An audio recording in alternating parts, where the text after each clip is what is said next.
Okay, ladies and gentlemen, welcome to XRD Tekken 2023. Everybody in the venue, can we make some noise?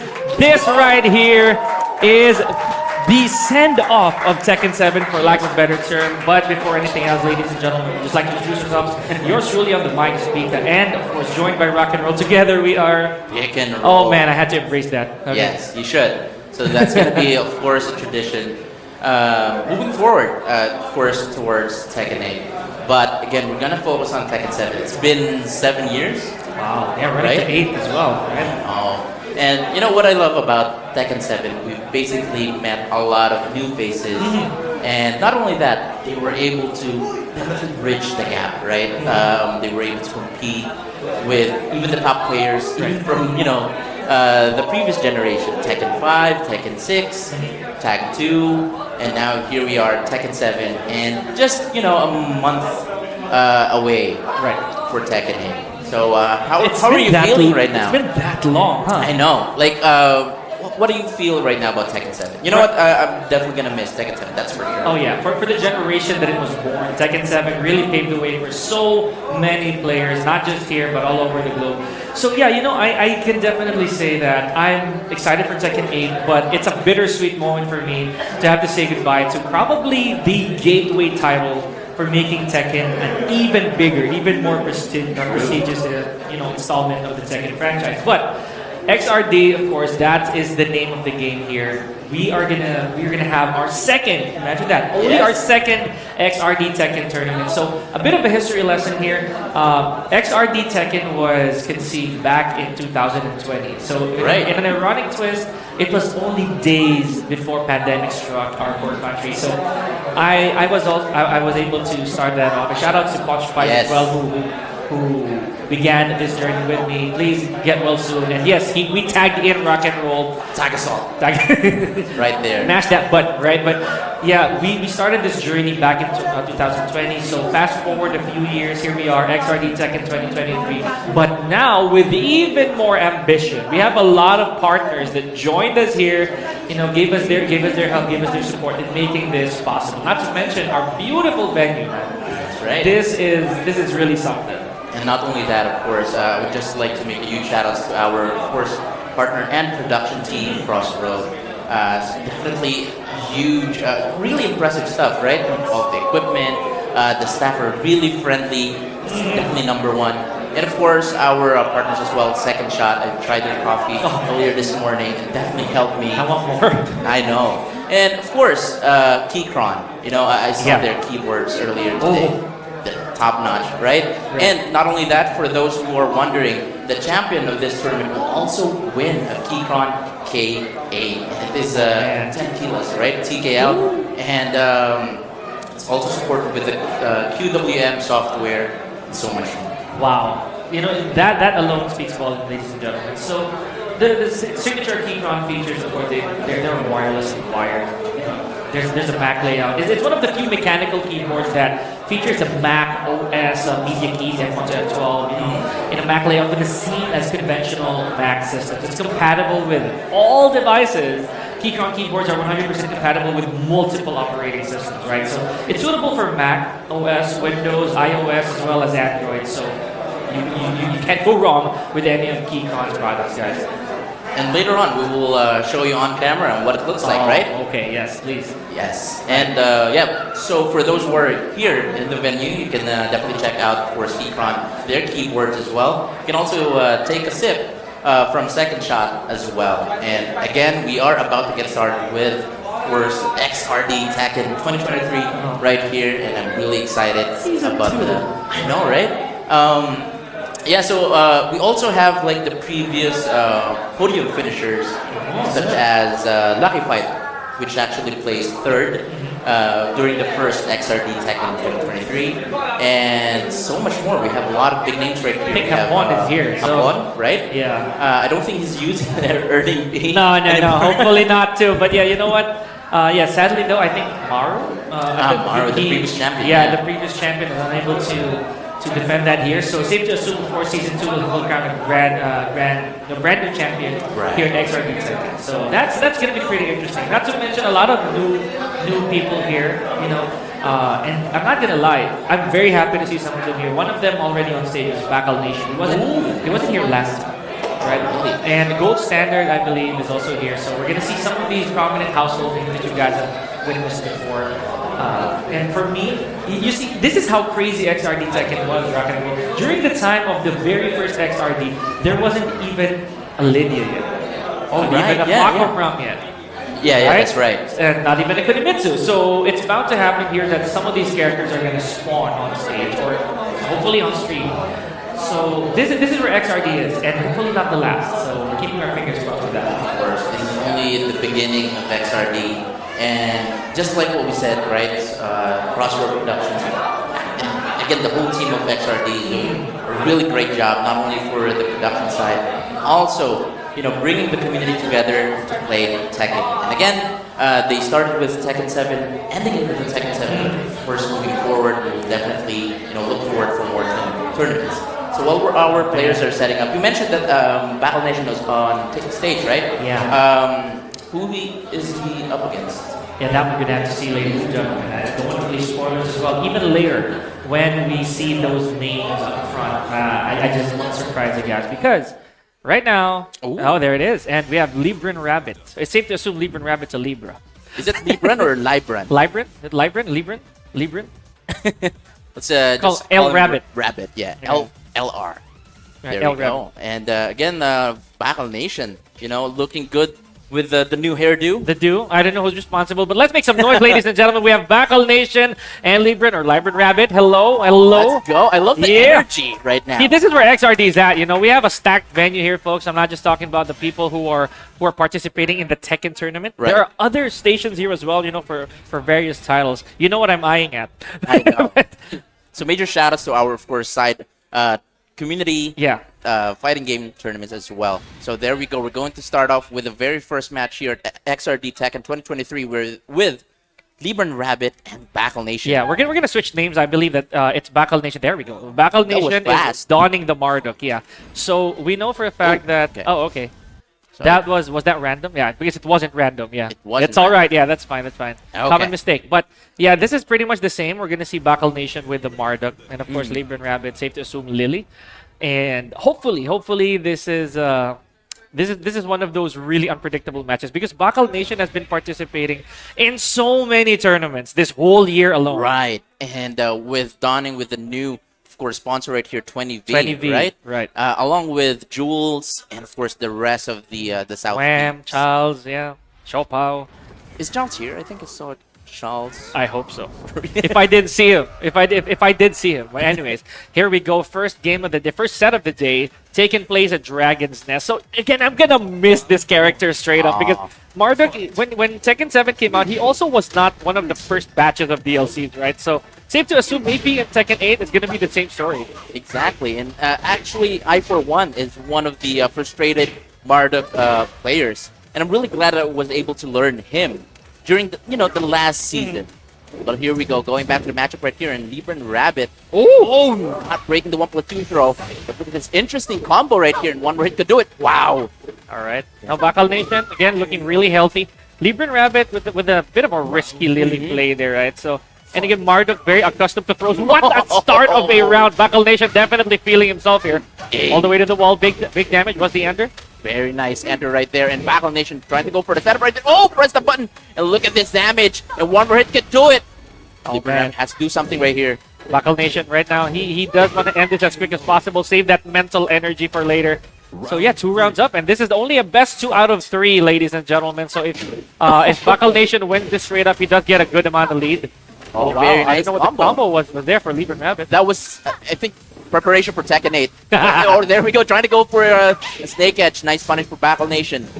Good punish, perfect punish on the down, on the forward 2-3 there from Bacal Nation was the O-key.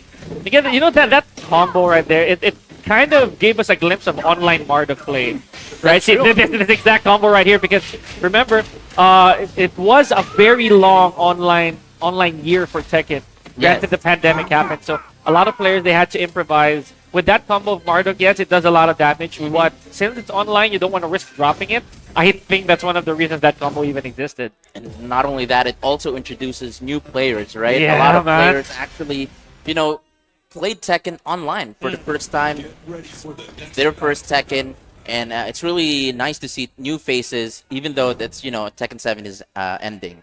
But here we go. So we have, again, Battle Nation with 1 point right here. Libran Rabbit could still do this, though. He has to win 2 straight sets in order to move on in the winner's bracket. But now he changed the stage to Infinite Azure 2, which is actually a very good option for Lily because of her movement. So let's see what's going to be the adjustment for Libran Rabbit in this set. All right. Now here we go. And look at this choice of Libran Rabbit going to a non-wall stages. Again, I kind of understand why. I kind of completely get why you'd go for this, because Marduk, whether there's a wall or not, it's really damaging. But more so when there's a wall, right? The Oki goes entirely to his side. What a duck here from Battle Nation. He could end this with the right conversion, but no, just a smidge of health left. Oh, and just like that, what a perfect for Battle Nation. Again, Libran Rabbit has to really watch out for those moves, duckable moves, just like that, in order to properly punish Battle Nation. But what a duck for Battle Nation right here. Look at this, optimizing the wall-less combo right here. Again, very dominating rounds for Battle Nation. All right. Now, again, he doesn't want to spare a single round. This is his 4th straight round already. So, Battle Nation, as I mentioned earlier, Rock and Roll, he doesn't want to spend too much mental strain, you know, this early on in the tournament. And again, it's for me, it is actually one of the very first important matches, the first one, right? This sets the bar basically and your composure when it comes to tournaments. So Battle Nation is really doing a good job right here, right? And Libran Rabbit still has 3 more chances in order to survive. Yeah, that's not a lot, honestly, with someone like Battle Nation, if I'm going to be very honest, because this guy has definitely done his homework. Every single tournament he goes to, he tries to scout as much characters and players as possible. Beautiful round so far from Battle Nation. He's trying to go aggressive once again here. A Marduk signature. Again, huge life lead for Battle Nation. I think this is... Oh, drop the combo. Again, one last chance. Not go for the rage drive. Libran Rabbit is in the red. One more hit to do it. Very nice, 1+2. Libran is very close. Battle Nation. Oh, catching him. Oh, you're not going to do this. He is toying with his food. All right. No. But there you go. Battle Nation, 3 straight rounds, 2-0. Still keeping his winner side advantage here. Now, I am so excited for how the next set is going to go, because 2-0 on the very first round, that's a big deal. You know, boost the confidence, get that momentum going, get that blood flowing. Yes. So Battle Nation's still there. What a strong start for Battle Nation. And I actually assumed that he had a shot from second shot with that kind of energy, right? Most likely. So, again, we're going to wait for the next set of matches right here. But let's talk about that last match, right? And Libran Rabbit really had a hard time fighting Mark. It could be... I kind of sense that the matchup knowledge was not really that enough. Not only that, you know, the aggression from Battle Nation actually played in his favor during those sets. A lot of risk as well. You know, that's the one thing that you have to be very wary of if you're a Lily, because she's a good character, not great though, honestly, because you have to take a lot of confidence out of you so you can initiate an offense. So a lot of those long-term punishable moves by Lily were really punished accordingly by Battle Nation. So maybe just a little later on, we're going to see different change of pace from a Libran Rabbit. But right now, ladies and gentlemen, we're going to move on to our next match. This one you're going to have to watch, because this player and this character that we have definitely benefited from Tekken 8. We've seen that straight up. You would know. Yes. I would know. I've seen it already. Hopefully by the start of Tekken 8, we see a lot more of that character getting shine, right? Because I believe so highly that this character we're going to see is severely underrated. Absolutely. Definitely going to see that in the next few, you know, minutes right here. I was just curious, like we talked about Lily, right? Saying that it's not really, she's not really that good. How about in Tekken 8? Oh, that's where the script is flipped. You know what I mean? Because Lily in Tekken 8 is arguably the strongest returning female character for Tekken 8. She's given a lot of tools from back turn, Right. and her combo damage got really upped. There's that, a bunch of tools, not to mention new moves. I mean, it's natural for all the characters to have new moves, but the ones that are given to Lily is just crazy good. Now, And retaining the movement as well, right? Yeah. Very good. All right. Okay. So yeah, I did of course see a Steve Fox there being clicked on by Gold Standard. So the character I was trying to say was obviously Leo. Yes. It really was Leo. But I wouldn't be surprised if Gold Standard also brings out a Steve Fox. You know, Not impossible. of Yeah, course. definitely, and He has one. He does. He does. You know, complete the complete set of prerequisites for Steve Fox as well. Oh, there it is. Okay. Okay. Now, of course, let's talk about Steve Fox in Tekken 7. Yeah. because, Yes. because Tekken 7 Steve Fox, he did receive nasty amount of nerfs. Would you say it's the best? Let's not talk about Tekken 8, Uh-huh. since we don't know really how he plays just yet. Uh-huh. Would you think that minus Tekken 5? Would you think Tekken 7 Steve is the best version? If Steve? you're talking about like best in terms of balance or something, Yes, balance. maybe it is. It is. Because Tekken 6 was just it was just different. Mhm. But I think that the Tekken 4 version of Tekken of Steve Fox, Tekken 4 version of Steve Fox is arguably one of the most busted ones. In Tekken 7, you have to think a lot more. He's a thinking man's character, I'd say, but also with a bit of crutch because back one is still there. It is. Even in Tekken 8, come on, we saw that already. It still exists. A lot of people were saying that it's, Steve is gonna be nerfed, but of course that left hook is going to be the signature move. And Right. let's see if we're going to see that. A bunch of that. Hey. So we have again 8 methods, gold standard right here. You said it yourself, right on the cheek. Gold Standard starting off with a juicy left hook over here, and there's the body blow. Big nerf. Is he? Wow. Oh man. Okay.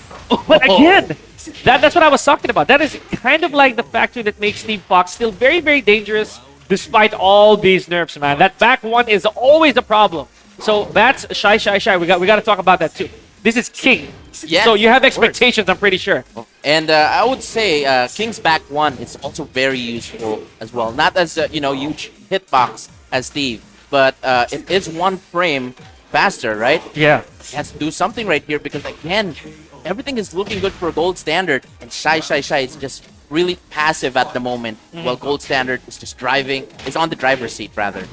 And this is also one of the matchups that King might struggle with if he tries to be a little too aggressive, right? So you can't keep pushing, you can't keep shoving. Oh, there it is. One good land of a shove, it could change everything. Yes. But if you overdo it, even by a little bit, you're bound to eat a counter hit from Steve Fox. It doesn't have to be a back one. It could be a 1-2-1, could be a down forward 2. If timed properly, then it's going to be a very big problem. Good escape on the Muscle Buster.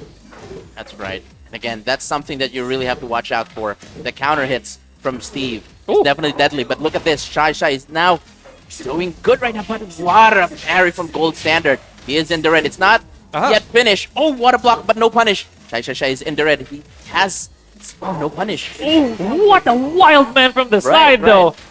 Wow, okay, ending it in fashion. I think it was a setup from Bat Shy right there. Uh-huh.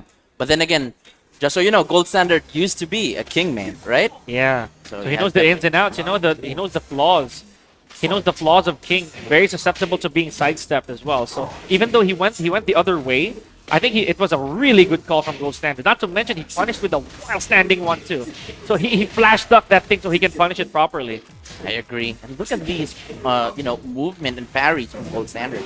Everything is working now.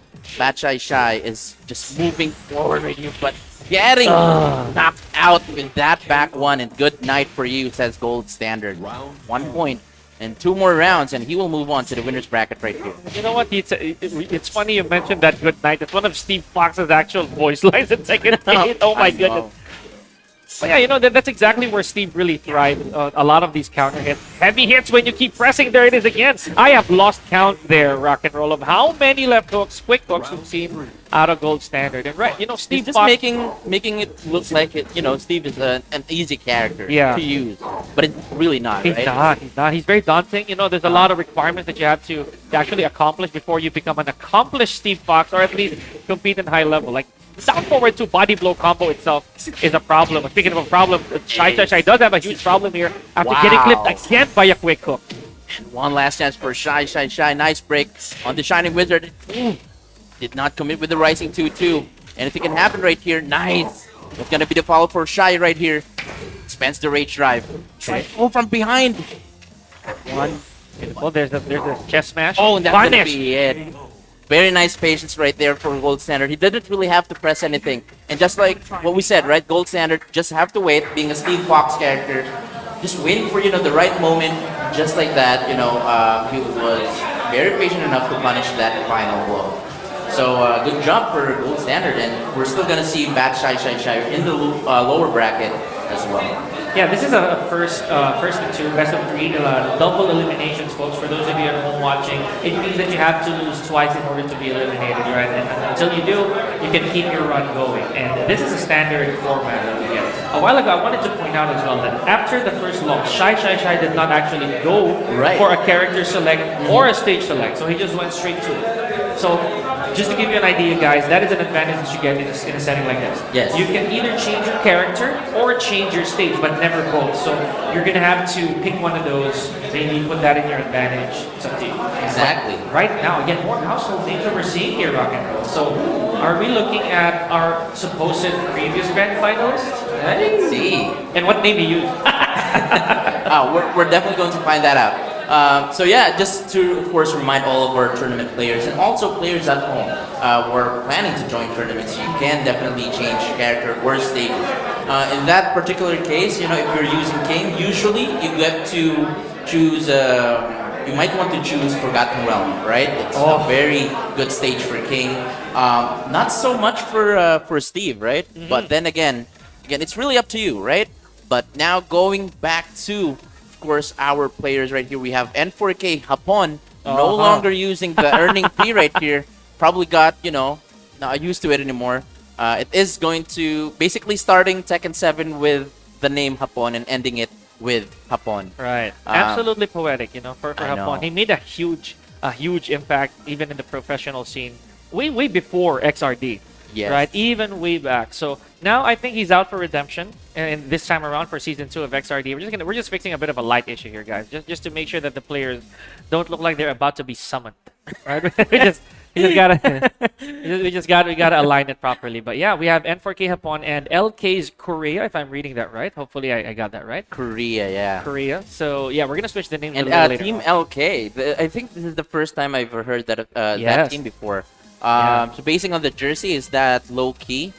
Please correct us if we're wrong. Yeah. But there we go. So we have you know, a lot of newer teams right here. N4K, LK, right? 8 methods actually. 8 right? methods Even as 8 well. methods. This right. So this is actually a very great time for you to be a Tekken player. There are a lot of, you know, potentials, teams, sponsors out there who are looking for talented players just like you guys. You just really have to train. Especially, we're all going to start at the same time at Tekken 8.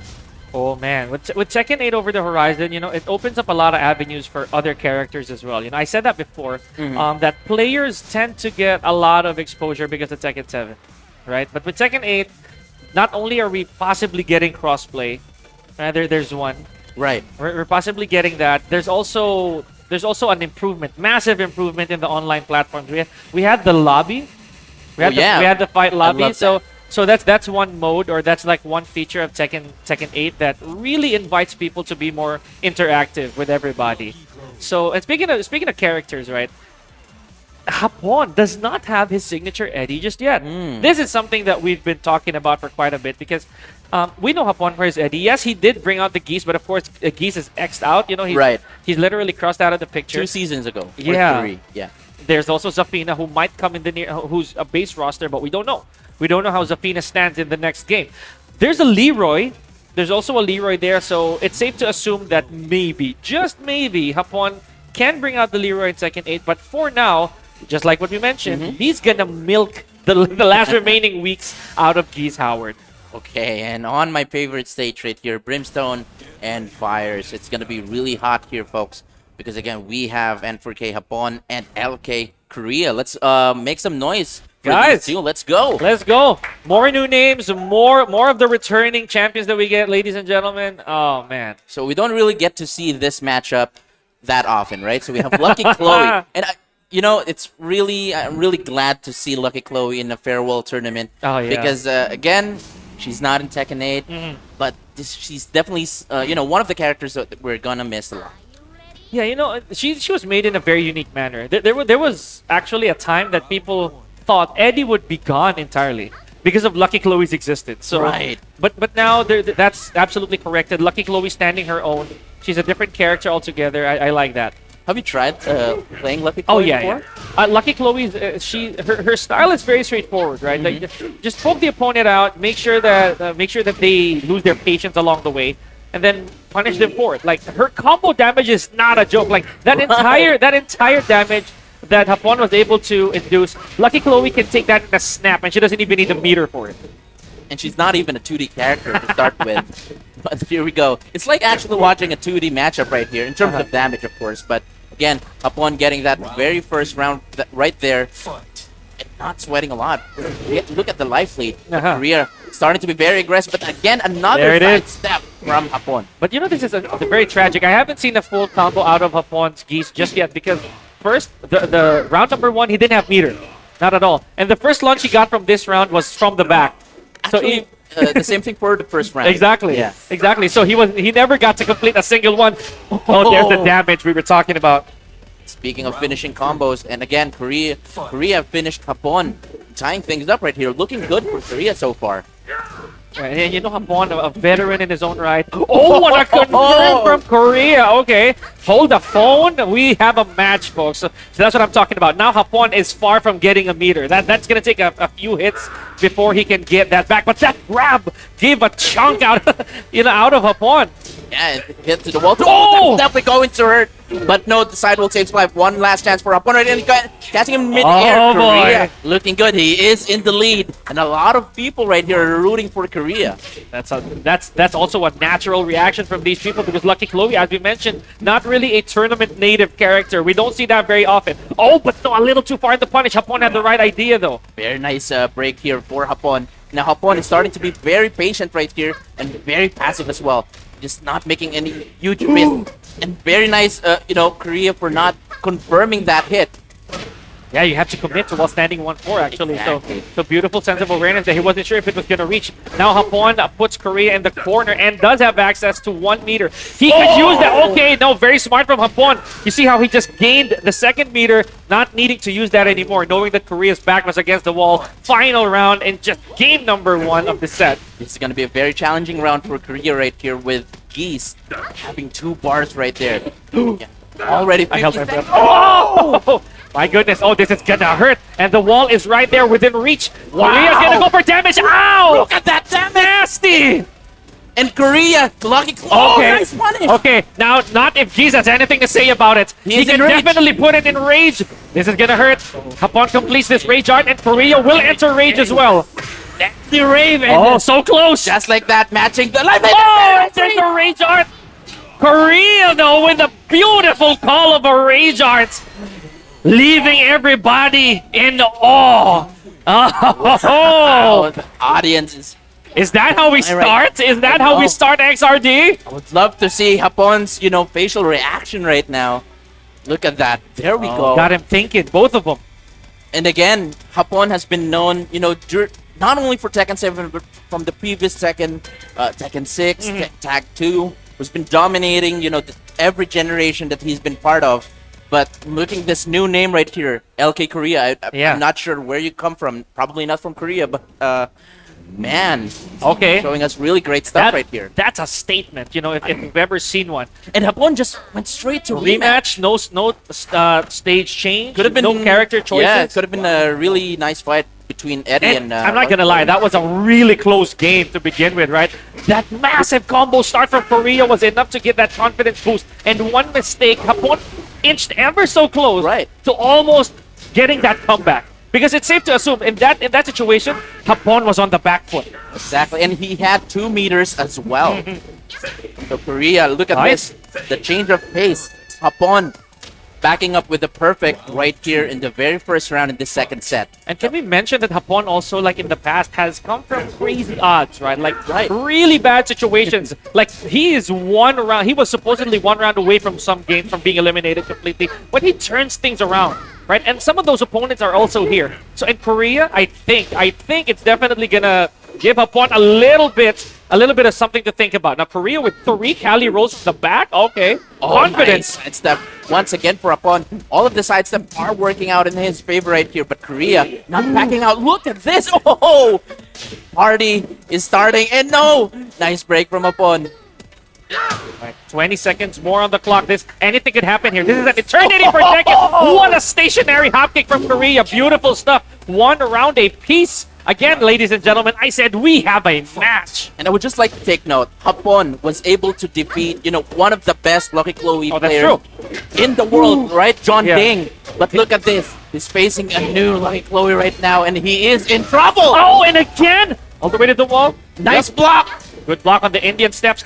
Now, oh, and the power crush, 43 seconds more. Korea putting in some work. We are on set point here, folks. Is this going to be the start of a wonderful rivalry? Man, I can see the hesitation from Hapon right now. It's definitely changed. And look at this. It's starting to be very aggressive and also being patient at the same time. Good sense of awareness there from Habon, but drop the combo. He does have 2 meters at his disposal, though. 1 to use. Oh my goodness, what a confirm. I was about to say 1 he uses for pressure, but does get a hit in between. 35 seconds more, and Korea already enraged. Oh, there it is. We're back to the same square, ladies and gentlemen. Final round. It's going to be the last chance for both of them. Hapon has to win this round. And Korea has to win this one as well if he wants to move on with a strong 2-0.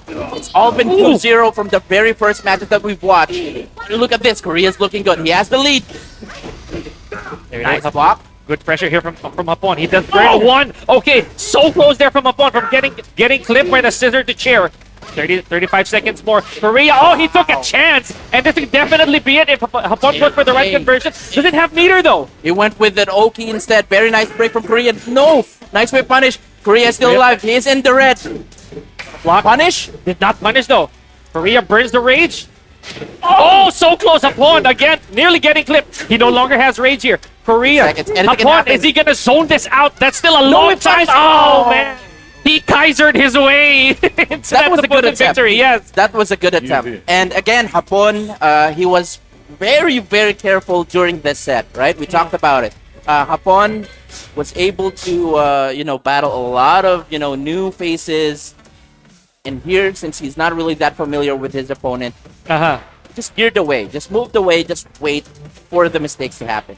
That's right. It's also natural for a lot of players to fumble. I'm not gonna say make mistakes, right? But to fumble, to second guess That's right. unfamiliarity. So It's a 50-50 after. yeah, and it's not the character, I'd say, it's the person. That's what makes a tournament setting very interesting. Because this is a character we've seen for 8 years now. Right. But it's not, of course, to say that the flavor gets bland, right? There's always going to be a taste of something else. And this is one of the more careful Lucky Chloes I've seen in a while. I've So- seen, that's right. Right, Korea versus Hapon, ladies and gentlemen. Can we hear it? Our first 1-1 for the day. Hapon versus Let's Korea. go. 1-1, and we're taking it to Infinity Pool, right? Basically, It's Island Island Paradise, Infinity Pool, as I always call it. Crazy. All right, so this is a very nice stage that Korea picked for us. It's going to be a sunny day for Korea, or is it going to be a gloomy day for Hapon? Let's find out. And starting both players here, very patient. Very nice cancel. Oh, that is a punish, too. Wow, really? Very nice one. Oh! First time that we've seen that. No meter to spend right there, but very nice hop kick for Korea, but unfortunately with the access it was not able to continue. 3 for 3 for not breaking the throw. All right, but with back against the wall, Korea has a lot to lose here. That's what I was talking about, And just at that last hit, rock and roll, he manages to get 1 meter. If, as a geese, you are not able to get that 1 meter on your second round, you have a problem. Because that opens up a lot of possibilities, right? The one with punish could do it. Exactly what's happening right now. Now we've seen, Korea with huge comebacks during very first round. But let's see. Oh, tried to go for the whip punish right there, catching him in midair, and Hapon is in trouble. Is not able to not beat even up a on the combo. wall. That's right. Look at this. Oh no. How many more? Okay, Hapon did not go for the running one anymore. The patience. Too much patience for you, sabi ni Korea dito. Wow. Just like that, tying things up. It's a very close, match right here, Hapon, Pika. But look at this. 1 round trick. It's always 1 back round and forth. per. Yeah, exactly. So nice conversion from Hapon. You want to take these small conversions when you can, even if it's mid-air. That's as good as a combo already. And not to mention the real estate advantage that Hapon gets out of a combo, right?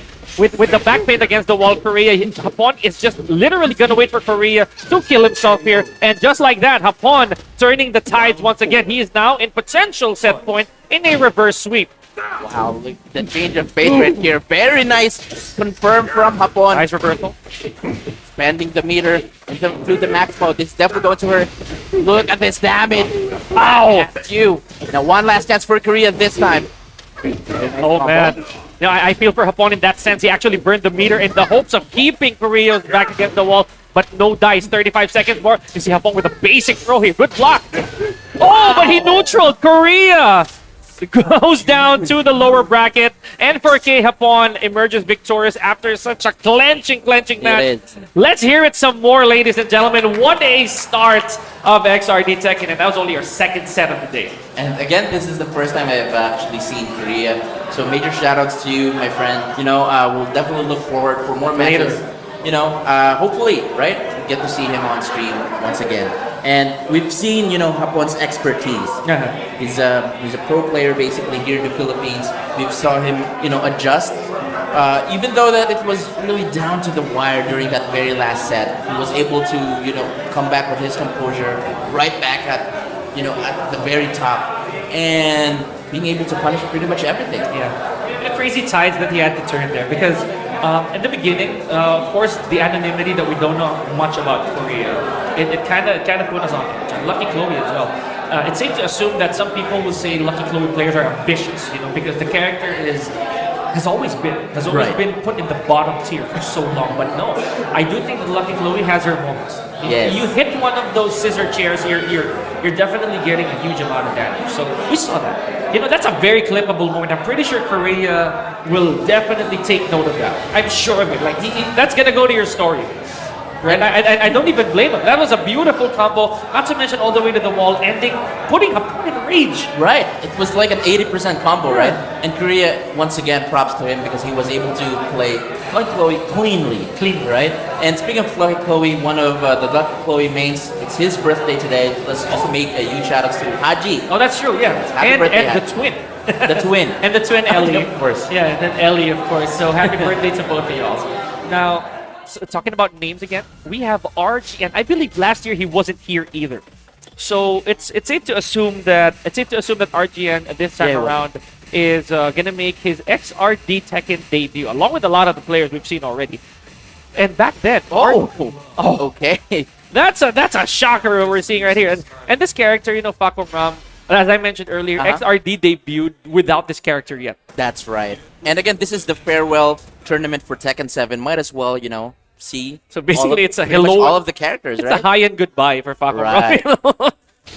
But again, this is going to be a very interesting matchup. We don't really get to see that often. We have Noctis versus Fakum Ram. So again, we have Tenyi on the player 1 side and RGN, Hapon's teammate right here on the player 2 side. We're going to be here at the Vermilion Gates. Let's see who's going to take the very first hit. Yeah. This time. And for those in chat as well, we're going to try to provide you with a bracket a little later on so that you guys can follow what's going on. But right now, I believe we have RGN on the Fakum Ram, and Tenyi with the Noctis. Now, Noctis again. This is one of the characters that kind of paved his way into the mainstream tournament scene. Care of a lot of pro players overseas, right? Season 3. Cannot forget that.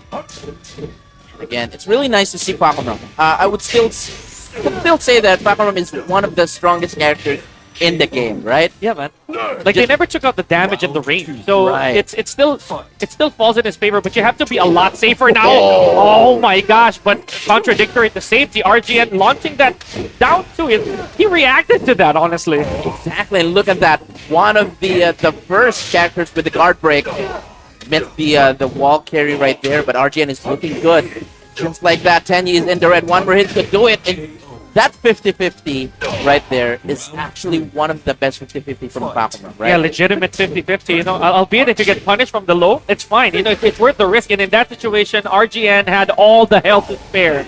He had everything, all the resources on his side. And what I like about Fakum Ram, you can choose to be risky or safe, right? Yeah. That jet kick is one of the best. Oh, look at that. Very cleanly, you know, executing that hell sweep, going to the wall. Now Tenyi is in trouble. And I think this is going to be it with the right combo. Here we go. Oh, it definitely is. Back 4-3-2. No, he didn't go for it. Yeah, he didn't want to risk it. So beautiful start here from RGN. Bringing on the Fakum Ram. We're seeing interesting picks right now. I know. Rock and roll, you know, it's it's a good way to start XRD. Had a Lily, had a Lucky Chloe, Steve Fox. I don't think this is the first time that the RDN actually picked Paco Paco Ram in a Yeah, tournament. that's right. We haven't seen any of the big threes yet. You know, we haven't seen one Feng Wei, you know, not a single Kunimitsu on stage yet. I'm pretty sure in the pools area, there's probably one already underway with a Feng Wei and Kunimitsu, maybe a Zafina as well, or because Noctis is originally part of the top 5 in the meta right now in tournament setting, but none of those usual suspects. RGN didn't bring out the Akuma either. That's true. Yeah, I was actually looking forward to Hapon's Lei as well. Oh, So yeah. that's something to look forward to. But let's see. Again, anything can happen. Again, it's a surprise to us seeing Paco Ram on stage. But now we're here at the Snowfall, you know. And I feel so strongly about the stage. Sadly, though, we're not we're not gonna see this in Tekken 8 anymore. You know, oddly scaled human beings, as I always say. So Giants. yeah, but of course, what better way to say goodbye to this than with XRD? Okay, look at that RGN again trying to launch that down 2. It is very punishable though. It is. Very nice punish as well from Tenyi right there. Slowly, again, chipping away RDN's life. Okay. 27 seconds more on the clock, and this is kind of pretty close, right? Like a while ago, RGN really had the driver's seat. He had the whole control of the match in his hands, but Tenyi slowly inching his way. Burns the rage though. Oh. And that's not going to be very helpful for Tenyi as well. There's no wall. Exactly. You know, for him to combo off of beautiful punish. Hey, this is gonna be very close, if not dead. Okay, What's the mix? Now, RGN still has The rage. patience. Oh, but Tenyi though dictating the pace a little bit here. I was about to say if he went for the 4-4-4, the Oki of that will definitely fall into the on the side of Tenyi entirely. That's but no, he had a different plan. Again, that was still a very smart decision from Tenyi from using faster pokes to end RGN right there. But again, the wallless stage actually contributed to Tenyi right here, Could be, yeah. lessening RGN's aggressiveness. What a step, though! Oh my gosh, a lot of these mistakes are man. kind of costing Tenyi. You know, I mean, Noctis he has a complete toolkit in punishment, but It you is. gotta be awake. It's not over for Tenyi right here. He has 2 more rounds to win in order to tie things up. And RGN starting to be very patient as well. What I like about RGN is just waiting for the right opportunity and also stepping, with Paco Ram, which is something that you don't really see that often.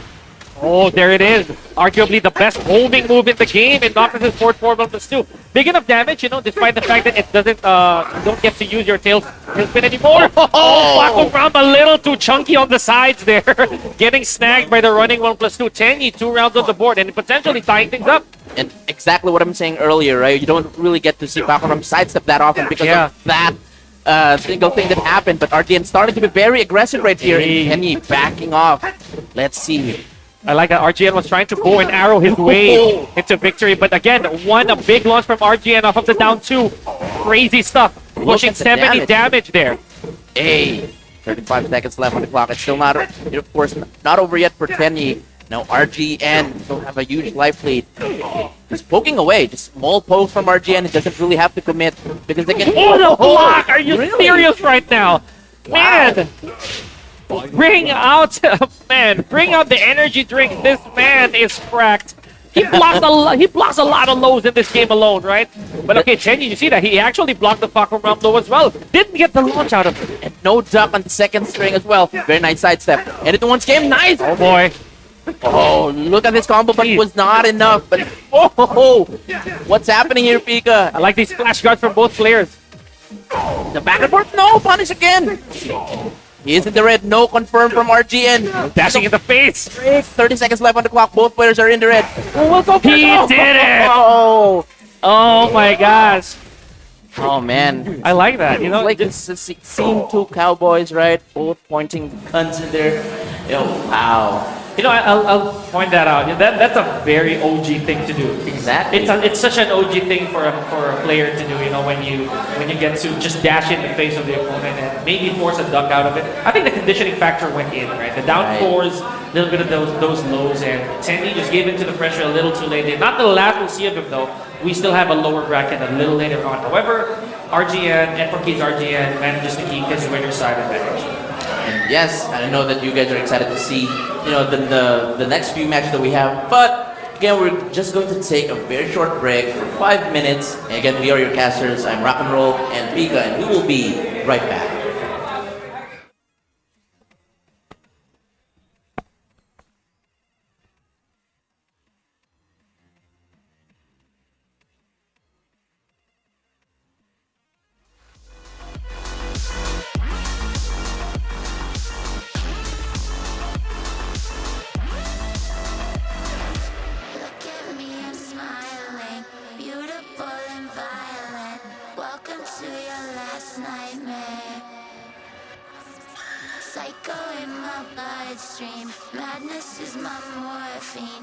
Like fur from way down there.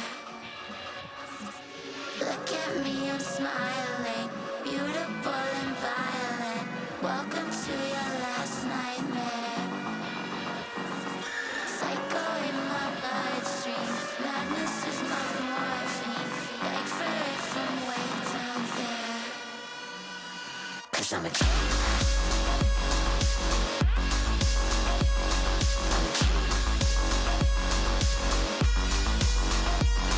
I'm a king.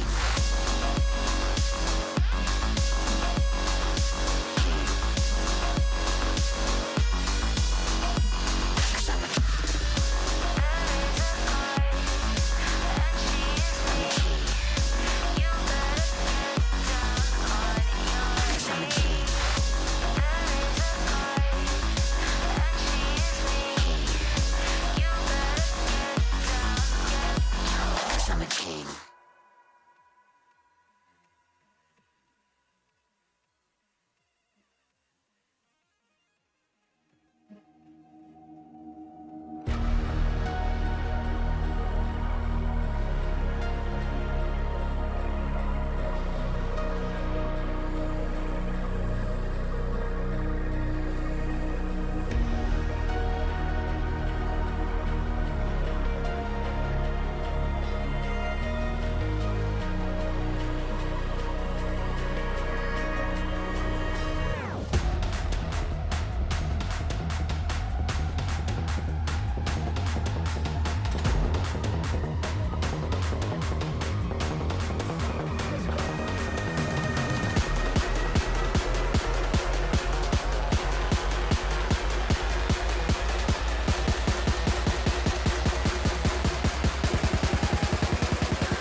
Welcome back, ladies and gentlemen, and you guys are tuning in to, of course, XRD Tekken 2023. So this is going to be a farewell Tekken 7 tournament here at XRD. So again, major shoutouts to our, of course, production team, Crossroads, Keychron Philippines, and also Second Shot. Right? Wow. Speaking of second shot, I want my second shot very, very soon. You can't Yeah. sit here on the desk, on the mic, just really peak and rock and roll.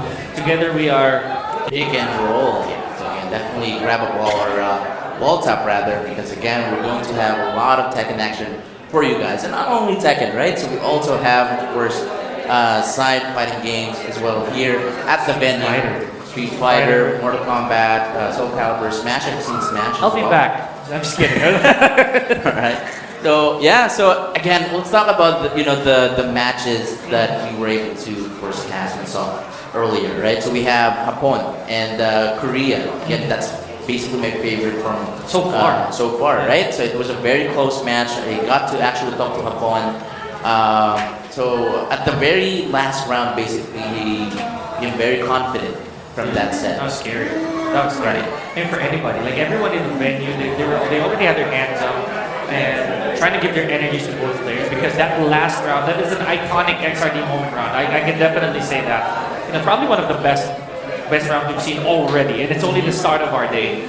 We still have a lot of players going off stage, some of them familiar names, and returning as well, like we mentioned, in case you just tuned in.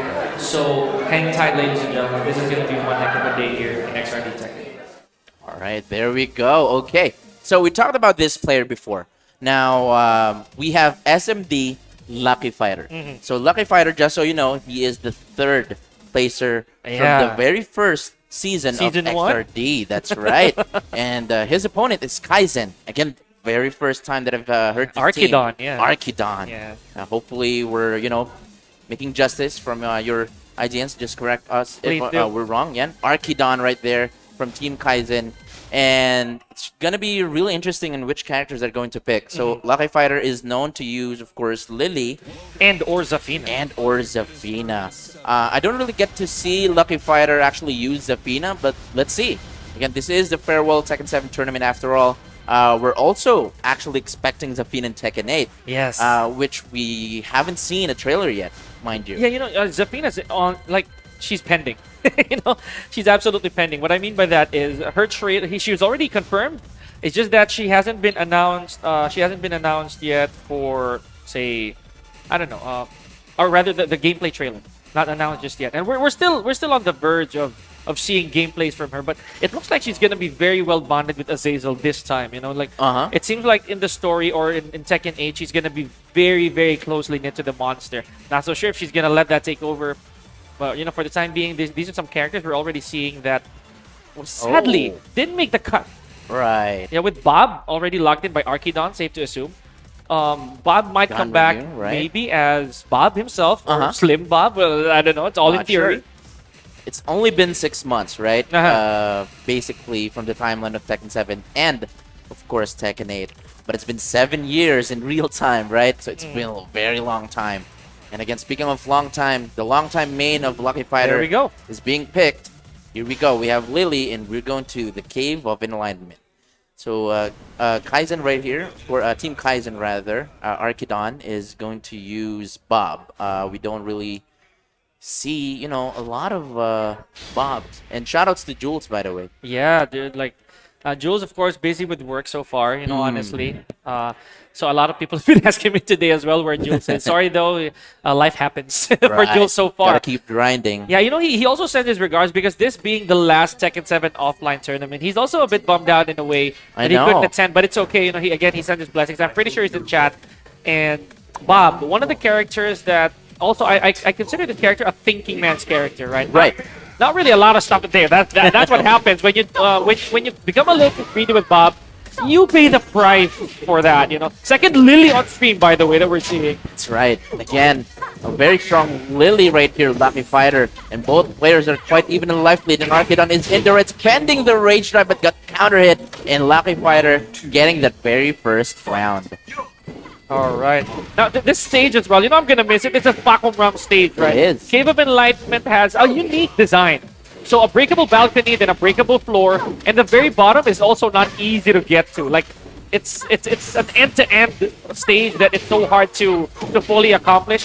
Lucky Fighter, though, not opting to go for any of those balcony breaks, just letting this rip mano a mano. And this outfit as well, this succubusy outfit from Lily. I don't think we're gonna lose this ever. I know. It's like a Darkstalker thing. Morgan, right? Yeah. Look at this. Everything is working for Lucky Fighter. One more hit to do it, and Arkidon No rounds right there, but again, it's not over yet. Again, a lucky fighter, the third placer of the very first XRD, basically aiming for the trophy right here, and just smiling. You know, both players are having fun, and Archidon opted for stage select. Yeah, again, Lily. I have such strong feelings about Lily in Tekken 8 because during the times that I got to test the game, I got my hands only on like 2 to 3 characters. One of them is Lily, believe it or not. Because Oh. I'm a Lily fan before the Raven announcement because there was no Raven, right, at the Right. time. And Lily had very good wave utilization. So the do glide, the wave, everything. I tried to dabble around Lily, and my goodness, now you can't afford to get cartwheeled not once. The round off of Lily, down for 3+4, that one, you had to demonstrate man. it. You can't afford to get hit by that anymore. Wow, I know. And again, that's like one of the common moves that few players are actually using. Especially as a Lily. Speaking of common moves, those regular grabs are hitting its mark to Archidon right here. Yeah. We are now in the Infinite Azure. Oh, very nice combo for Archidon. Look at this. Perfect combo in the Infinite stage. Big 80 damager right there from Hey. Archidon. And, wow, 2 combos in a row. Okay, good. But drop the last one. A little too risky here from Archidon. I think he's taking his chances on the string. Just knowledge checking Lucky Fighter. See if he Right. does have the punishment down. Beautiful conversion. Whoa, And look at this that combo. This combo, pretty neat so far that we're seeing, but it pales in comparison to the next version of Lily. However, we're going to make use of who we have now. Oh, beautiful. Lucky Fighter's going to go for the Rage Art finish. Yes, That's just right. keeping it simple. Archidon actually had it right there with the get up 3, but was not able to continue and make a follow-up to end that round right there. And one last chance right here for Archidon. Lucky Fighter in set point. Archidon is no longer actually finishing that string anymore. All It is a right. very good start for him. Nice block on the snake edge, but not the optimal punish though. Yeah, that's sad. You can't afford to let Lily get away with those things because I she know. does get a lot of mileage from those. Oh, look at Lucky Fighter Oh. hopping into victory. Hey, look Beautiful at this. 4-4-2, Who's but gonna win? no one attack. Oh Archidon. man, Archidon himself is shaking in his boots. Oh, he gets around. Look at that. Popping up right now, Archidon getting his very first round. And Lucky Fighter is really surprised from that. But very nice counter hit. Not losing composure. Lucky Fighter looking good. Our second runner-up from the very first season. Archidon is looking to get that throne. Oh, that's gonna be punished. One last chance Oh, again. Moving Yeah, away. this is the knowledge that Lucky Fighter has through all these years of playing. Faced a lot of bobs in the day, especially Oh! back in Tekken 6. There's a slide though. Wow. Archidon with a smidge of health here. Nice Beautiful. combo. Oh no! Oh, no Would have big been launch. a very big Oh. launcher right there. Again, it's really hard to react sometimes, especially the pressure. And you are also on stream as well. But another 2-0 match right here on stream. Wow, these matches, right? And then, I like the fact that some of the players that we're seeing right now, even off stream, Yes. I know they're taking their shots at some of the players who have already been around for a while, like Korea. Well, it's really, really tight. And we have Archidon Shy as well. I know that he's from Team Bat. Right. But some of these names, we're seeing them for the first time ever. Right? I'll be one to admit that, despite the fact that I know a lot of players, some of these they've eluded me. Right. Pretty Exactly. new, but I like what I'm seeing. Diversity of characters as well. Again, we haven't seen a single Feng Wei on stream. Yeah, it's been... Time has changed, right? And again... The world is healing. I know, and I'm really curious if we're actually going to see a lot of, more Feng Weis in Tekken 8. But again, we could be wrong, right? So Feng Wei is still a very strong character, even here in Tekken 7, right? Especially in Tekken 7. And yeah, we're definitely going to probably see Feng Wei here or there later on. But then again, I would just like to make a huge point that we've been seeing a lot of good variety of characters in this And tournament. players, to name them all. right. Things, because some of these players, folks, again, some of them are homegrown. Some of them came from other organizations, some from teams. So there's a huge amount of selection here of opponents for you guys if you haven't already. And this is XRD Tekken's farewell for Tekken 7, but not their farewell to the scene, right? So shoutouts, of course, to everybody who's making up XRD Tekken, specifically Crossroad Productions. We appreciate that. T-Tron Philippines. We're going to talk more about that a little later on in second shot. brewing studio for the coffee right now. Definitely getting that second shot later on. I right? am. And the third and the fourth. All right. Oh, look at this. Another LK. LK, low key gaming right there. Demigod Games with with the- the Z. Capital Z on Demigod Games, folks. So, and another name that started to re-emerge, or rather Yes. emerge in the scene, is of course Danny Soya Uh-huh. from a team, Derp, as well as TGR. So, TGR. TGR originally the organization where RGN hailed from. So, Correct. Yeah.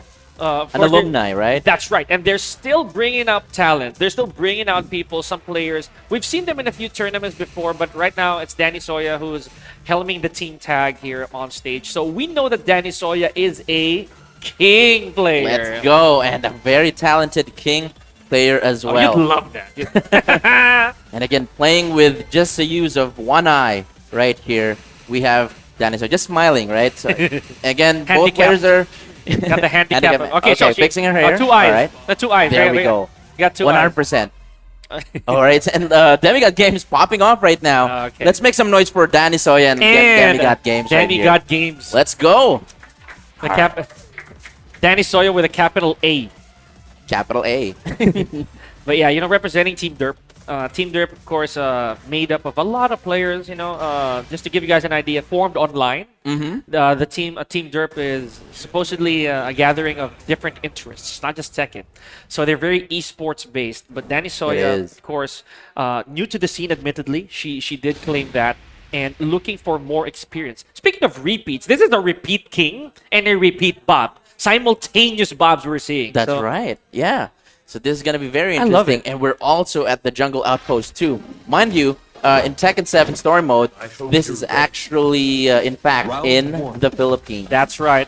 Despite the fact that the snake isn't native, but gotta love it. But yes, more than the proper representation. It's not just Josie. Even the stage is in the Philippines. Another role, just the shades of the Bob earlier. We have Demigod Games. Oh, take 3 this time around. But everything's dropping. What is going on? Taking that second shot right there from Demigod Games. And now Danny Soya is going for a lot of back ones. Nice sidestep. What a step from From Danny behind. Soya. Okay. Gotta get that. Gotta get those lessons in. Danny Soya pretty much a lab monster at this point. Hey, that's Garrett, rock yeah. and roll setup right there. If I've ever seen one, very nice break. Tornado One needed- last chance. Oh, one more hit to do it. Oh, Danny Soya. Soya. Yeah. And caught tying her shoes here. Hey. Caught on couch, but beautiful round for both players. Demigod Games had to resort to everything. All pull out all the stops for Danny Soya over here. But look at this, very patient. Get the hand sweep. Oh, did you see that? by the They way, attempt yeah. to crouch cancel though.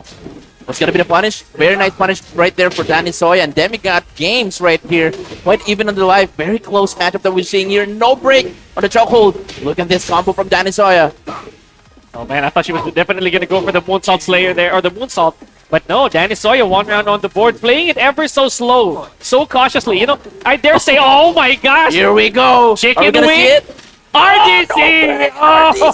Oh, Everyone is going Can wild. somebody give me my second shot? We have time. With them. Oh, and the unblockable. The clothesline from hell. Oh my gosh! Right there. And a Demigod Games, man, he wanted retribution. A very vengeful Demigod Games tried to go for the unblockable, but Danny Sawyer, look at that. One more throw attempt. And trying to go for a Weibo as well from both players. Hey! And another multi-throw attempt.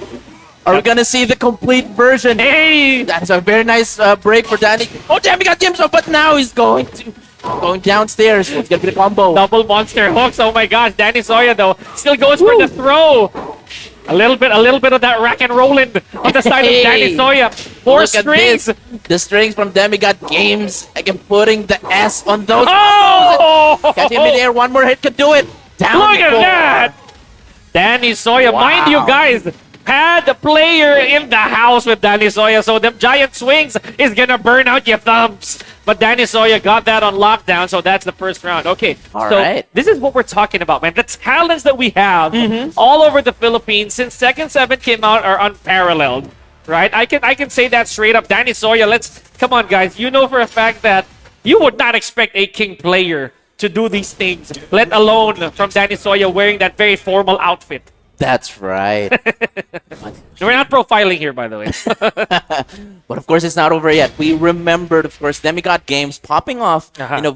before the match even started. But right now, he's still smiling. Now, both players are still having fun, but now he opted to change the stage to the Howard Estate, which is actually a very good stage for both of these characters. Right.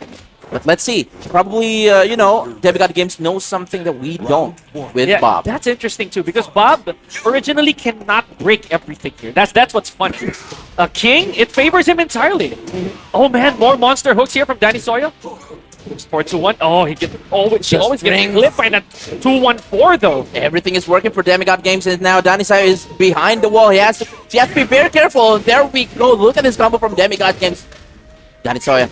More spinach uppercuts from Demigod Games, and he did try to go for the zip cutter there. Oh! There's the low blow, big That's gonna be damage. it. Oh! Look at that damage, Danny Soya, from the Low blow. Yeah, definitely a counter hit. I mean, that's not a combo compared to how Armor King is, but you're not gonna take that sitting down as well. Beautiful down 4-3+4 hit from Demigod Games. Oh, Danny Soya did not tech roll. Wasn't guaranteed supposedly. 10 seconds in, and Demigod Games already had a massive lead. Looking good for Demigod Games, and with the right combo, this should be it. But This the side never works roll, on me. I don't know. That's the first. It should work. Not really sure if it was the axis though. Yeah, it could be a different conversion. A different while standing move there, supposedly. Demigod Games though. Oh, what a block! Who ducks on the wall? Danny Soya ducks on the wall, guys. Hey. What's the mix-up? Oh no, she tries to go for the Jaguar hook to a string throw. Demigod Games just bringing out all these strings. Oh, but look, a little too short there on the wall break. So that kind of saved them both a little bit of time. They could use that for later. Right, just reserving that wall to break later on. Now, Demigod Games is looking good right here and tying things up. And Danny Soya is getting hit with a lot of strings, but there we go. So, went with a DDT, but no confirm. What? What a Danny very Soya, she ducked the back two too. Nice stop, no confirmed. One more hit could do it for both of these players. Just one launch. Nice hell sweep. Now Danny Soya is in the red. Rage drive or rage art. What is it gonna be? No punish from Danny Soya. Oh my gosh, there it is again. 4+2-4. Okay, so one round on the board. Demigod Games ties things up 1-1. What is Danny Soya's choice here? Safe to assume she's gonna stick with King, right? Yeah. Now we're gonna go to a different stage now. Does she hold the upper hand? Yes, she does. Let's go. Taking it to the 3rd floor here. Okay, so now Demigod Games is looking for his friends, I think, for coaching. But again, look at the smile and the smirk from Danny Soya right here. All right, I'm going to do It's something. those things that terrify me, you know. I know. It's always the quiet ones. Just kidding. But Speak as weakness. what? Okay, anyways. So, getting back to that, Forgotten Realm, let's talk about that. You know, any wrestler's paradise. I know. Whether you be breakable floors. for real, yeah, whether you're Margo, King, Armor King, everybody, even Dragunov Dragunov, yes. has some stuff that he can do on a breakable floor like this. Forward 4, right? That's one, yes. Even the grabs. He has a launching grab here. Speaking of grabs, starting things off with a shining wizard. Beautiful recover 3 here from Demigod Games. We're not gonna see that in Tekken 8 anymore, though. Oh man, I'm definitely gonna miss that. But very nice start for both of these players. Like, once again, very close life lead from each other. This is a very close match. Very nice punish still. And nice block from Demigod Games. And we're going downstairs to the 2nd floor that has been broken. We have one more floor left. Look at this strength from Demigod Games. He's letting everything rip. What a gut check from Danny Soya. If she breaks this, But the floor, there we go. I think this big is going damage. to be This enough. is it. This is it, though. With the right No! combo. But Danny Soya, a little too there we close. go. She blocks it, though. That's not She gonna hit. blocks it. Ah! Danny Soya with the patience. I think she misconstrued the wall. She did Right. not think that it was already that close. A rage art or a rage drive would have sufficed. And again, that was still a good combo. Very nice block from Danny Soya right there. The conditioning has not been working for Demigod Games, and Danny Soya is now in the lead in her stage of pick. Nice knock. But no, did not commit to it. Demigod Games looking for that spinach uppercut once again. 2-1-4, learning the lesson. Danny Soya here. nice Ever so break. cautious. Strings are coming out from both of these players. Demigod I Games. held my breath there for a 30 second. seconds left. Very nice hell sweep. Catch up. No, Danny Soya is starting to duck more right here. But again, A mid's coming. A mid's coming. Everybody ducks after. Oh my gosh, this is it! Danny Soya with the low clothesline. not a mid, but it's a big low. And now Danny Soya in set point. Possibly ending this with probably the most interesting start. What? A run to a power crush? Really? Start real, and there we go. Demigod Games. It's not over yet. He's trying to get back in the game right here. Starting off with a lot of strings. Danny Soya starting to fight back. I love it. You know, very, very minute movements here from Danny Soya. There's another Shining Wizard. She lands one big throw here. Oh, no!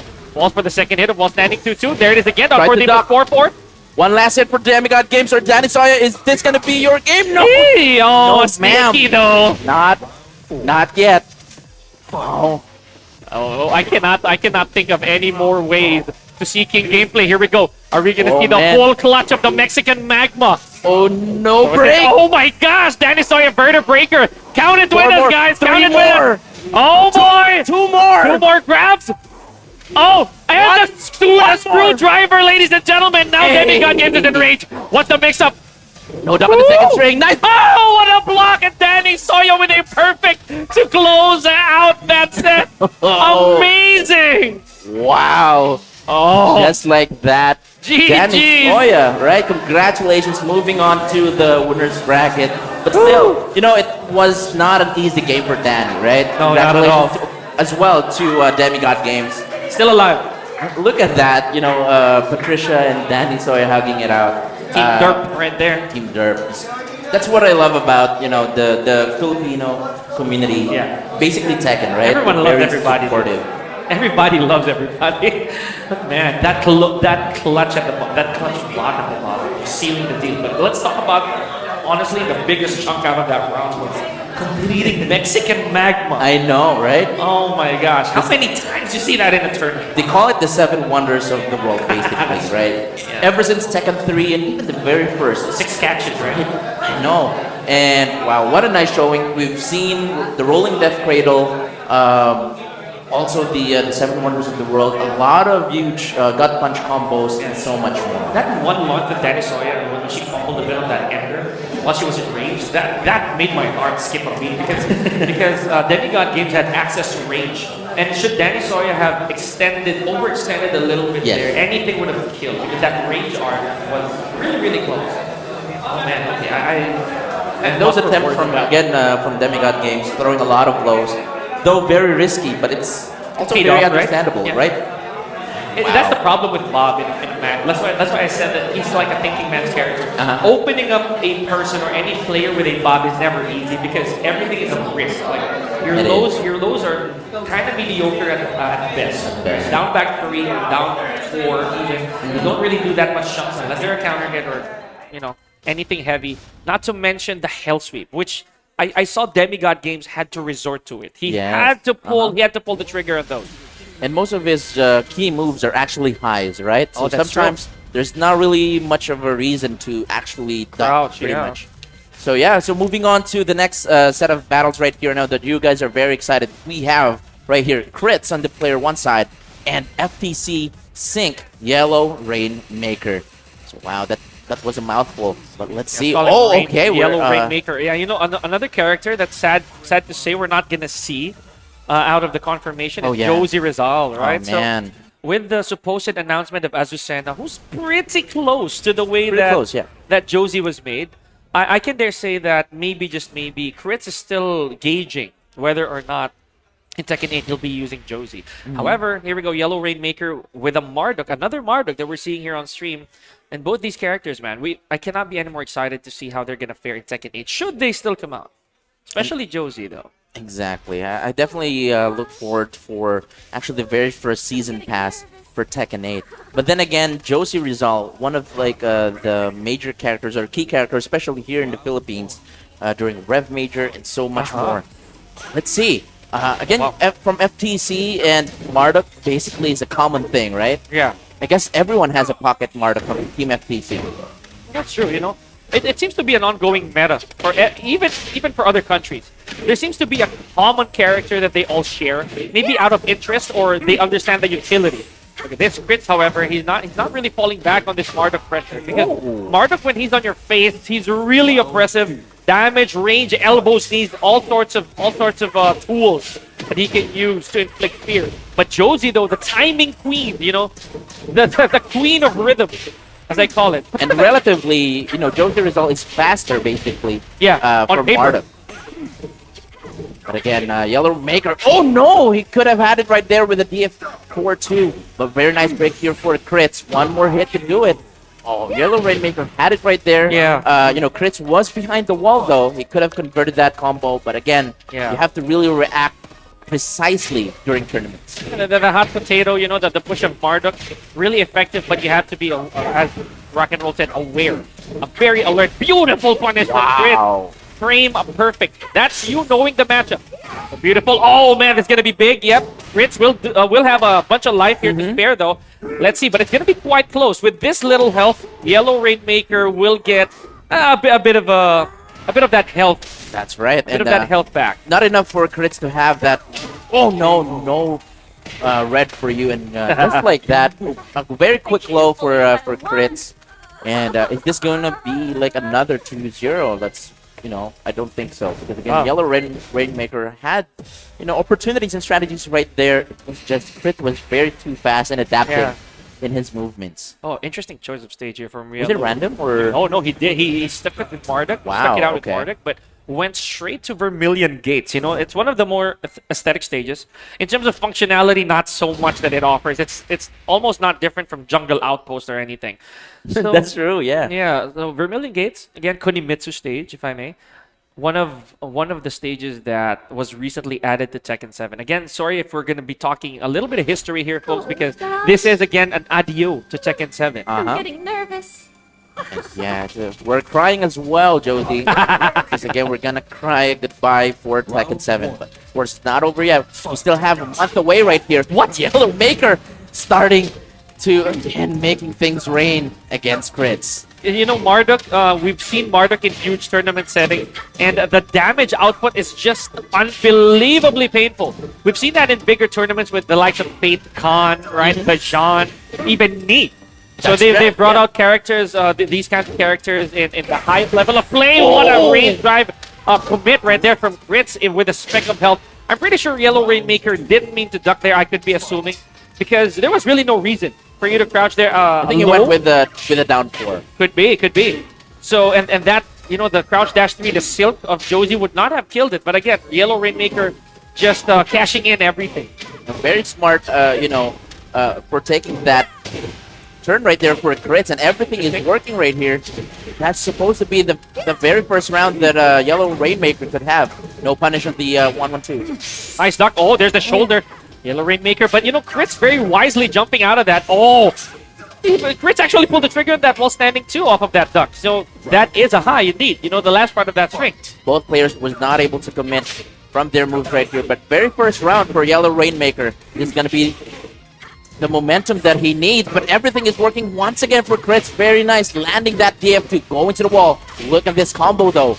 Wow. Nice, big boy combo. And off of that forward 3-2 that Yellow Rainmaker did, I don't know if Crits fared better by actually punishing it or blocking it, because Josie could have launched that actually. Exactly. So really interesting. Now if you notice, guys, it's now nighttime here at Vermilion Gates. So it is a stage that also changes its setting dependent on the rounds you got. Beautiful Carabao horn from Crits.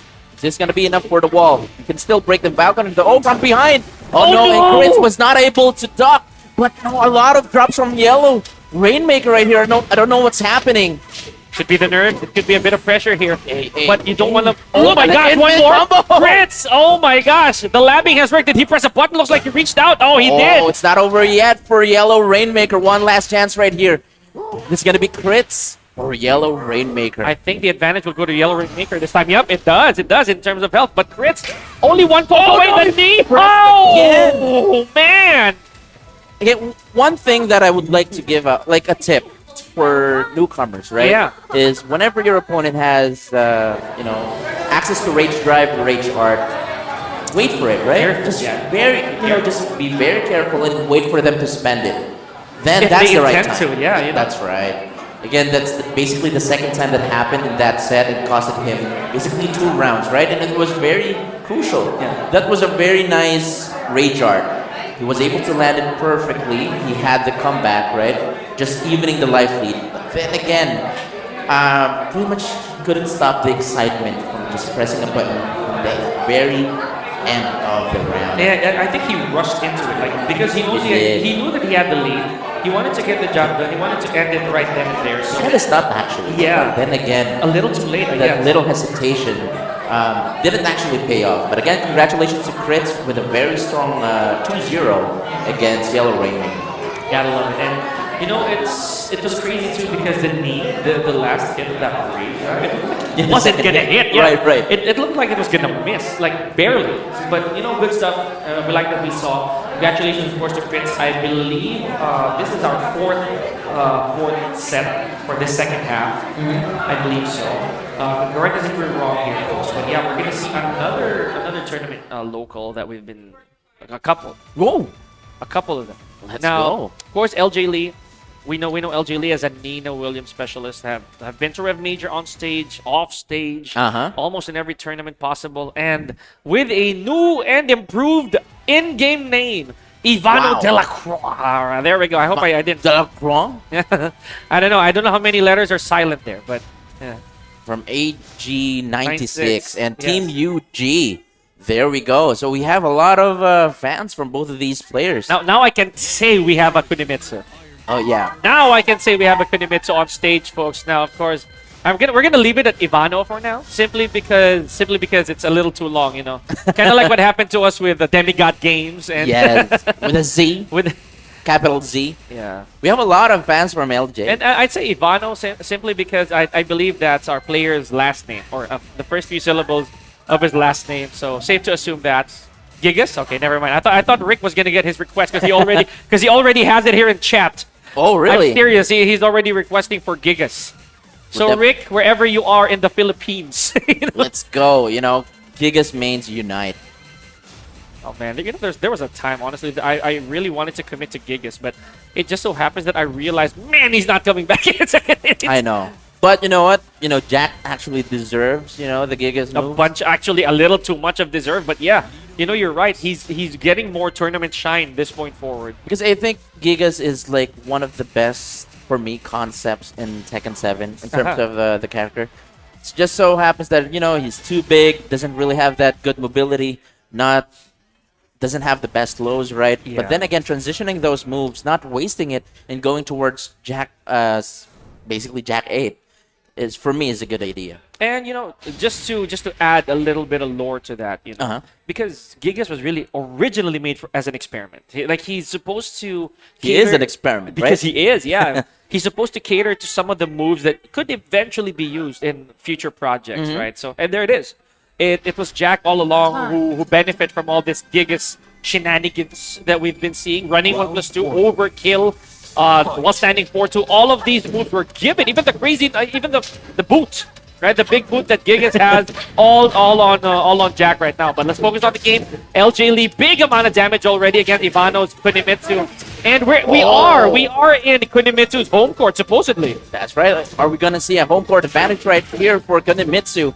But here we go. No block on that low sweep right there, and Ivano is in trouble. Low sweep back to back, and is in the red. Gonna shoot it? Oh, I knew it. Oh, wow! What a tap! Oh no, LJ Lee. Is this going to be it though? Big damage is probably it. Definitely so with a comeback. Ivano with a good start, and he let that rip as well. That QCF2 with LJ Lee's back against the wall. That's right. And just like that, I didn't actually knew that one single jab from that wall combo could hit. Yeah. Very interesting stuff. And Again, it might have been different if that jab didn't connect, but you know, Kunimitsu very small. I know. So Yeah. her hitbox definitely favoring her in that exchange. but let's see. But Nina is actually one of the larger females, right? In the Kind game. of, yeah. I think she's middle ground female, right? Like she's neither too small or too large for a female. So Exactly. And I actually talked to both of these players. This is not the first time that they actually face each other. LJ Lee and Ivano actually fought in a previous tournament. right. For top 8 placing. So let's see if this is going to be a close match as well. Okay, you know, you gotta give props to LJ Lee. Oh my god. And that was crazy. That was a high. I know. It's a high, but yeah, you know And what? he was crouching as well. I mean, Ivano was crouching. The toe kick deficits, guys. I posted a video of that too. At this point, Tekken 7 is nearly ending. I'm not really surprised about the crazy Yeah, things a lot of that has magic. been happening. A lot of those can happen. Here we go. Ivano with a big Wow. with a big life lead, but never mind. One counter hit is all it took. LG Lee, look at that trigger discipline. LG Lee was not sure whether or not that combo would hit, so just stopped at the DF3. 35 seconds more. Almost even on health though. Very smart stuff. Very nice punish as well. But Oh! out of nowhere, Ivano with that somersault, ending that round right there, and he is now in match point right here. Oh my What gosh. a read. The kiss from a rose dive over there from Ivano. Putting it all on the line. And Taking again, damage. LJ Lee still has a few more rounds to work with here. Bit of a punish though. Oh, wow. Very nice read for Ivano right there. And just moving forward, he's starting to be very aggressive right here. My gosh, absolutely nutty gameplay here from Ivano. Oh, look at that. A stray DF2, but no, not respecting the plus frames at all. No plus for you, sir. The way to the wall. Trying to go for a little bit of a bigger conversion there is Ivano. Oh, big, that's big. The rage drive, but no minor conversion down the side of LJ Lee. Sidestep 1, landing its mark. Big plus. He tried to also go for the Sabaka right there, but again, Too big of LJ's a- attack yeah. was really fast. And the sweep actually low crush from that rage drive. Very nice stuff. Okay. Look at the change of pace right here. LJ Lee starting to get the lead, and Ivano is in trouble, catching him in mid-air. And a little too greedy there on that Hurricane Rana escape because you're no longer plus there. Or you're no longer neutral. Right, rather. right. You're no longer neutral in that exchange. So I think Ivano tried to cash in all the negative frames and tried to take it from LJ Lee, but no. LJ Lee was pretty aware of what that really was. Oh my gosh. Okay, I like what I'm seeing. And Yeah. Ivano right now contemplating. I could see that as well. Because that was really close. He already had 2 rounds up. LJ Lee had to be on the chase. Exactly. Able And to close that out. you know that rage drive, I would actually say that Nina's rage drive is probably the strongest one, One of in the game. best, not gonna Like, lie, like yeah. the very first hit, or basically that single hit is probably stronger than a death fist, basically. Yeah, the initial hit of that, the initial impact. Not to mention, it does resplat on the wall, so a lot of utility there, whether you use it as a combo starter, an extender, a wall carry, a lot of that can work. Not to mention, it's low crush, so you can actually down jab out of it. And no duck from Ivano right there. That was a huge opportunity, and LJ Lee is taking advantage of this situation. I don't think Ivano really has that enough, matchup knowledge against Nina. Yeah. Barely, if not any at all, because again, Ivano, he faces Coach Mouts quite on a good amount of time, but no, LJ Lee, a different beast on her own right. So Exactly. here it is, 1 round on the board. This is the first time we're seeing LJ Lee in the lead. A while ago, LJ Lee had to play catch up, like I said. Beautiful evil miss over here. Not easy to do, folks, by the way. Yeah, that's right. And you don't really see that often. And again, So many. And Ivano actually changing the stage into Infinite Azure, but LJ Lee is actually the one taking advantage of this stage at all. Yeah. Just like that. Very strong 4 straight rounds from LJ Lee. Again, off of a deficit here, folks. So this is round number 5 already for LJ Lee. Potential set point in what seemed to be a very uphill battle against Ivano. So, get out. Oh! Kunimitsu's, man, what are you going to do? More cross-ups? Look at this combo, the Setup setup. galore. Oh my goodness. Here's wipe the floor, though. A lot of sweeps are hitting its mark right here from Ivano, and LJ Lee, once again, is in the red. Which Very confirmed. nice confirmed. Right? And a bit of drops this time around for LJ Lee. Not easy to do because that Nina Williams, no duck on that swing as well. LJ Lee has not been getting any of the Nice punish. wipe the floor follow-ups, though. Oh, and now LJ Lee is the one ducking right here, and Ivano is now on the board. It's not over yet for both of these players. Again, trying to tie things up. No whip punish. And these lights, I'm not sure. I think the counter hit is on. It could be, But then again, on all seriousness here, Ivano caught pressing buttons. Not really something you'd want to do against Nina Williams. She is a frame freak. I'd say that right now because a lot of frame traps, Nina Williams, they like capitalizing on that. I know, and everything is working. Oh, nice! Hop kick, water read once again from Ivano. Is he going to take advantage of the... Oh! Was that even intended? Wow! Oh, but the what? Okay, it didn't The work counter once. hit is on! Didn't work once. Let's do it again. And ironically, that was a natural combo. Exactly. 3-4 is natural. No pun intended, but that was a second shot. More stuff. Here we go. Chain them No in. More turn. 1-2-4s. Oh!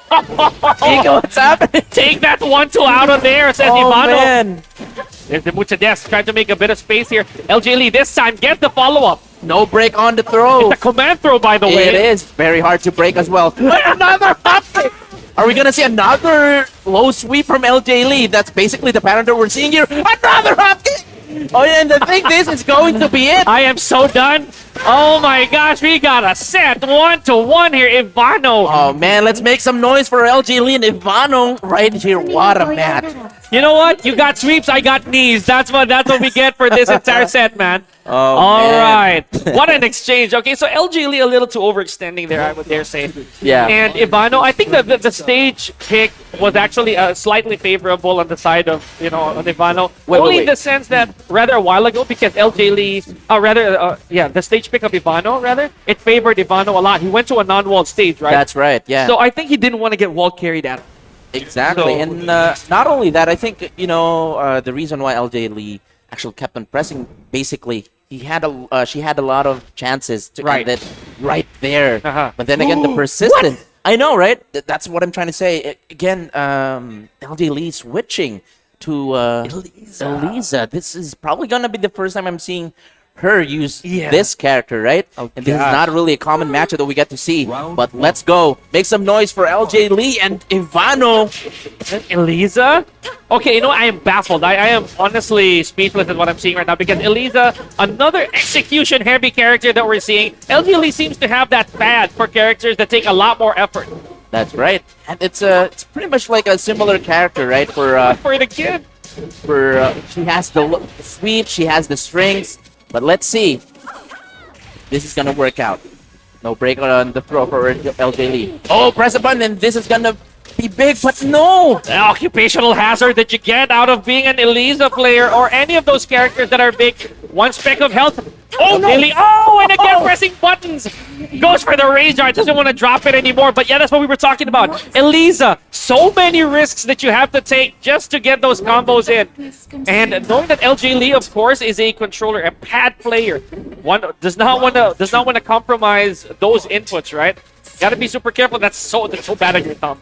Just like that, with that, just 1 HP left, LJ Lee A sweep. hitting that sweep. She's really good with those sweeps, right? And Ivano, let's see what is gonna be the adjustment. Another sweep. Oh, bad Wow. get up there from LJ Lee. Good look at the conversion here from Ivano. Got to be super careful. Back because to back. What did he press after getting I hit? know. Oh, man, Ivano. This is going to cost him big damage on the side of LJ Lee. There it is. But first the meter. Don't worry. LJ Lee still has another for the final round. Set point still here for LJ Lee. And again, it's not over for Ivano. We've seen him with a huge comeback, but all of the lows pretty much are all hitting right now. Again, both of these players need to duck sometimes. Man, and of course, we're looking at Eliza. She does have a low starter. So you got to be super careful here. Ivano, we're gonna see Andy. Oh, LJ Lee's going to close it out. Beautiful round. Wow. 3 rounds straight for game number 3, and LJ Lee moves on. Oh my gosh. And yeah, so again, those were basically three straight lows, right? That actually hit its mark. Again, like what I said, both of the players needed to actually crouch at one point. Again, the no mix-up actually works, right? This is one of the situations I'd say that being caught off guard of a character pick was really a slow clap moment for me because LJ Lee did really well in that. Sure, a bit of fumbles in the beginning, a little bit of mistakes in the combo rotation, but that was pretty much all she wrote. Always effective, to catch people off guard. Speaking of effective, ladies and gentlemen, before we head on over to our break, we'd like to thank everybody who's here. First and foremost, Crossroad Productions, partnering with XRD, Second Shot, Brewing Studio, of course, with a wonderful coffee, and of course, Keychron Philippines. Now, Keychron Philippines, they are going to award one of the champion later of our supposedly of our entire tournament with a beautiful, beautiful keyboard a little later on. And a while ago, I already mentioned these wonderful specs. So, Let's I go. think Yeah, we need so- to learn more about Keychron Philippines. And for those who don't know what the model is, it's actually the Keychron K8. That's and it is actually priced 4,399 pesos. Wow! And again, it has the signature Keychron features such as wireless and wired. Yeah. Right? You can actually use it for Windows and Mac as well. It's also compatible with all devices, customizable key map with QMK and VIA. All right, so that you mentioned already, rock and roll. Those are just some of the amazing features that Keychron has. There's also the Q12 keyboard with the left side numpad. It might suit you best. And the Mini Mouse, wow, okay, really? It has all the best features in an ultra lightweight body at only 55 grams. Are you serious? Supports some wireless 2.4 gigahertz and Bluetooth 5.1 wireless connections, right? It's ideal for almost any scenario, whether at work, gaming, or if you're on the go, much like us here in esports, honestly. And it offers the best performance to maximize your productivity. So a little later on, we're gonna tell you more about Keychron Philippines, ladies and gentlemen. But thank you so much, Keychron. We are looking forward to our champion a little later on. You're gonna announce with us. So yeah, what a setup. I know. Beautiful matches. And again, thank you so much, guys, for tuning in. I know that you've seen a lot of hype matches, and I know you're looking for more, but we're going to take a very short break, just 10 minutes, and we are your casters. I'm Rock and Roll with Pika. We will be right back. The legend is coming. Introducing the K3 Pro, the world's first QMK Ultra Slim Wireless Custom Low Profile Keyboard, bringing you an unprecedented experience. We made the low profile keyboard more powerful and customizable. Whether for the office, gaming, or on the go, you get an unparalleled experience with the K3 Pro. We developed a QMK open source firmware for the first time on a low profile keyboard. It is the first time an ultra slim low profile keyboard can be programmed and can create macros or combination keys. We also created the first low profile double shot PBT keycaps for the K3 Pro. The characters will never be faded away and won't leave oil stains to give you a better typing feeling. Configured with 5.1 Bluetooth, it can give you a stable wireless connection. You can pair with up to 3 devices and switch them seamlessly. Connect the cable, and the K3 Pro's polling rate can reach 1000 Hz, giving you ultra-low latency for peak gaming performance. The K3 Pro supports Mac OS media and function keys, as well as Windows layouts. With its hot swappable capabilities, you can easily change switches and customize your typing experience. Ergonomically designed 3-position angle adjustment, built-in 22 kinds of RGB lighting effects. With the K3 Pro's incredibly slim, solid design and powerful features, enjoy typing in any scenario. More customizable performance, more outstanding typing experience, an unprecedented ultra-slim custom keyboard, Keychron K3 Pro.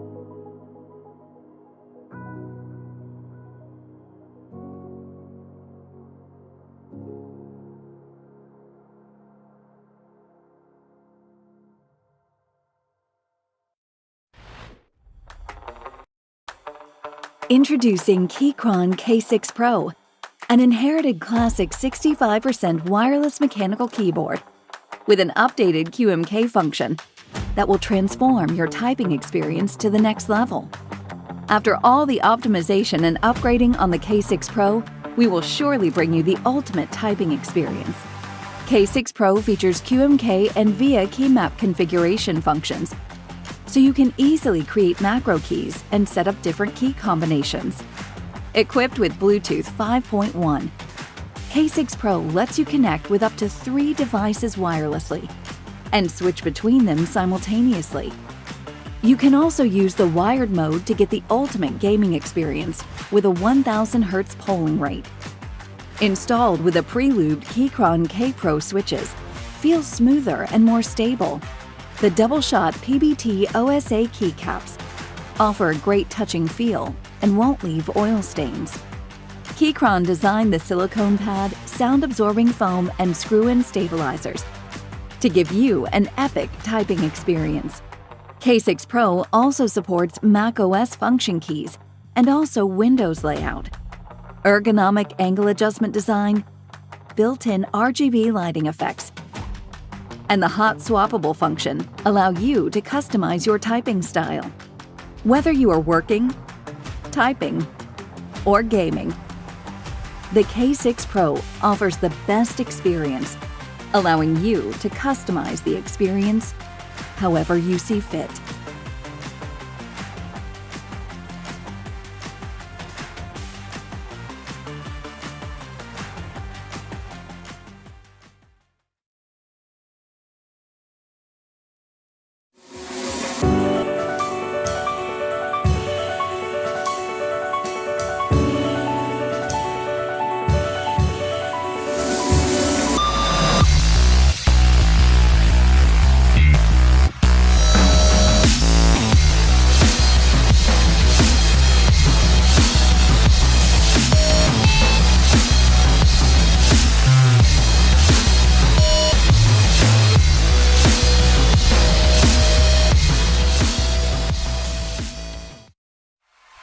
Introducing the K8 Pro, our first ever QMK wireless mechanical keyboard that supports QMK and VIA right out of the box.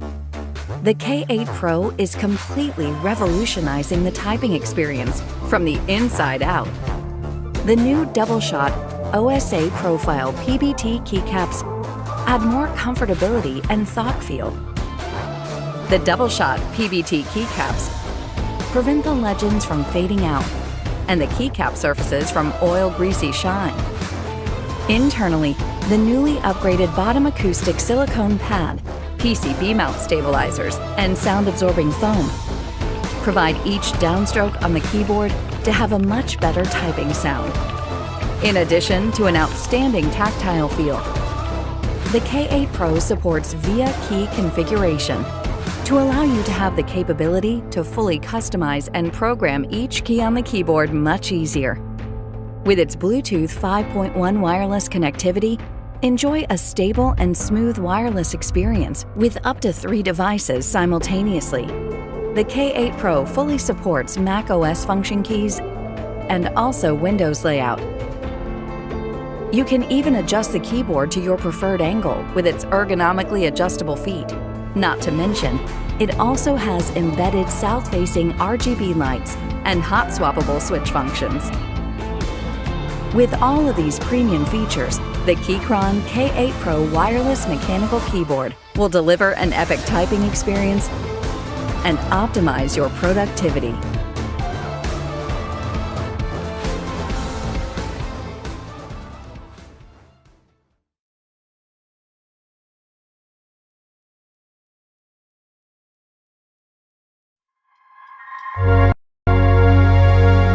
Oh, I'm waiting for an answer now. I hit the ground.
yan na yung pinaka-flat? Yeah. Wala na. Yung ano na kasi, tututok din kasi. Tama. Angat na natin. Okay ba? Fix na. Okay na.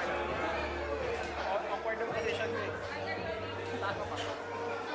Ups. Skip ako. Ano lang pantayin mo? Yan, okay.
Galing mo, Eman.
Reminding all the players, again to go to the registration booth to claim your shirts or bubble pins.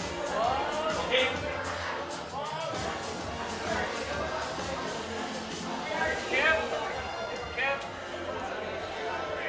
Yeah, guys, again, reminding all the players to claim your XRD Esports t-shirts or bubble pins.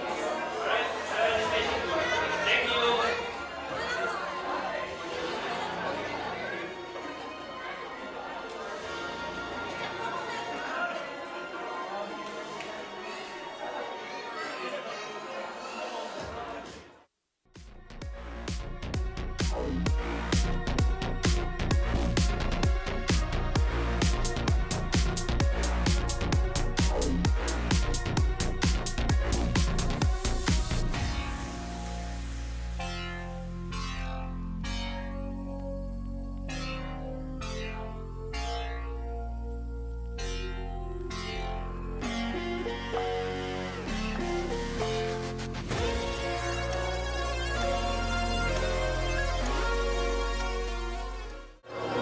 We have returned as promised, ladies and gentlemen, inching ever so closer to that top 8. Welcome back to XRD Tekken 2023. Yours truly still on the mic, Pika and Rock and Roll. Together we are... Pick and roll. Have you had your second shot yet? Oh, I'm saving it for later. It's going to be one heck of a day. But yes, thank you so much for those of you tuning in on stream and here on location. It has been quite a number of sets already. Like, I hit 8. On stream, but we're still having a lot of that done off stream, ladies and gentlemen. So if you're around, come say hi. We definitely want to have you. Yes, it's gonna be a very long day, and again, you guys, if you wanted to spectate the tournament that we have right now, come over. We're here at Crossroads. It's very near. We're just right here, guys. And if you guys want to just stay at home and watch Tekken action, we got you guys, right? And again, very special shout outs to, of course, our organizers and, of course, production team, Crossroads, as well as, of course, Second Shot, and, of course, Keycon Philippines, our presenter for XRD Tekken 2023. And you saw while we were on break, a lot of their products, right? They gave us a quick glimpse of what they're really about, like what they offer to the table. It's absolutely unique. You know, the fact that the keyboards are ultra slim, right? That's another thing. It's an innovative, low-profile gate-run switch. If I'm reading that right, it's 31% slimmer, by the way, than conventional normal profile switches. Makes the aluminum body. You know? That alone is a very big deal already. So ergonomic angle designs, two-level adjustable rubber feet makes the K1 SE more comfortable to type on. That's the keyboard that you saw earlier. So beautiful stuff that we're seeing already. And that's not all, of course. It's hot swappable. It's to your liking. It's optional. For your personalized typing experience, if you feel like it's going to treat you better, the hot swappable sockets are mounted on the PCB. Right, so you can hot swap every single switch. So with almost all of the 3-pin and 5-pin MX style mechanical switches on the market, with Cherry, Gateron or Gatron, Kale, Panda, etc., without solder. So you can customize your own typing experience in just a matter of seconds. And you know, we talked about a lot of execution earlier on, right? And Tekken 7, I believe, is the very first Tekken where you can actually use a keyboard. That's true. This can be played on PC, on Steam, basically. And we were able to introduce a lot of, brand new players who's actually playing competitively on a keyboard. So why not get your Keychron keyboard right now? Yeah, and prepare yourself for Tekken 8 as well. Speaking of preparation, ladies and gentlemen, we are back on stream with Korea, who we saw earlier with an amazing run against N4K's Japon. Now, fellow derpers, we have Primavere on a screen. So safe to assume we're seeing a Lily again for the third time today. Let's go. Yeah, so we can never run out of Lily. And we have a lot of fans right here. And especially, Danny Soya right there cheering for Primavere. They're both smiling right now, just having fun. Although this is a competition, then again, it is a game. And it's all about having fun here with Tekken 7. So if you want Korea to win, make some noise. We got that. All right. What about if you want Primavere to take the win? Can we hear some? Hey, all right. Quite even. Let's go. Okay, all right. Parehas lamang. Parehas lamang. And we're gonna see both female characters right here. Oh, I love this camera angle right there. Oh, beautiful. Yep. Shoutouts to Jello, our head marshal right there. Looking good, bro. All right. Speaking of looking good, we're now at the loading screen. Let's see what stage we have in store for you guys. That plays a lot of advantages and disadvantages, right? We saw that earlier with Ivano, by the way. He prefers to be called IDC, by the way. So, IDC? Yeah, so all right. That's AG96's IDC, right? All numbers, all letters. But here we go. We have, again, Lucky Chloe. It proved to be very effective a while ago, care of Korea. But now, Primavere, another Lily, seems to be the character of the day so far that we're seeing. 3 of a kind already. Yes. And Howard is state of all places. What a block! What a block or round 1 block. Okay. Hey, and this is definitely going to the wall. Perfect combo right here for Primavere. What a strong start. Let's see what's going to be the adjustment here. Very perfect punish. That back turn. I like that. You don't see a lot of people punish the back turn 1+2 so much. So good sense of awareness from Primavere. More Indian steps coming out of Korea. That is the Lucky Chloe mix. You really are forced to guess whenever you get hit. But there we go. QCF 3+4 with the float. Very nice, just slowly chipping away Primavere's life right here, and from behind, very nice side but not break the wall, and one more chance. Oh man, that's so ironic. That is so bad on the side of Primavere. See how the slap actually got realigned by the Rage Arts. Oh, that's so tragic. Good start here from Korea. Wow, pretty close. Oh, look at this. This is definitely going to be big. But no drops the combo. And mind you, both of these characters actually, use back turn stances for their attacks. More so with Lucky Chloe when it comes to launching. Lily doesn't have that many launches from the back. But whenever Lucky Chloe lands hers, it's always painful. We've seen that happen a while ago and against the Geese. In this situation right here, they're pretty fierce. Oh, a wall bounce. We don't see that a lot very often as well. Again, saving Korea's life, but one last chance, but no whiff punish right here for Primavere. Did not confirm. Oh, very nice block and punish. One more hit could do it. Oh, nice. Nice take of a turn from Primavere off of the submissive heel. Beautiful gut check. And no matter what Lucky Chloe would have done there, it would have really lost. So good stuff from Primavere. I love the matchup right now. Nice! Whoa! The labbing has been done from Premier Beer, but no, not the conversion though. Then go for the 4-4-3. Basic throw connects. You know, that's going to be a lot easier to deal with in Tekken 8. So right now, maybe they're still abusing it. 2 for 2 for the grab right there, and Premier really have to watch out for those. And again, she is behind the wall, and Korea is taking advantage of that pressure. Premier already in the right, but behind. Forward. Is this gonna hit? No. Hey, I know it. Yeah. Beautiful block from Korea. Here we go. 2 rounds apiece. And no break on the tatami walls just yet, right? So no significant advantage for both players. At least combo-wise. Oh, the whole spring connecting, really? It is the key moves for the day. Very nice. Did not confirm, did not trust that attack. Nice. Tried to go for the punish, but not quite. Just frame punish as well there from Korea. Getting the full damage, the full output. Again, that combo conversion, sadly though, not really favoring Premier Beer, but all for the second hit. Okay, very interesting from Korea. You would think he knows his matchup entirely, but still pressing on that last key. And Pika, this is the lower bracket, mind you. Oh, that's true. Okay. Nice. Trying to go for the sidestep. Nice break. There we go from Premier Beer. And Korea. Hey, okay, good punish on the power crush. No breaks on the throw. Premier Beer having revenge on these grabs right now from behind. Lily sidesteps, bro. Okay, here we go. All the way to the wall. What's the carry? Nice combo. Nice. Beautiful punish from Korea. Now in rage, though. We've seen this happen. He does have that clutch factor when it comes to rage. Now Premier Beer not pressing the buttons. More Indian steps. Look at this. All of the lows and mids. Beautiful block and punish.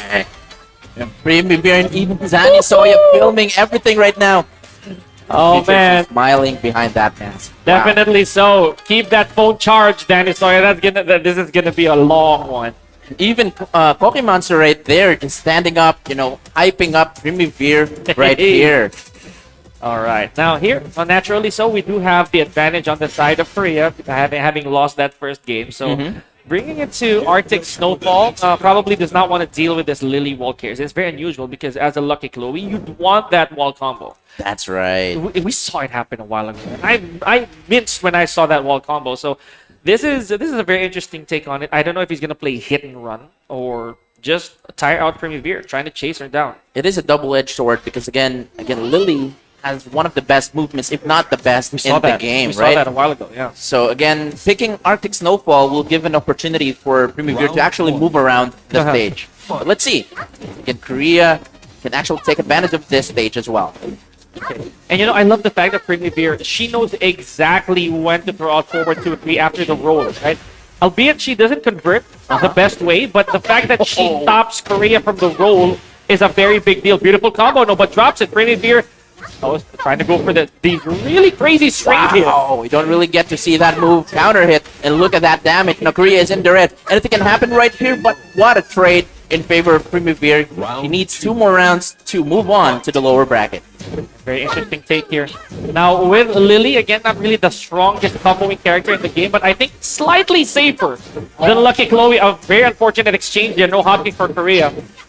Did not hit, and again, Korea against a character with a very good sidestep. She tried to sidestep it as well, but did not work out. No whiff punish for Korea. Again, Premier Beer is taking advantage of this pressure and aggression. And more rolls from Korea, but missing these chances. No float from Premier Beer. One Rage Rod could do it. Now Premier Beer does have a bit of a life lead here. There it is, burning the Rage Rod. Korea wanted that advantage. Good duck on the throw. Submissive heal. And again, Premier Beer. Wow! Kaiser! Not gonna hit! No, man, very unfortunate. Korea launches Premier Beer back turned. So really compromising so much damage, man. I was gonna throw my chair after that launch. I know, I kind of understand Korea on that part. Really upsetting. He's used to that combo, but Premier Beer was head first and behind Korea. Very unfortunate stuff, but let's see. Look at this. Everything is working for Korea right now. But I love the attempt of Korea. I know. He wanted to really convert off of that despite those very bad angles. Premier Beer does have access to rage, burns it. That is jail though, so once you block the first hit, you cannot duck the second. Double L sits. Basically, the Lucky Chloe hell sweep there. Really risky, but there's the round for Korea. Again, sometimes you really have to take some risk. What the heck was that? Very nice. Again, Premier Beer lapping it out, knowing that, she has matchup knowledge against Lucky Chloe. Now, Korea really have to be very careful right here because Premier Beer just moving away, just slowly chipping away Korea's life. But Korea just waiting for that whip punish. Oh, more double L sits here. Big healthy. No punish there from Premier Beer. Does have a bit of a health deficit here in Korea with these folks. Again, lining up. No escape from the back throw. That is, again, generic.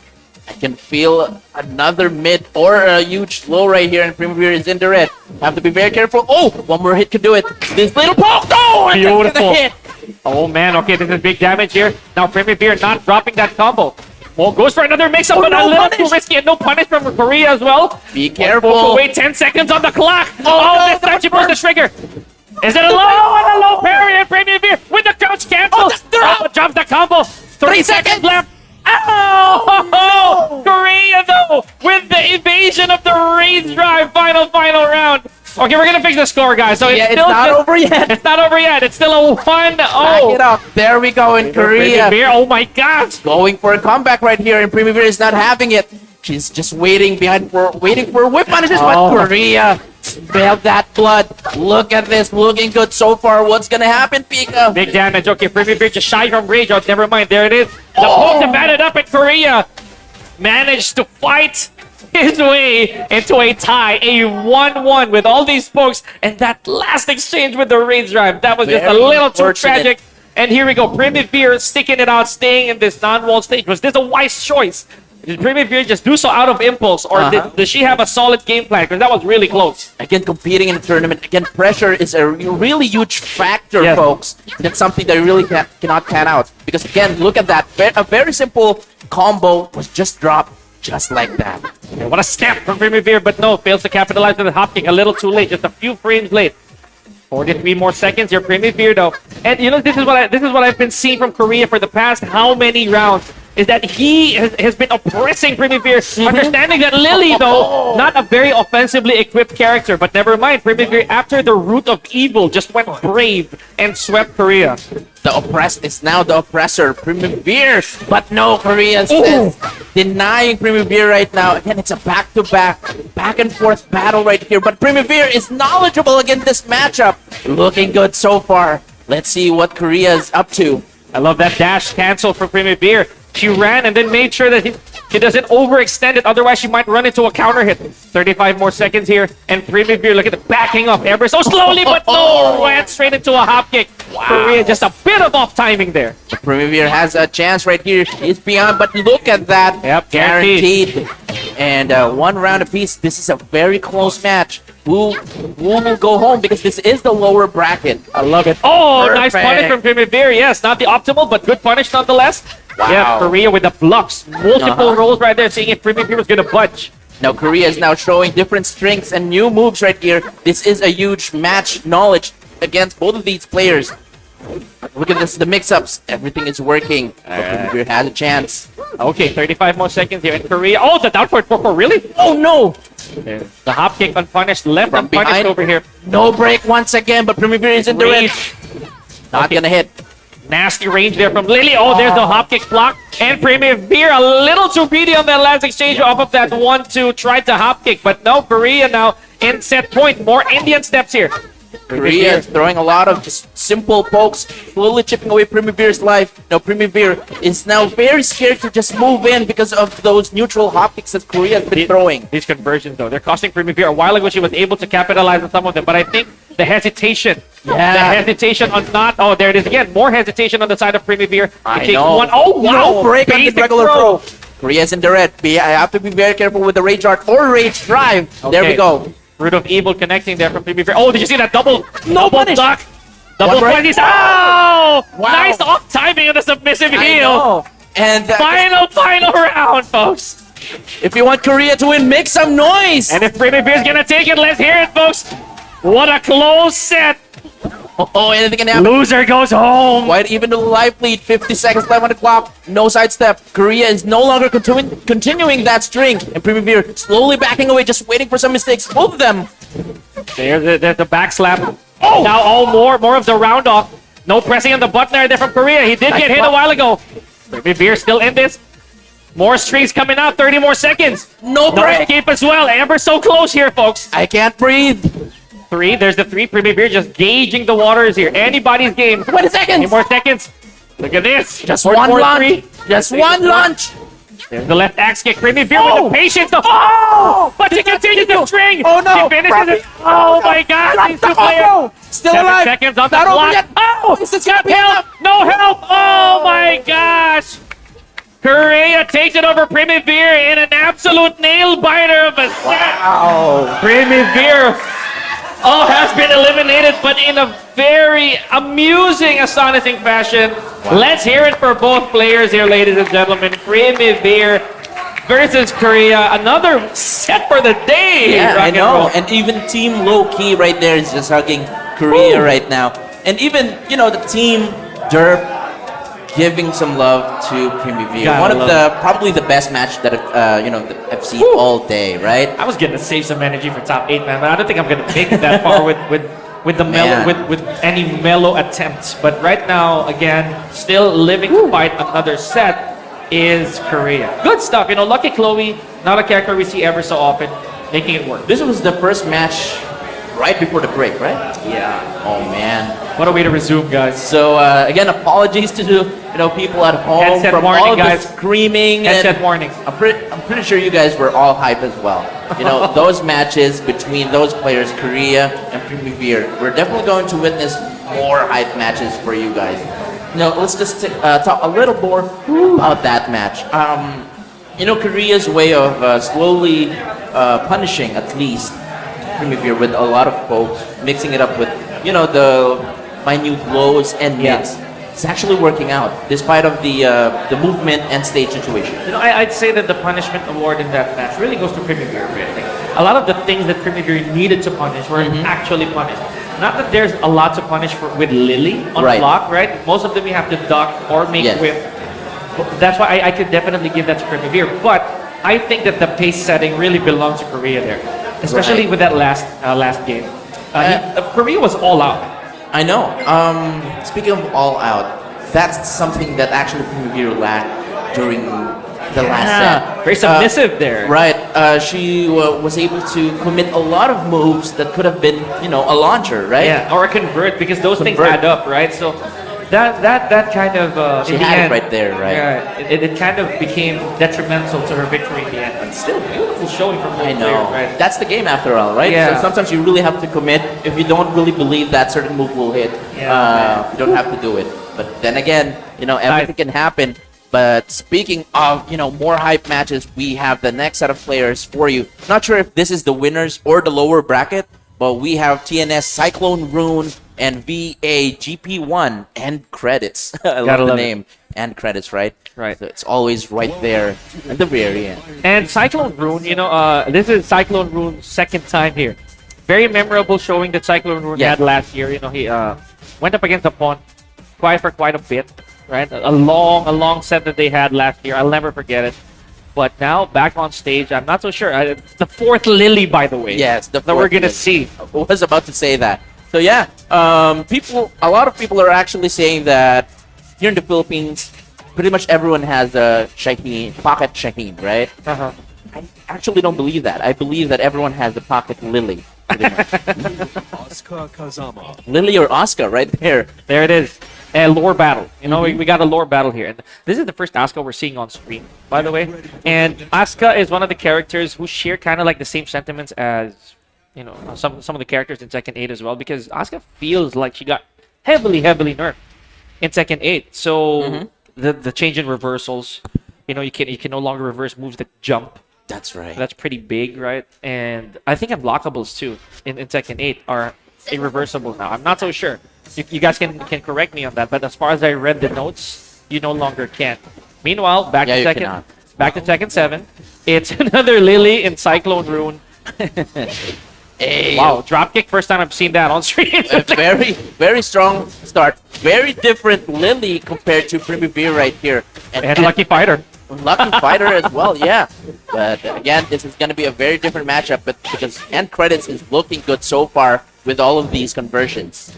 You know, Asuka is one of the characters. Oh, good attempt of a conversion off of the sweep. That sweep is also pretty reactable, so that's a big gamble on end credit side. Yet it worked. So yeah, I was about to say that Asuka, one of the characters that I feel made the online scene very popular, right? Exactly. She's one of those characters that's hard to defend when you're dealing with a bit of connection. And not only that, for newcomers, it's actually one of the difficult characters to actually punish because of the sabaki. Yeah. So again, a lot of newcomers are actually using Asuka because of that. Yeah, and you know I highly recommend her as well. Like if you're Right. gonna start Tekken, Asuka is definitely one of the characters I give to people because there's no execution barrier whatsoever. Yes. She's easy to pick up. The downside though is being an Asuka main, you can hardly pick a sub because she plays her own way. Yes. I'm talking to you, Bako Nation. But end I can credits. hear you for sure. Yeah, and again, both of these characters that we see right here is, beginner friendly. But look at this. End credits. Almost right there to end the match. Oh, And another one. Wow. Third time's the charm.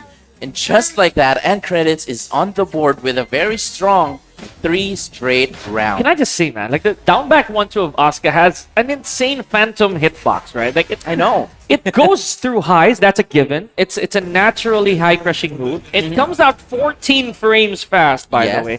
But it sometimes And goes hit through mid. confirmable, right? Oh, forever. Forever. Like you can hit confirm down back 1-2, like in between the hits, you can check your phone and and still press the 2 thereafter. It's still gonna hit. It's a very big gap in between those hits, but it's still very hit confirmable. Now this is interesting.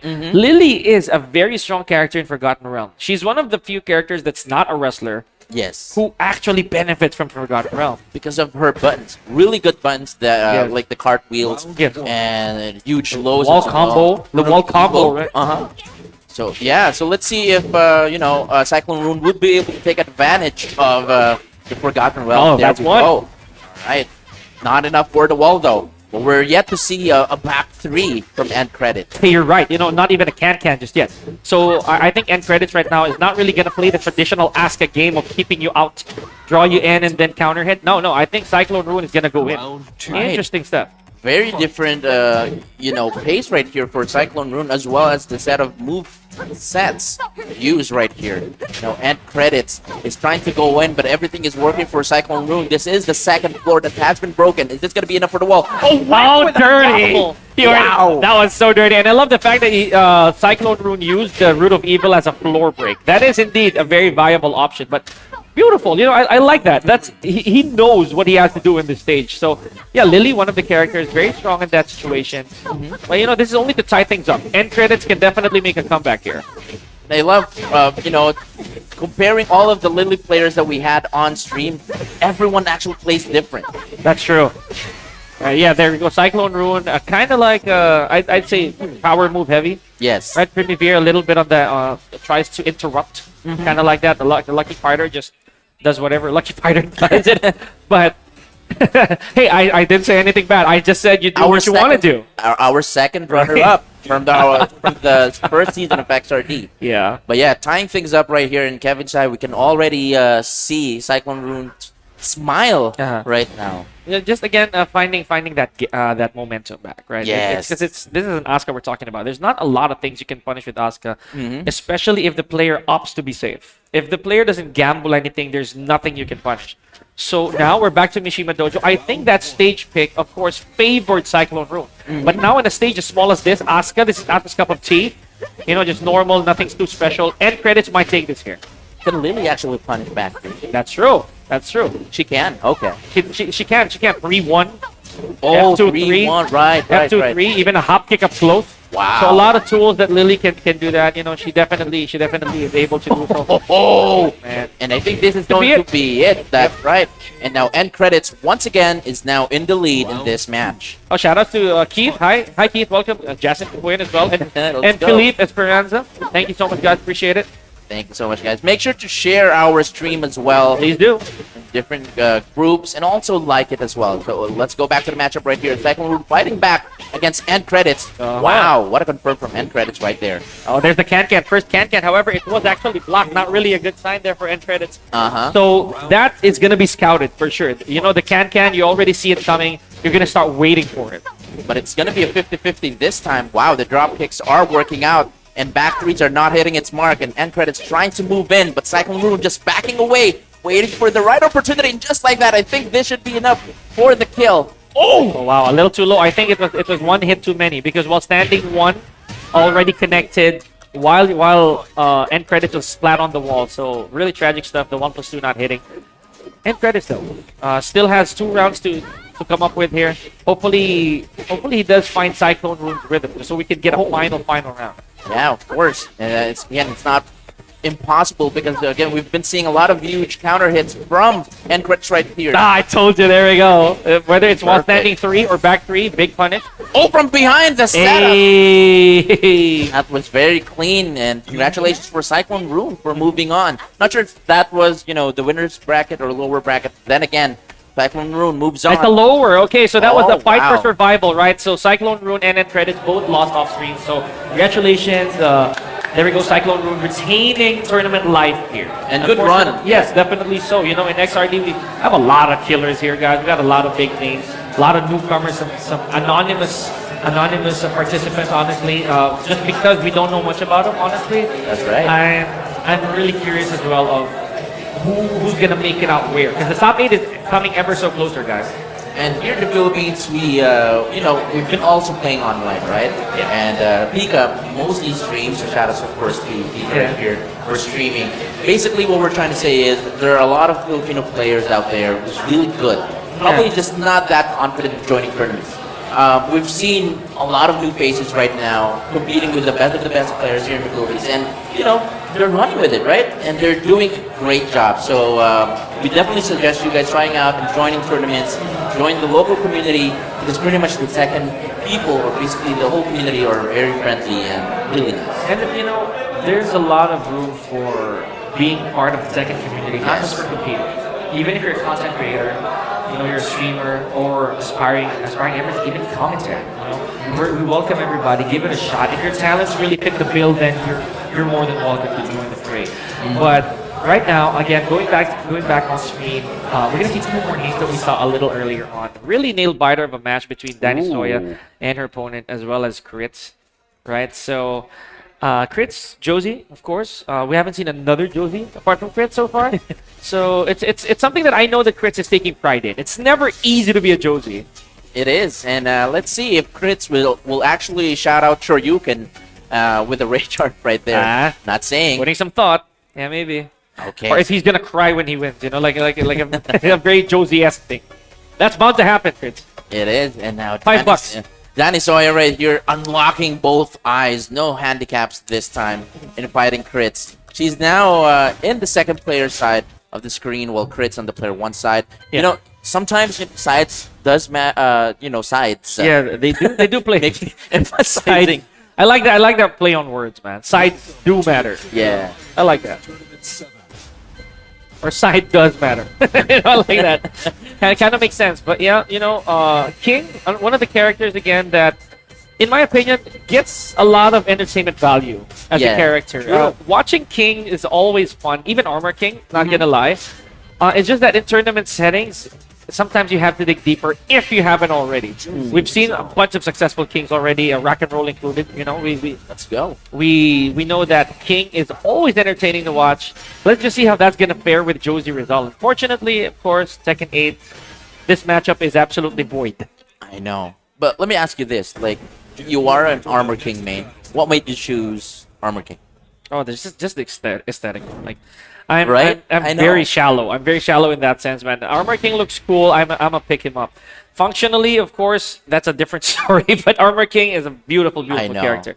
That's what I love about the game, because if you feel like this is the character for you, choose it, right? It doesn't matter how strong it is competitively, but if you feel that that's the character for you, go ahead and bring it out of the park. Come Tekken 8, man. Like, regardless of who among my roster comes out, I'm gonna give competing a shot. Obviously, again, if the situation calls for it. Now here we go. We're gonna pick the scores real quick, guys. There we go. Thank you so much. Okay, and look at this now. Danny Sawyer is behind the wall, and Crits just bombarding Danny Sawyer here with a lot of attacks, and Danny Sawyer is thinking when to actually press buttons right here. Yeah, Josie Rizal, not a common character to see every day. Gotta learn the matchup. Gotta learn the stuff that you can duck or punish. Oh, here we go. Crits, juicy counter hit off of that Ormok switch. Yeah, I know. It's the funny name of the move.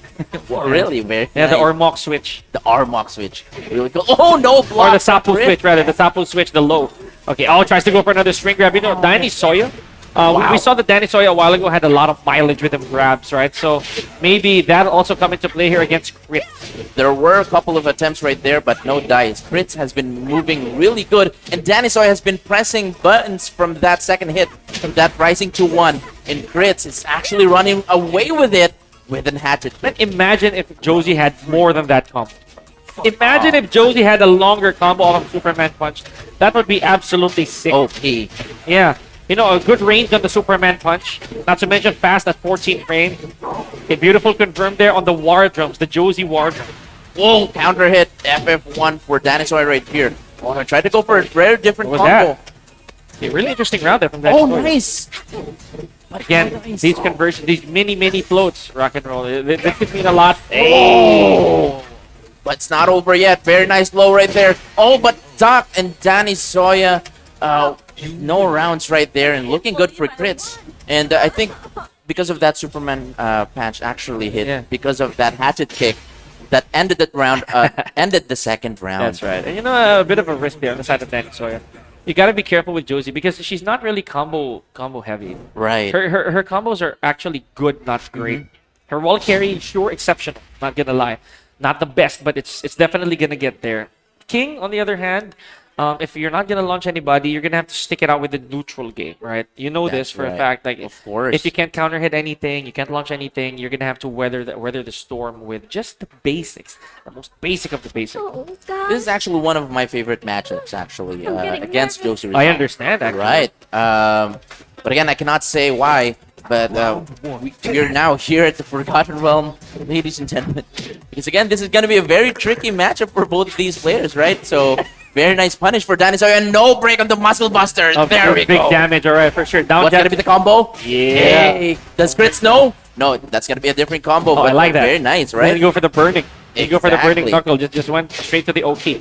Now Look this at is this combo. Wow. Yep, there we go. Shades of NCB. Oh! Who claims that he knows the... He Oh claims- no! Well, he claims that he Frankenstein- came up with it. No, I'm just kidding. Anyways. Okay, big advantage here from Danny Soya. Good escape from the Shining Wizard. Oh, what an interruption! Alright. Front kick to the double underhook. Nicely done. There we go. Danny Soy is now on the board, and Crits has to be very careful in this one because Danny Soy has been hitting it smart, and there we go. Are we going to the wall? No, so we're going downstairs. Going to the final floor, right here, the shoe department. Oh, I like this. You know, Danny Soya a while ago made the mistake of not actually estimating that combo properly. Uh-huh. But still, Look at this combo. Perfectly done. No, but spring kick for Crits. Now raising the aggression right here and press a Wall lot of bounce. buttons. Hey. Danny Soya now in rage. There we go, not falling for the rage grab again. Big amount of pokes here. Nice Oh, parry. what a block though! But And the Danny sidewall. Soya, oh, she was saved. I am telling you, someone up there loves you. Danny Soya, beautiful stuff. And Okay. look at that. Premium Fear is actually filming this one as well. Again, the friendship from these players, right? The support. Hashtag Alright. Sana all. Oh no! Break again, once again for the Muscle Buster. What's gonna be the OK this time? Tried to go for a drop kick, but no dice. And Crits is starting to use. Wow, setup all right here. the tricks in the book. The Carabao horn over there. The high crushing hop kick of Josie. Another And low. so reliable. 33 Oh, no. seconds. Oh, but falls for the string. Oh man. All right, Danny Soya here. She still is in potential match point here. If she gets this from Chris, she can tie things up. And again, we saw Danny Soya a while ago on a deficit. All she needs is a good breather, and it could be anybody's game. There it is, elegant switch counter hit. Hey, and this is definitely going to her. What's going to be the OK? Because that's going to be very important. And no blocks again for Danny Soya. Nice break for Crits. She could have had it right there with a DF2 counter hit. And nice stop from Nice. Crits. She knew that Danny Soya would go for a grab right there. And now Crits is now in set point. And Danny Soya has to tie things up. She really has to win. I'm not so sure. This is probably still on winners. Because a while ago, Danny Soya and Chris both won their respective matches. That's Still right, be it. yeah. Good check roll there from Chris. That But the was the- damage, though, That was the very first, giant swing from this set so far. and it landed too. So Danny Soya definitely has some. She has some sinister plans over here. There's the 10-hit combo, but Oh, one more hit. it hits. Okay, Chris does have access to rage. There's the 2-1. Nice What a low parry. parry from Chris. He delayed that a little bit too. Is this going to be enough for the wall? Close, very close. Now Danny Soya has to be very careful because of the raid right Just here. yep. Plus frames. You have to guess right here. Oh, Oh, hit! She Perfect. interrupts it. Yeah, Nice. that is punishable if Crits actually delayed Yeah. the drink, which he did. And wow, Okay. Danny Soy is really looking good right here. Nearly fell for that wall bounce as well. You know, that cost her the round earlier. Really big damage. But now, let's see. Crits does have the advantage of picking a stage. He could take it out of... Oh, yeah. And as aforementioned, there we go. He takes it out of Forgotten Realm, where Danny Soya would thrive perfectly as a king.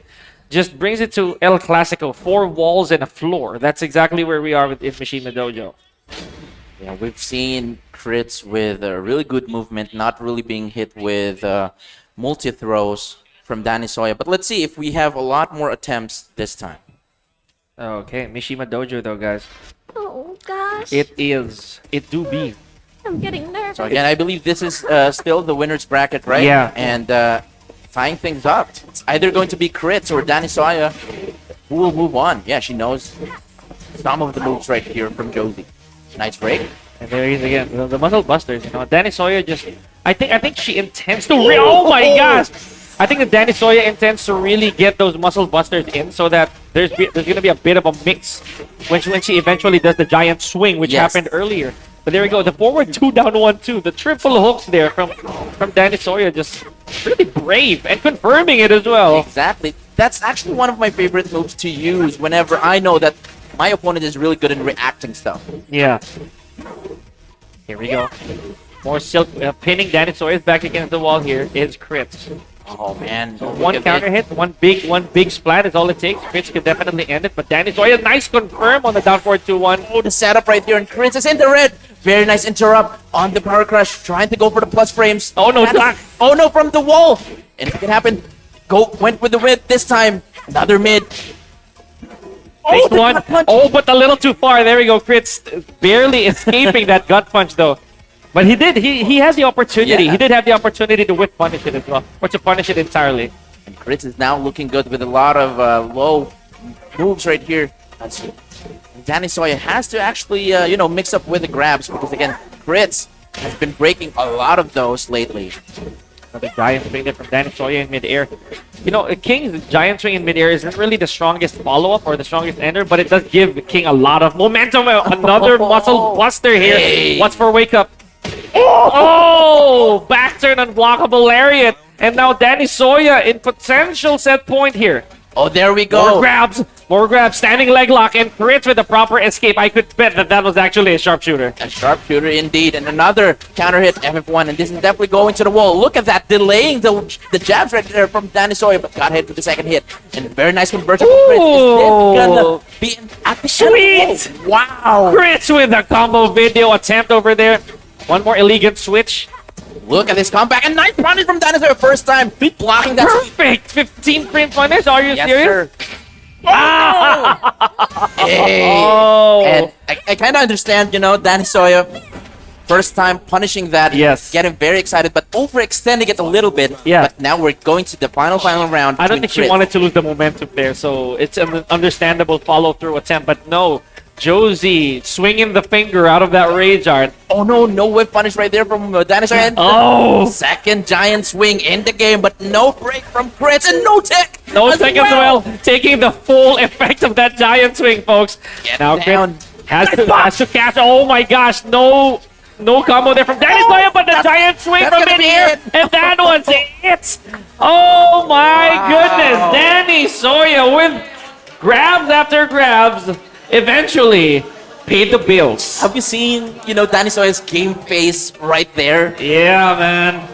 Oh Man. we're gonna take some behind-the-scenes look at those videos because Danny Soya again, she's still a terror on the D-pad, man. She's I know. an absolute beast when it comes to these clutch game plays. That block on the full crouch low was insane. I've actually seen, Danny Soya's controller and how she actually plays King. Yeah. So this is the first time I've seen someone actually use the D-pad for the movement, Yeah. the analog for giant swings. Right, so she knows the exact tech. exact feel, right, of when you transfer from the arrows to the pad, so the analog rather.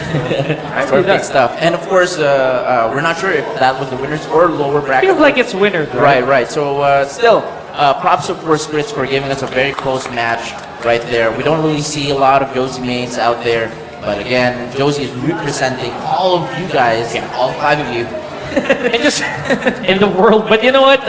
Realistically speaking, you cannot scoff at Danny Soya at all, right? Yes. That King performance has already put down two players. Yeah, You know, that's right. they've already put down two players in the brackets. So again, yet to confirm how Chris is doing. We're going to check the brackets a little later on. But now, ladies and gentlemen, back to the nitty-gritty. We have a match right here that we have witnessed over and over again in the form of 8 Methods' Gold Standard and 20B's Bacal Nation. So this is going to be one heck of a run for both these players. I cannot wait. Yeah, we're just gonna switch the names real quick. So we have on the player one side, we have 20V Battle Nation. Make sure we have the right spelling. And 8 Methods Gold _, Standard, the newly sponsored Gold Standard right here. Just so you know, pro player just like Gold Standard, is not someone to be trifled with, because basically he's, I would say, the best Leo main in the Philippines. Okay. Arguably the best, honestly. Like, wow! Josie From Gold Standard? from Gold Standard. Okay. All right. Well, Crits, you might want to watch this, because man. your friend right here is trying to show us. Or he could Another- know something that we don't, man. Like I know. legitimately, even without the nod to crits, maybe just maybe this matchup is completely Different, yeah. Different, yeah. Honestly, And we've seen this matchup a earlier. while ago, but yeah, I was that's about right. to say. The thing is, you know, I'm pretty much confident, even though that Tekken 7 will end, we'll definitely, like, there will be a lot of things that's left undiscovered, right? Before we move on to the new game. Right. And now here we go, G-Core helipad. You know, not often we see the stage. I like the stage because of how even it is. You know, both characters, both players, they'll have a breakable wall behind them. It's just a matter of tug of war. Whoever, Like a basketball jump shot, yeah, right? exactly. There we go. Whoever gets to push someone a little further back gets an advantage. Now here we go, Bacal Nation. We know for a fact that he's always done the Marduk. There's an Asuka there somewhere, sometimes a Negan, but I think he's relying on Marduk this time around. Even with the results earlier between Prince and his opponent as a Marduk, Bacal Nation, he's putting all his cards on the table. Right, and Gold Standard right here looking good with his Josie Resolve. Starting off with very fundamental basic attacks right here. Everything is all working, but Bacal Nation known with the right and perfect timing with his launches. He's aiming Gold Standard's head right here, but wrong press for Bacal Nation. Quite near to the wall. All right.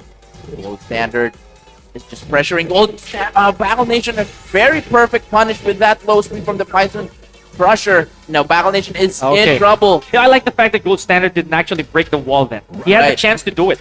When he went for the down Yeah. 3-4, right? To the switch 4. No, he didn't do it. Again, maybe saving it for later. Good escape. That's not easy to do, especially if you're on a crouch state. And again, the stage is actually one of your resources as well that you could use for different rounds, right? Nice block, but again, not really quite the the good damage that you're looking for, because that's one of the weaknesses that Marduk has. And I think this is why Josie is the main pick for Gold Standard right here. Set up? Yes, sir. There's the pickup around the world. Perfect timing. Oh, look at that big scale damage. Bacal Nation, beautiful combo. Wow. And there goes the health bar. 20 more seconds left on the clock. There's the Silk and Gold Standard. Oh man, game number 1 with the Josie. Nicely done. Bacal Nation will have to rethink his ways here. Probably go for a switch or a different stage. Let's see. Josie Resolve's hatchet kick is -12, right? Oh, 13. So that's 13. going to be very big.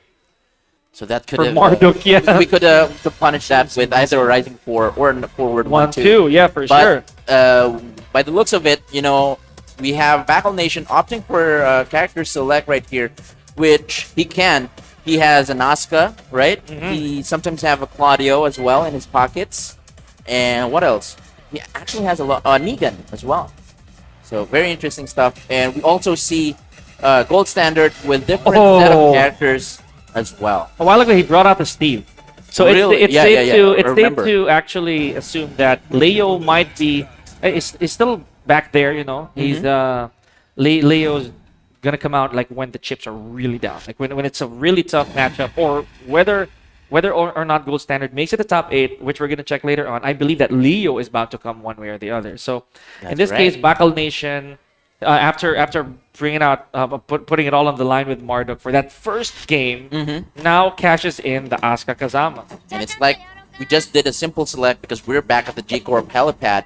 I'm not gonna change the stage rate here, but mind you, this is random, by the way. So let's see if this Asuka will prove effective against Gold Standard's Josie. Arguably a more fundamental based character here in Asuka, you know, a rather basic approach of a character. Can you actually punish Asuka's back through with the forward 1+2 from Josie? And at certain ranges, yes, it's possible. Interesting. It's safe to assume though that for me as a Josie, I would bank it on my double knees. Oh right. Because the double knees do it does provide the proper range. A beautiful can right here from Backle Nation. Double lift kicks. 30 more seconds on the clock. Gold Standard has a huge life lead.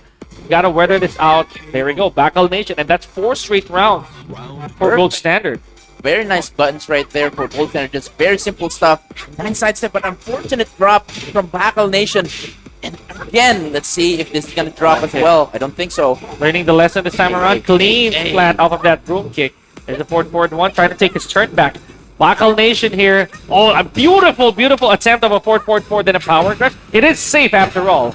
Wow! Look at this, the composure from both of these players, and Gold Standard, even though he's being hit, he did not hesitate to press that button. I like that. You know, Gold Standard has a shocker here for us in the form of Josie Resolve, of all characters too. Is this the first time you've seen him play? Absolutely. At least in a tournament setting. Right. So most likely maybe on stream, dabbled there a little bit, but no, this is this is the debut of his Josie Resolve. Although Tekken 7 is ending, it's never too late to actually pop in a different character. Best time to actually bring these characters out. Regardless if she's gonna be part of, Tekken 8 or not. Still, if it's viable, you can definitely use it. There's the Carabao Horn attempt, Went old school there is Gold Standard. He understands that, the Carabao Horn, high-crushing hop kick. That's not cool, bro. Hey. Backle Nation attempting to go for a wall combo right here. Very nice attempt. And Backle Nation, oh no! What a block on the low reaction. That's true. That's not really a low that you get to see out of Asuka's every now and then. Too risky. It is. is. Gold Standard really ready for that one. Beautiful block on the double knees. Not optimal punish though. Backle Nation does need to end this with authority. What is that? The Sabaki. What a call! What a call from Backle Nation. Just like that, we're down. We're now down to our last round in game number 2. That's right. Again, one of those resources that Backle Nation can actually use. Those reversals, which makes Asuka very famous for, right? And we're yet to see those reversals more from this match. Now, Gold Standard starting to be very patient and more careful from those moves. A lot of people have cried online over the I'm one of them. over these Asuka reversals, but for good reason. She doesn't have the generic composition of a 1-2. So Asuka definitely needs that, but here we go. And Backle Nation in need of a miracle here to make his comeback against Gold Standard. Oh, what a duck, but no, Gold Standard did not go for the punish there. Backle Nation has one more chance, and there it is. 2-0 in favor of Gold Standard with a shocker pick in Josie Resolve. Very nice stuff for Gold Standard. This is, again, the first time we're seeing Gold Standard's Josie Resolve. And he was able to defeat, again, 2 of Backle Nation's mains, Marduk and Asuka. Very nice debut. stuff. What a debut for Josie Resolve. And a good fight. And a good So, here at XRD Tekken, so we're seeing a lot, maybe 2 of the same of most of the characters that, have been on stage. Almost everybody except Lucky Chloe was repeated. Yes, and we're pretty much, moving inch by inch towards our top 8. We've seen a lot of lower and winner bracket matches, and because of that, we're just going to take a very short break, just 5 minutes. Again, we are your casters. I'm Rock and Roll with, of course, Coach Vika, and we will be right back. In a short.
ladies and gentlemen, you guys are watching XRD Tekken 2023. So this is a Tekken 7 farewell tournament because again, we're only at least more than a month away for Tekken 8, right? And again, we're definitely going to miss Tekken 7, our favorite game. We gave birth to a lot of new players basically because of this game. We were able to watch, Crits and Tanisoya. I believe this was their very first Tekken game. And we can talk about all of the history about the game, but again, thank you so much, XRD Crossroads Productions, for making this possible, as well as Second Shot. We haven't had our second shot just yet, but Soon. probably before top 8, right? Yeah. And of course, our main presenter, Kron. Yeah, still on the mic here, Rose Really Pika and Rock and Roll together before. Pick and roll. Thank you. Yeah. Yeah, you know what? I love what's been going on here. A lot of the games that we've been seeing on stream are already hyped, but the people out there in the back as well, off stream, they've also been hit. We're narrowing down our top 8. I believe this match right here is for top 8, and we're gonna see a lot more of that. At least this is for winner side. That's right. So the lower bracket grind is also something different. We're gonna see more of that later on. And again, having that, if you're going to be part of the top 8 and part of the winner side, it's going to be a very strong position for you because you only have to win one more match to get to be part of the top 3, guaranteed top 3, right? Yeah. So that's going to be an exciting match to watch. So we're just waiting for the camera right here. There we go. So the beautiful LJ Lee right here, the most handsome N4K Hapon. So Right. magandang hapon sa inyong lahat, guys. So it's also safe to say that Hapon, this is again his redemption arc, right? He wants to get this back. He wants to get this title once again because basically the defending champion is no longer here. Right. Which we talked about earlier on, folks. It's Maru from about 3 years ago. Right. Right. In an unfortunate twist, he cannot join here in this tournament. So some of our locals are getting that opportunity to be crowned XRD Season 2 champion. And LG Elite is going to stand in Afon's way, I'll tell you straight up, because LG Elite did really well a while ago against Ibano. IDC, as he'd like to be addressed. And also surprised us with her Elisa pick, right? Yeah. So again, you mentioned about Maru being the former XRD champion, but his former teammate right here, There we go. N4K Hapon, right, is right here aiming for that trophy as well. So Hapon and LJ Lee has been very consistent when it comes to joining tournaments, even during and after the pandemic, right? They haven't stopped the grind. There were a lot of known players who actually stopped playing Tekken, because they had to prioritize other stuff.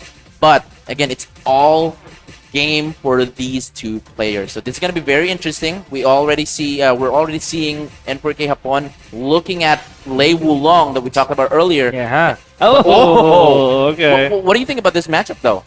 If this really happens, then it's very legacy.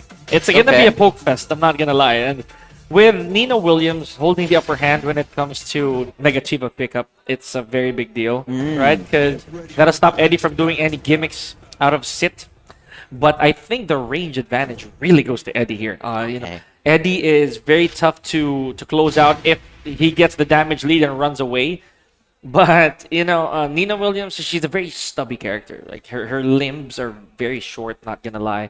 She has to risk to get in. I don't know, man. Like, this could be anybody's game, but I'll definitely give neutral game to Eddie. That's right. And The simplicity. this is going to be, the Mishima building is also going to play a huge factor right here for Eddie, because we all know that Nina's combo can actually reach, really far, right? But Eddie doesn't really have much room to move here. Yeah. He can only backdash. And I was about to say that too. His lateral movement isn't really spectacular. It's actually one of the worst Right. in the game. So Eddie will have to make do of whatever forwards and backwards movements he had. He's as good as a 2D character. Go good wipe the floor here from LJ Lee. Stop the bleeding a little bit. Hapon does have access to range though. Beautiful Mac range slide there. Oh, try to go for the side step 244 right there and spending the raid. Oh no! Welcome to the Philippines, and I think this is definitely going to the wall, but he didn't need to. Oh, he didn't My have to God. do that. No! The wall combos for Eddie. Oh my gosh, what is going on here? He didn't have to do that. I know. I don't know. Maybe a bit of a miscalculation on the Right. side of Hapon there.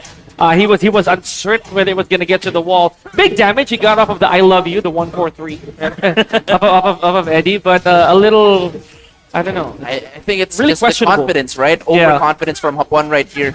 But let's see. Again, LJ Lee has been throwing out a lot of good blows right here now, starting with a lot of mids this time. Oh man, that was a heartbreaker from Hapon, honestly. No block as well. There we go, catching the slide. LJ Lee has been throwing that in range 3 most Right. often. And you know, this is also synonymous to our first round. Hapon getting a lead, but LJ Lee slowly getting that back. Hey. And there it is, bad down forward 2 launch. And you know, I think that was very tragic for LJ Lee's side because that was a perfectly read down forward 2. But you know, Perfect. a bad accident. There's a satellite moon, big forward 4 for Hapon, closing out his own first round. Yeah, LJ Lee is gonna be challenged with, with the whip punish from the rest stance from Hapon right here. Although this is a good stage. Oh no, conversion from LJ Lee, but still keeping the offense and plus frames. But Hapon just waiting for the mistake. There we go. Wow, okay. Good thing that Hapon, though, good for LJ Lee rather, that it wasn't a 2-3 because that was still a counter hit launcher. Right. Oh, look at this. LJ Lee coming back and Hapon still 1 pixel left, but no. LJ Lee, never mind. Really sad there for Hapon, you know, Yeah. not being able to sidestep after down 3-4-3, even to the foreground, even to the background. Really stubby character, a really bad sidestep, honestly. And even with a stubby character like Nina, not being able to sidestep this character is going to be a problem. Her offense is too good. And, Eddie, or basically Hapon, will just have to guess all the time, especially with those long-range slides from LJ Lee. But Hapon is now looking good right here. What a trade. Now LJ Lee. Oh, wow. First time I've seen that. I'd say not that's hit. very fortunate. Really lucky on the side of LJ Lee. Hey. Now, see, this is what I was talking about. I think that Eddie and the neutral will do a lot of good stuff against Nina. Right? Uh-huh. Look at that burn. Okay, we use it. Using the reach Yes. drive for a little bit of a mix. Oh, he had it right there. Nice block. One more hit could do it. And Hapon. Hey, a little too fast. The generic low. Yes, Nina's down 4 is really, really fast. So 12 frames to be exact. So Hapon, there we go, falling victim to that very first exchange. Very first encounter. We were not able to see that on camera, but Hapon did not like that last exchange. Yeah. He had that counter hit with that low sweep. Once again, it's another problem that we have, the commitment issues, right? Mhm. That's true. And you know, Nina Williams, she's again very risky if she wants to go in. But I like the fact that LJ Lee is going in. Like LJ Lee does not stop in this array of offense against someone because Eddie again very bad in the lateral movement department. So Yeah. you have to take everything, right? Exactly. I do think that, it's a good idea to actually change the stage, but then again, since you lost the very first set, it's probably going to be a better idea to change characters Yeah. instead. But of course, not listen to us. We're just casters right here. Pro players And are on the anything stage can right happen. now. They know Anything what. happen. Yeah, they know what the plan is. Now, speaking of plans, it looks like he's Howard right here. Very successful for Hapon a little earlier on. Managed to give him a reverse sweep. Hapon is now going all in with Geese Howard. We're going to be at the precipice of fate. Now, we all know that we still have a potential Eliza from LJ Lee. Yeah, question is, are we going to see that 2D to 2D a little later if in case Hapon If in gets case, this, yes. right? So I do feel that Geese is a very good matchup against Nina, Right. right? And I think this is a 60-40, you think? Could be, like even 55-45. I think that Geese, the deficit here between Nina and Geese is the fact that if Geese gets the lead, Nina cannot chase him down, right? Right. A lot of the projectiles that Geese has, just like that, the land sharks, the Repukens are gonna create reasonable distance between him and Nina Williams. So let's see. Let's definitely go ahead and take a look. And LJ Lee, I don't think... There we go. She actually can punish that from afar. And now Hapon, very impatient right there. Pressing, but the drop from LJ Lee. Oh, nice! and reversal? No chicken. Any guaranteed? Yeah, there it is. Cannot stay down or cannot get up. Basically, Geese had to take that. So this being the upper brackets, basically the road to top 8, very, very big stakes on the line here for both players. Gotta be careful here. Can't afford that damage. And, you know, Nina did a lot just to get that damage. For Geese, it's a walk in the park. Granted that he does have Peter. LJ Lee is definitely looking good right here, and Hapon is not taking it. Give me that damage back. I don't think we're gonna reach the wall. Oh no, I'm wrong. Caster's curse indeed. He did get that damage back and then some, you know, a little bit more. And tying things up with the life lead, and no block again. LJ Lee is really good with those low sweep. He had it again with the commitment issues. Oh, Oh no! my gosh, LJ Lee, ladies and gentlemen. Potentially gonna make it to top 8 Oh. on the winner side against the point. This is gonna be a very big battle for both of these players. Now LJ Lee is looking good. Hapon has to win 3 straight rounds, but everything is working for LJ Lee. And look at this, Hapon is just backing away. Look at that bad trade. You know, Hapon could have gotten a little more than that, but here we go. The combos are starting for Hapon all the way to the wall. What a combo, but not enough. One more hit could do it. Never mind. I'd say he was a bit ambitious on that Yes. conversion over there. A little too far to go for that overhead, or rather the eagle slash. So beautiful stuff right there from Hapon. Stops the bleeding here between him and LJ Lee, and about to make his second meter as well. I think it's Hapon is trying to be really safe right here. I think he Yeah. has to risk. Whoa! No. Okay. Is Hapon gonna be The able? OK will play a huge role. There we go. One more hit could do it. And what a LJ Lee makes it a top 8 winner side. Oh my gosh, and Hapon, the 6-1 level down. Not the last we've seen of him though. very strong 2-0 and against Hapon as well. Congratulations to LJ Lee with a flawless victory, going to the top 8. No pun intended. It's I know. flawless. Of course you don't. But of course, we're still going to see N4K Hapon in the lower bracket. That's gonna be where the Sharks are, because everyone is going to be really hungry to get that W. But now you can see N4K RGN trying to console, of course, his teammate Hapon. Let's see. More of like, in my opinion, like, okay, get him back. Right. Kind of like words of encouragement.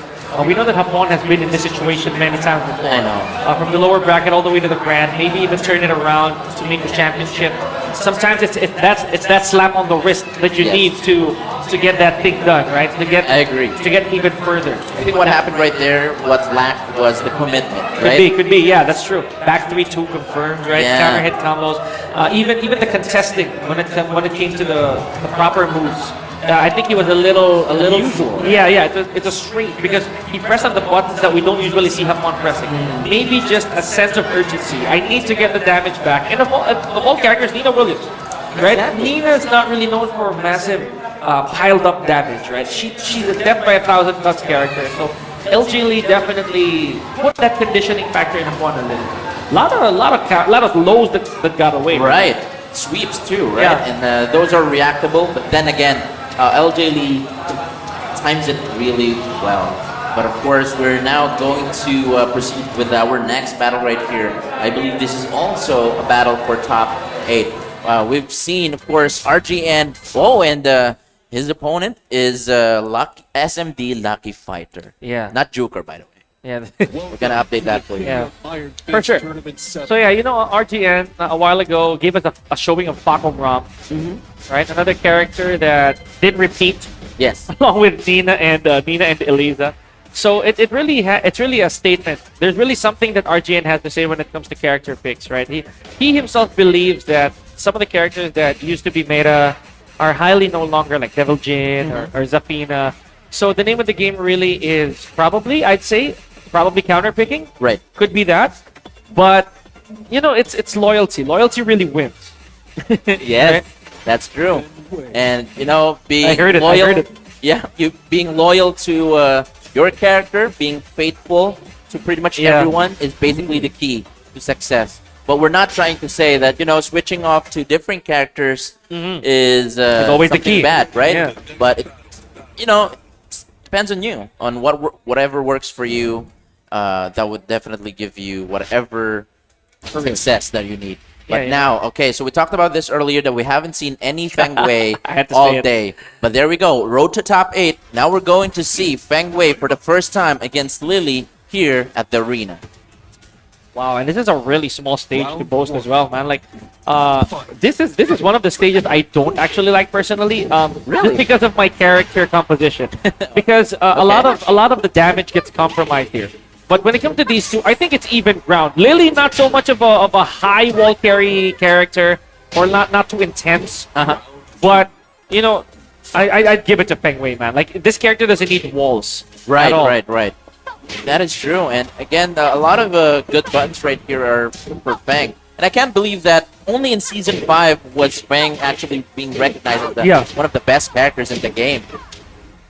again, it just depends on whoever is playing it, right? Yeah. Representing the character very well. Kind of like a glass of water, you know. You get to finish it the way you want to finish it. That's what Feng Wei really is. Perfectly said. He wants to set the pace.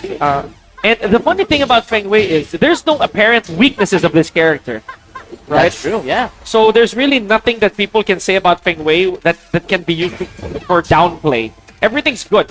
Lucky Fighter, on the other hand, has an uphill battle here. Oh, there you go. Shaolin splits to close out the round. RGN now inching his way into his first game. What can you say about Tekken 8 Feng Wei? Oh, I think it's is it an diverse. upgrade? Yeah, I do think it's an upgrade. Really? I personally do. In some departments, it got nerfed, but I think the takeaway is still much more dominant than that of the punishments that they did to Feng Wei. And I think Feng is going to be more of a back-turn character this time. Yeah, that's true. Any other franchise. But look at this. Speaking of back-turn, Lucky Fighter is now using different tactics right here in order to get that win from RGN. No whip punish. Oh no, everything is moving quick. What a sidestep from RGN. And I think this is going to be enough for the wall with the right combo. Hey. Bit of a dash there as well from RGN so that he could use down forward 4-3 as a wall carry. Lucky Fighter now with his back on the ropes. Okay. Good start here from RGN. 3 rounds to none. Now, seems like Lucky Fighter, not wasting any time here, just goes straight to rematch. Really confident with how he sees this, you know. Right. And Lily, I mean, this is the character that Lucky Fighter ever since was known for, right? He's always put his faith on Lily. So no matter what happens, hell or high water, I'm gonna stick it out. You know, it's also not a secret, but then again, Lucky Fighter, when I talked to him offline, or basically off stream right here, he was really excited to actually fight RGN. And he's also hoping if RGN actually uses Akuma because he's more comfortable with that matchup. Oh yeah, as a Lily as well, I understand that completely. You know, Lily is absolutely equipped. Okay. Yeah, with what Lily needs to take on 2D characters, and with Feng Wei, different story over here, man. Oh, oppressive character versus the character that cannot actually oppress. But a lot of drops. The skies are not with Lucky Fighter this time around. Definitely unlucky.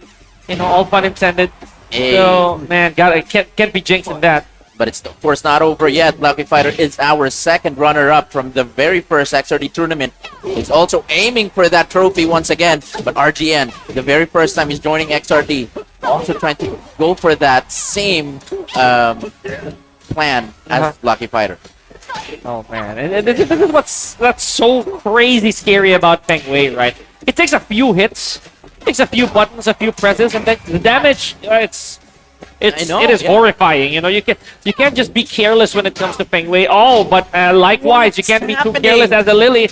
There's the drop. A Lucky Fighter now on the cusp of losing the set 2-0 against RGN. She had it right there. She has the he had the rage, but there we go. Perfect power crush from Lucky Fighter. We no longer have that in Tekken 8, by the way. No longer launches. But that's a big deal. It is.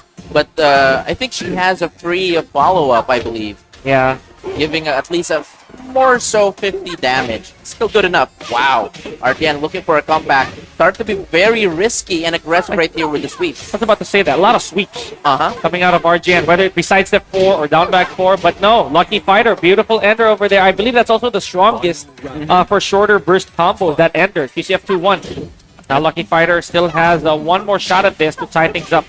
Very nice sidestep from RGN, contrary to his opponent Lily, which has the best sidestep in the game. I think Lucky Fighter has to also utilize whatever RGN is doing. Very nice block, could have went with a bigger punish. Nice punish from RGN. Anyone's game right here. Lucky Fighter just needs to land the block. Wow. RGN had it on the rope. Is it gonna be enough for the wall? Hey, no good sir. try. Shades of Sandy C over there just a little bit. Oh, beautiful. That's 2-0. I think this was for winner's side top 8 as well. So RGN securing that slot. I like the fact that he attempted for that maximum range wall carry, right? Like, beautiful stuff. But of course, if we're not wrong, that's not the last we've seen of Lucky Fighter. We'll probably see it later on. Nice. Good and stuff. RGN is now moving on to the top 8, so congratulations. Not sure if he's going to face LJD. I think we're still going to watch more of that later on. So, Lucky Fighter was not given a room to breathe at that point, and that's really just how the way it is when you're fighting a Feng Wei. And the thing is naturally meant to be a steamroll when it comes to offense, right? And I do think that even with second 8, giving him some of the nerfs that was highly deserved, I don't think it will make that much of a difference, right? He's given a new input for his 1+4 now in crouch.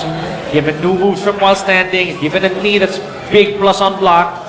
The combo damage, I feel though, I have to admit, the combo damage a bit lackluster this time around. Kind of went back to his second 5 roots. Right. So I don't know. Fingers crossed. Let's see how the balance, right? Because he's more prominent when it comes to pokes, and combo damage is never like the highlight for Feng Wei.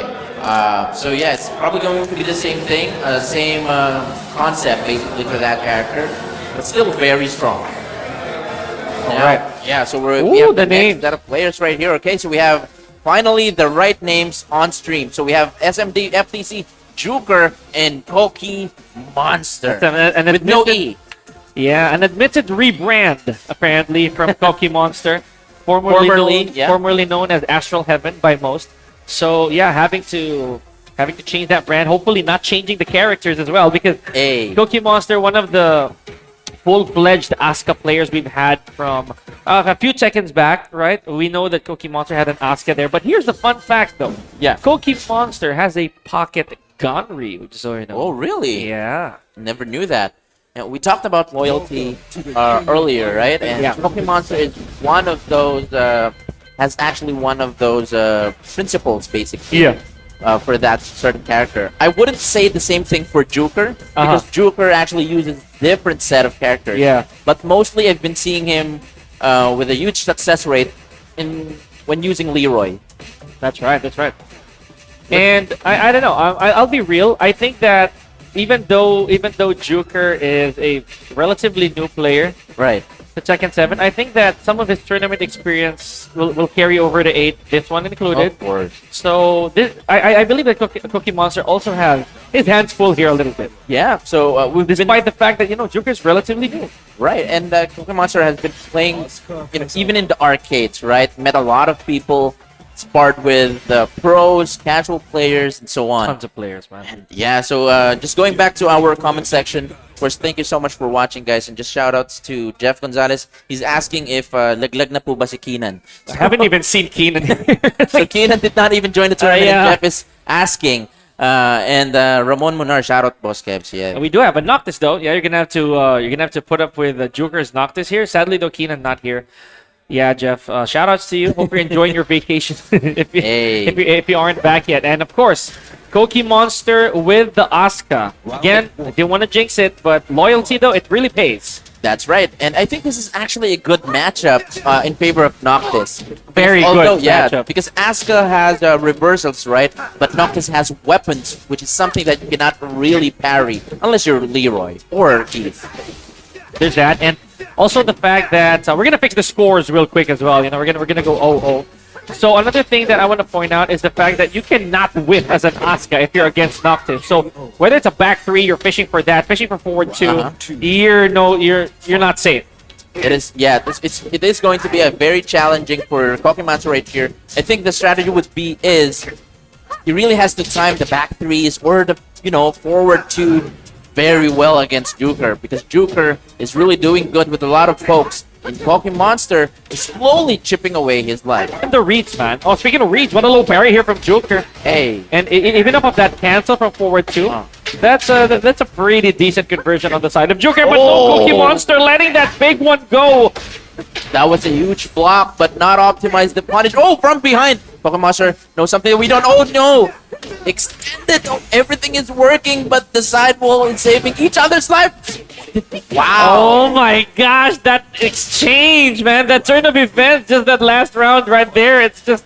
I don't know what to make of it. There was like a millisecond hesitation from Koki Monster right there. I don't know what to make of it, dude. I know, but good thing Koki Monster was able to react from that. Oh no, late punish, and no punish from Koki Monster. Anything is working for both of these players. They have to be very careful for whatever that they're doing. An interesting interaction over there between Joker and Koki Monster after the aura. Koki Monster not punishing it at all. Went for forward 1, and it did not counter hit. So maybe Joker went backwards. I don't know. I think they were just really focused on whatever they're you're trying to throw I out. do what I want. Oh my gosh. Okay, there it is. No gambles for you, Asuka. No duck on the second string. Cookie Monster is throwing a lot of mids and lows this time. One more low could do it. Punish. There He we does. go. Oh my gosh. Cookie Monster here, guys. Hey, Oh man. loyalty is paying off right now. Is he gonna be able to summon the other characters in the roster of Juker all the But- way to the wall? Hey, but Joker is summoning different weapons right now, even shields, I would say. And just like that, going for a perfect, That's okay. tying things up. It's virtually guaranteed, right? When you're already on the side, not really a good spot for you to be comboed by Noctis. There's the running 1+2 again. The Church of Aura is celebrating so far. We have Juker here, still looking really healthy. Cookie Monster does have a lot of health to chase. Oh, tried to go for the substep, but got clipped with the running great sword from Joker. One last chance from Cookie Monster plus frames. Oh, look at that! What Oh, a man. disrespect The from unblockable. Joker. But I actually get the concept. Okay. The fact of the matter is that move is pretty thick along the hitboxes that one of the options that you gotta do is jump over it. This is what's Really? funny, yes. Okay. The funny thing about that is that it looks like it's an overhead unblockable. Like it looks like he's swinging downwards. Right. But the upper hitbox of that move is really broken. It's busted. So if you jump over and Noctis swings over you, you're not gonna get hit. Sometimes when you Wow. step, since Cookie Monster just got up, his only option was to step to the foreground, or the background rather, which he cannot do. Right, because Right? of the wall. Yeah, there's that. And both ways, you know, he can't move backwards. I was thinking though that if Cookie Monster may have had the chance to use a rage art, That's true. right? And that was also low-key smart, right? Because Joker is also enticing for Cookie Monster to do a Sabaki, which will not work against Yeah. an unblockable. And the weapon as well. And reactions, man. Like, Yes. he wanted to see if Cookie Monster would actually react to that. And as much as Cookie Monster did, it went to the unblockable, not away from it. So here we go, Sook. First time on stream, guys. And Joker gets to keep his Noctis pick. He's also trying to look cute on camera right now. Just look It's at not that. for me. That's not for me. Okay, there we go. Making sure to post that on my day and story. So, all right, we're on the second set. We're now at Sook and Cookie Monster. What's gonna be the strategy right here? Man. Moving That's to tough. bigger, quite a narrower stage right here. But oh no, very nice. So don't forget that Joker or basically Noctis can actually punish you from afar. Yeah, I think that was the game plan all along. Right? Joker probably was aware that, oh no, Leroy, I have a problem with zoning. With coming close when I'm at a distance, and that's pretty difficult for me to do. I can't inflict damage, but no, with Joker's Noctis, all of those weaknesses that Leroy's supposed to have, they're all covered entirely. So let's see, Cookie Monster, definitely not too late, but a lot of these conversions, these combos, they cannot drop. Yes, and not dropping that combo right there, but very nice patience from Joker, punishing that reversal from Cookie Monster, and no reactions from those lows. Perfect punishes, everything is working. Now, Cookie Monster really has to do, change a lot of things in order to win. I was about to say that, man. That stunner, that stun gun, the back two, that was more than enough to end that round, man. It deals so much damage. Around it's 40 safe. damage, I think. Look at Yeah, that. 38 clean. It's like getting hit with 2 Rising Force from King. But Even more, dude. another That's one. 3. I think Joker is aiming to end this round with all of those hit confirms. Look at that. Oh, and that's gonna For be sure. it. There we go. Joker versus Cookie Monster. Nicely done. 2-0. But I actually felt for Cookie Monster that time, man. Like, Yeah. the fact that you cannot whip, you cannot stick with the formula, Asuka versus Yeah. Noctis, that's pretty tough. Not to mention, she does have a problem coming in, too. So it's really a bad matchup for Cookie Monster. But then again, I'm not sure if that was also a battle for top 8. We're not sure. But then again, hopefully we get to see more Cookie Monster Hopefully so. later on. Yeah. But yeah, Joker, shocking us. A lot of players have been shocking us as of late. Gold standard for one, not showing us the Leo just yet. That's Meat right. shielding that with the Steve and as well as a Josie. That was really I don't know, man. That was a bomb dropped on us. Another one is LJ Lee Right. with the Eliza pick. And very ironic enough, we usually see Hapon as well using Eddie Yep. during top 8, but before just the top 8, he was able to show us Eddie, unfortunately bowing out from first LJD. Just bring back the geese right So, now. yeah, we're seeing a lot of different characters from different players that we're not really used to. So that's really something that we would love to see, of course, in a farewell tournament, because we're definitely going to miss Tekken 7. Speaking of characters that we didn't get to see, maybe now we're gonna see Leo. Okay. Because I think one of our players on stage is actually a Leo main. We're gonna get to that a little later on. And another is a character I mentioned, Ganryu. So Twansky. Oh, nice. Twansky, another loyalist in the form of Ganryu, is back on stage versus Gantai from VB. So Gantai is a Leo player, Right, supposedly. right. So this one we're gonna have to take note of, honestly. And not having brought out Gold Standards Leo just yet, we might see a treat here. We might come across another shocker of a set. And these two teams basically has been making waves in the Tekken community. So we have Venga Boys and Team Bat, right? So they've been very active. Both teams are actually have a huge number of members supporting them, and this is really nice, right? We talked about that newcomers that we're welcoming everyone to actually play and actually compete, in Tekken, because we have a lot of community who are very friendly and welcoming as well. Man, and this also raises the question to me, because Twansky also has. Oh man, never mind. I was about to say Twansky has a law. Oh, okay. He does have a law, and to chime in on what you said, there are so many opportunities for changes here. So many characters right now that we could see put us on the edge of our seats. But no, we're going El Clasico here. This is Leo versus Ganryu. This matchup is so uncertain, man. I'm telling you. I know. The fact that Leo can actually punish Ganryu's down forward 3 at almost any range is immaculate. That is amazing. It hurts too, right? So The best while standing for.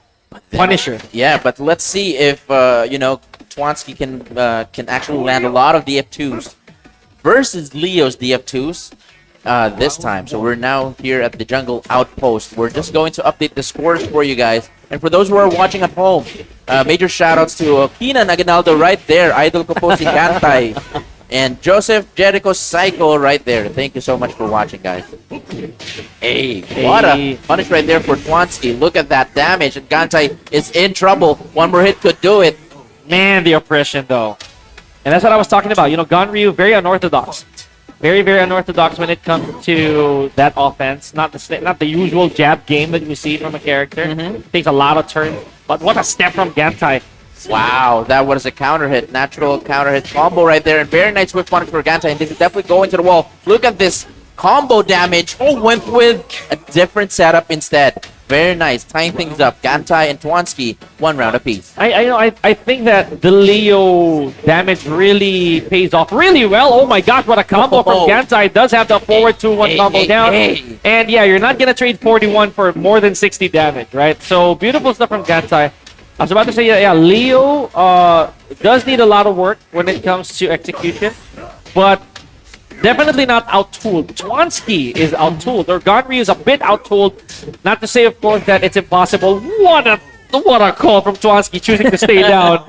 I know. And again, Twansky is now using those stances as well, laying down, checking the matchup knowledge from Gantai. Okay, no whiff punish. Nice block. Bit of distance over here. And yes, there's the plank. There's the planking off of the Tai Chai stance. Gantai just moving back right here, waiting for Twansky to whiff. But Twansky slowly moving closer behind that wall, and everything is working. What a counter hit. This should be closely enough for the win. One more Oki could do it. Down 3. Hey, more planks. More plankings from Ganryu. This time he jumps in the stomach first. So definitely a low. Gotta love it. So yeah, Gantai, really unusual exchange over there when he got hit by the 1 and then he got hit by the 2-4 and a counter hit on the second hit too. It means he was really pressing in between those gaps in between. So, oh no, I'm torn. Ganryu stays, obviously. I don't know if the Gantai... Oh, he does! Okay, there we go. So that's probably why, Keenan or Bigas is actually rooting for Gantai right here. The Noctis. We have Noctis' teammate as well. So let's see if this is going to be effective against Twansky. I think this is also a good matchup for Noctis as well. Yeah, I'd say so too, A lot of the lows of Ganryu, really, really punishable if you want to go big. And Noctis with the proper spacing game doesn't have to guess anything. If you Right. if you push that distance, and the Ganryu reversals also, they don't work on Noctis. And not only that, I think a lot of, Ganryu's punishable moves can be punished by Noctis. So, again, really good character, Noctis right here. So, again, shoutouts to, of course, Gas and to Lan as well. Thank you so much, guys. All right, so Hey. Gantai started to be very aggressive and everything is working. And this should be it with the right combo. And Twansky was surprised with that character pick right there. And I don't think he saw that coming. Obvious change in pacing here from Gantai, right? Leo, relatively good character, but no, still a tough character to bring in a tournament setting. In a first to two, Leo is very condition based, so if she gets the right reads as well, then it's still no use. Noctis, however, gets a lot of mileage. There's the unblockable, and yes, that is how far the splat of Ganryu's unblockable really is. A cross map. Oh For no, the from follow-up? behind did not go for the guaranteed from Tawansky. Oh no, got hit, and that's going Oh, to is this gonna hit cost the him? wall. Look at that combo, but it's not going to be enough. One more low. No, he pressed.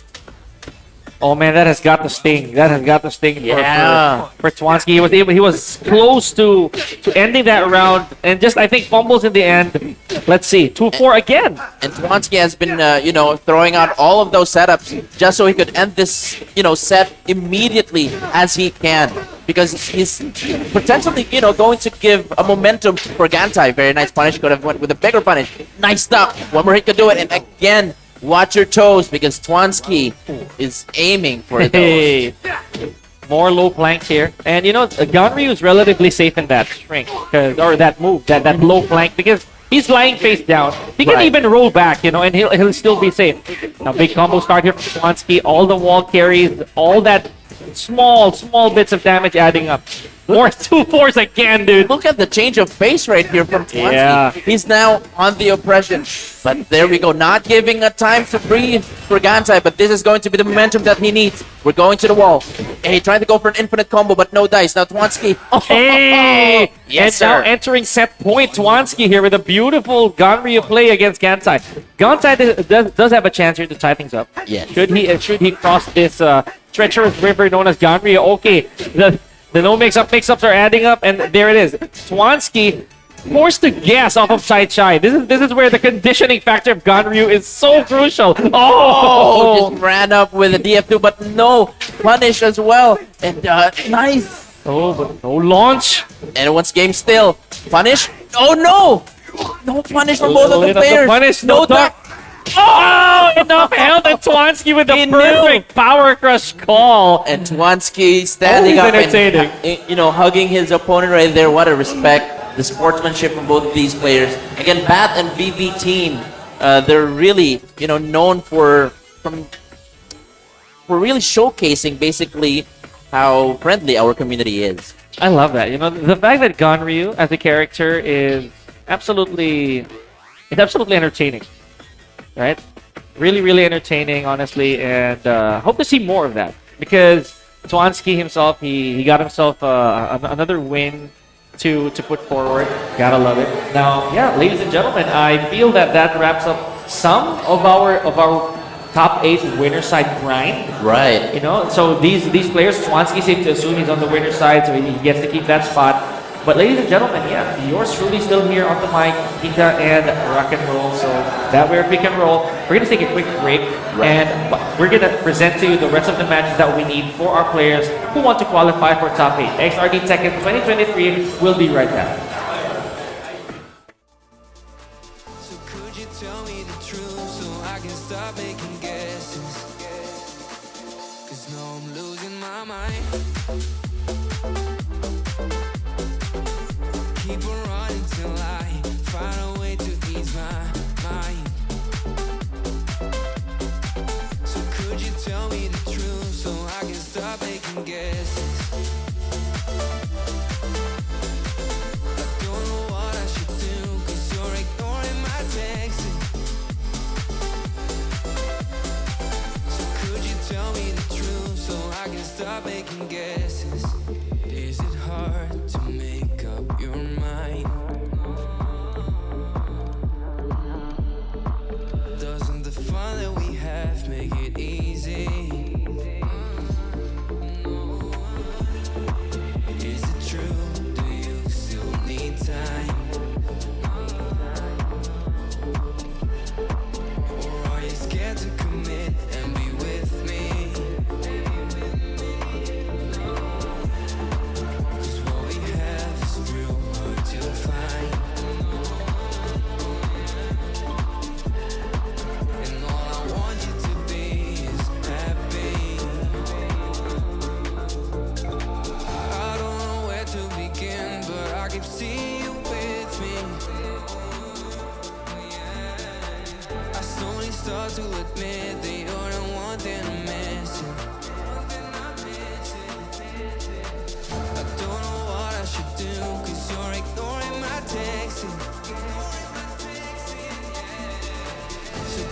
tell me the truth so I can stop making guesses? 'Cause now I'm losing my mind. I keep on running till I find a way to ease my mind. So could you tell me the truth so I can stop making guesses? I don't know what I should do, 'cause you're ignoring my texting. So could you tell me the truth so I can stop making guesses?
Hinantay pa ng dalawang tao. Dalawa? Yeah.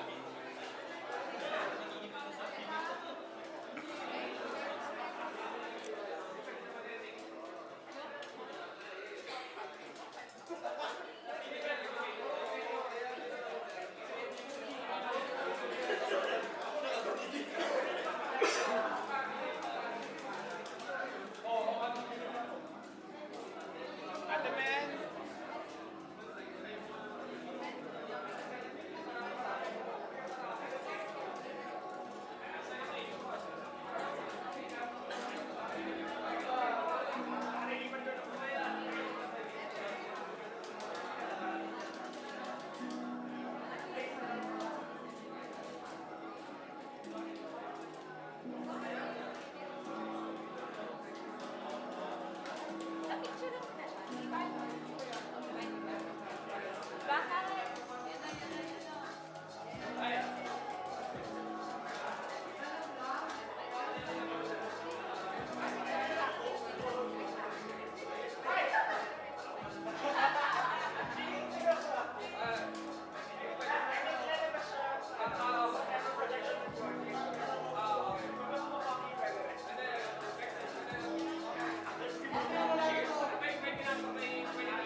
sound. The northern lights and birds singing loud. I can feel I'm getting close to home. Like I'm in a tale, scared of the unknown. It's been a long while since I've seen my home. To find myself a place where I finally belong. Bring me home to a place where I belong. Awakening the animals within.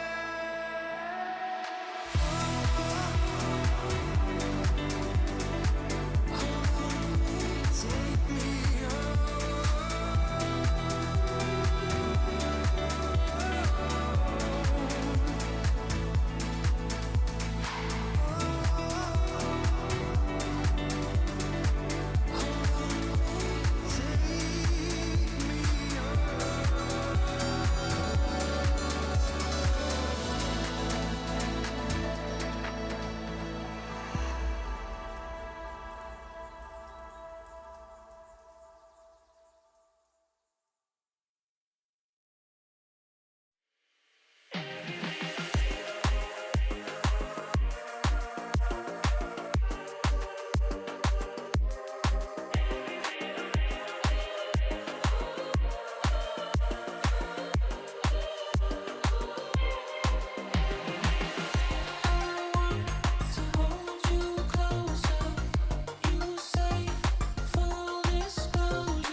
Welcome back, ladies and gentlemen, to XRD Tekken 2023. We are still here. We are headed to our topic. But first, ladies and gentlemen, of course, we cannot let the day pass unacknowledged for those of us who also stayed here, not just for Tekken, but for other fighting games as well. Yes. Side setups / exhibitors here. We're going to thank them. But first and foremost, of course, Pika and Rock and Roll here. Really thankful that we're getting this chance to once again experience XRD Season 2. So, Rock and Roll, you caught me red-handed in the other setups out there, apart from Tekken. So we would also like to acknowledge them, have them invite the people here, the people watching, to also jump into the other fighting games that we have here in the esports community. Right, it's not only XRD Tekken. So maybe in the future we will have more, XRD, Guilty Gear, Street Fighter, Mortal Kombat, Soul Calibur, Smash, and so much more, right? So different fighting games, of course, XRD is definitely open to that. So let's go ahead and call on the first game. So we have Guilty Gear Philippines. What would be the representative? Yeah, I'd ask a Guilty Gear. representative from Guilty Gear Philippines and Midnight Mashers, or like Guilty Gear Philippines, basically. Yeah. All right. Then we're gonna have Midnight Mashers up very, very soon. So I'm just waiting for a representative. Yeah, calling on our representative for Guilty Gear Philippines. We have a representative. So please join me. I think I There know we who go. already. Ay, Yeah. All right. So I'm gonna relinquish my spot here, folks. I'm just Okay. I'm gonna give the microphone over to a representative from Guilty Gear Philippines. Yeah. Of course. There we go. Don't be shy. All right. Yeah, we could, we we have could two. definitely have more words for them, but Okay. please take my spot right here. Take my spot. Okay, there we go. You want to take both the mics? Okay. We the GG guys. Invite the people. Hello. This is me, Nitrate, and I am joined by Arthur. And we are members of Guilty Gear PH. So mostly we've been active online since the rollback for Guilty Gear Strive is very, very good. If you would want to join more of the events online or offline, just join the Discord server. Join the Discord, join the Facebook. Yeah, which is Art's baby right now, taking care of the Discord. But we invite everyone who wants to play Guilty Gear. All flavors of Guilty Gear. We have Guilty Gear Strive, we have Xrd, Plus R. Plus R, and then of course Xrd for Xrd, right? So yes, just drop on by our Guilty Gear PH Discord and then catch you there. Hey, thank you so much. Thank you so much. All right. And next, Appreciate it, let's go ahead and call on our representatives. This time from Midnight Smashers. Of course, we have Street Fighter 6 and Melty Blood. All right. Yeah, Merlin muna. Let's go. I'm alone. Where is everyone? Yeah, so there we go. A round of applause for Merlin. Thank you very much. Right now, I'm the only representative from Midnight Mashers PH. We stream and host fighting game online tournaments at unholy hours at night. So if you guys play anime fighting games like Melty Blood Type Lumina, Blaze Blue Central Fiction, etc. Oh, yes, of course. And incoming next year, we are planning something for Street Fighter 6. So watch out for that. Please do check us out at twitch.tv Midnight Mashers PH and on our Twitter page at twitter.com/Midnight Mashers. All right. Thank you so much, Merlin. There we go. Definitely something to watch out for. And next, let's call on our representative for Smash Philippines. Oh, very nice. Smash natin. Smash. Let's go. Oh, so we have multiple representatives, right? Is that right? Let's go. We can get one, we're good. Yeah. Okay. Everyone. Of course, it's a community. You're not doing the talking, we're just here to annoy you. So invite the community.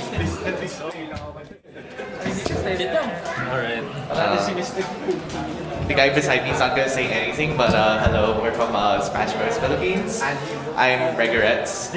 And basically, we've been growing community since the previous installment, Smash 4, and ever since Smash Ultimate, we had tournaments reaching all the way up to like 160 people. And we also have Melee. We also have Melee, Yeah. although we're Smaller not, scene, yeah. Yeah, we don't know too much about it, but then they're also like a growing scene. So if you're interested in Melee, also do look them up. And then, yeah, you can find us in Twitter's at Smash Bros PH. Facebook, our Facebook page is Smash Bros Philippines, I believe. Yep. Yep. And then we also have a Discord server, the Neo Fight Club server. That's where we're most active. Yeah, we're mostly active there, so you can look it up in the Facebook or Twitter, and then you can also just ask us. We're very approachable, as I like to believe, and that's about it. So thank you, and hope to see you then. Bye-bye. Thank you so much. Let's give a round of applause to our Smash Bro community. Thank you so much. And next is, let's call on NTR Gaming, of course, for King of Fighters and Dengenki Bunko. Si Bossing. Yeah, si Boss Gates. Be loud, guys. Hello. How are you? I'm Chrysler from NTR Gaming. Let's go! Not the other company. I'm not representing them today. I'm here for my true gig. And yes, sir. How are you, sir? Hello. So yes, would you like to invite, of course, on behalf of NTR Gaming, to play, of course, King of Fighters? Yes. First of all, thank you for XRD Esports for inviting us to their farewell Tekken event today, along with the rest of the guys from the other communities. Shoutouts to all you guys. We keeping the flames alive. NTR Gaming has a little. Well, actually, I'm the only guy present for NTR Gaming right now. So we have a little station over there. Yeah. Brought my PS5 along so that people can play King of Fighters 15 with the newly released Hinako Shijo DLC. So if you want to try and play the schoolgirl who wants to promote sumo to the world, please feel free to drop by there. We can also switch it up to one of the group's favorite games, the Bunko Fighting Climax Edition. If you're an anime fan, if you know Sword Art Online, Toradora, Magic Railgun, Index, and all those stuff from that company, you can try to play the fighting game that was born for it there on our setup with the naked PS5. Optimized PS5. Yes. Where can they find you, NTR Gaming? NTR Gaming can be found not in that website. I mean, on social media like Facebook, page, you can find us on facebook.com/NTRGamingPH. Also, we are also in x.com/NTRGamingPH as well. We have an Instagram where we document our travels whenever we fly to Japan, and shout out to Evo Japan. Next time. So, kita-kita tayo sa Evo Japan. Anyone else that's actually going to be Evo Japan, we'll see you there as well, along with the rest of the NTR Gaming guys. All right, thank you so much, and let's give a round of applause to, of course, Boss H and NTR Gaming. Good luck. Thank you. And last but not the least, we have Cubao Experience Esports for Mortal Kombat 1. Who would be our representative? We have Enderal Shan and, of course, Pika. Thank you, Kalajo.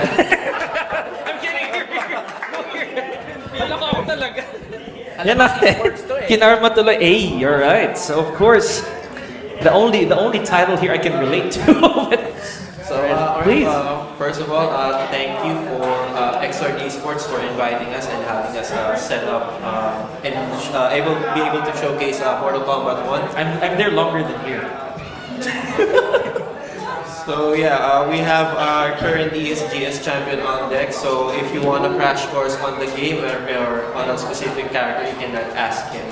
Yeah. So you can follow us on our Facebook page, Cubao Experience Esports, for future announcements regarding Mortal Kombat and Soul Calibur. That's right. And yung ESGS champ din yun, diba? Si Sidestep Lance? I don't know. I don't know. Just kidding. Anyways, yeah, all love. So. But yeah, thank you so much. I appreciate that. I'll see you later. Thank you so much. All right, what a day it is to be a fighting game fan. So palakpakan naman tayo to all our side setup exhibitors as well. This is one heck of an afternoon we're getting here, full of FGs. One more shout out. Ay, really? What's that? Oh yeah. There's that. I'm not gonna say that out loud, dude. I can't. I'm gonna get canceled, but sides to plans. Hey, nice bro. But all right, here we go. We are back. Not me. With our Tekken Action XRD Tekken 2023 here at Crossroads, guys. Thank you so much, of course, for making this possible. Crossroads production. Of course, we have Second Shot, and of course our main presenter, Keycon Philippines. Right. So it's been quite the day that sometimes some of us never really got the chance to look at what Keycon Philippines really has to offer. Right. So. First and foremost, our champion today is going to get a keyboard, right? What unit are they getting? Can we get the keyboard so we can just show it on the camera? I hope we can get one. Yeah. While we explain that, they're really commendable Keychron features. Very good signature Keychron features. One of which is, of course, they're wireless wired keyboards, right? So Keychron's Mac layout, and it's compatible with all devices, of course. It doesn't matter whether it's Mac OS, Windows, iOS. Even Android, so it's customizable. It has a customizable key map with the QMK VIA, the Q12 keyboard with this left side numpad. It's good for a lot of people who prefer that, Right. So me, I prefer my old fashioned, but of course nothing to scoff at with this. Oh my gosh, it's beautiful. Wow. Okay, so guys, take a glimpse. Look at that beauty. All right, look at that. Ever so futuristic. Yeah, let's hear it, of course, for Keycon Philippines, guys. Go. The champion is getting one of these. Sana all. So again, galingan nyo. I'm pretty sure our top 8 contestants are really excited, salivating, and inspired over this keyboard, right? Sound check. You have a ASMR. And a low-profile keyboard, of course. So hindi eskandaloso.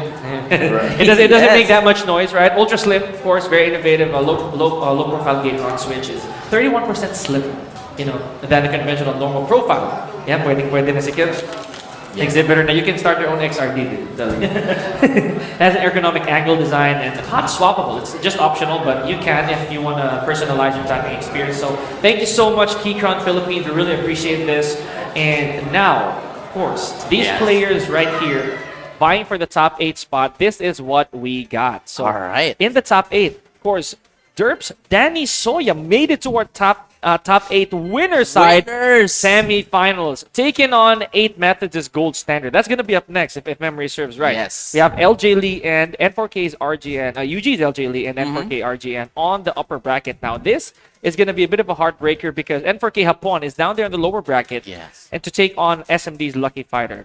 Last but not least, we have Bat Twansky and 20B's Bakal Nation. So kind of like a common picture we're seeing in tournament settings with the few additions of our basically our wild cards here in the form of Danny Soya, I'd say. First, this is arguably Danny Soya's first inning in the top 8. Yes. Not to mention it's XRD Tekken.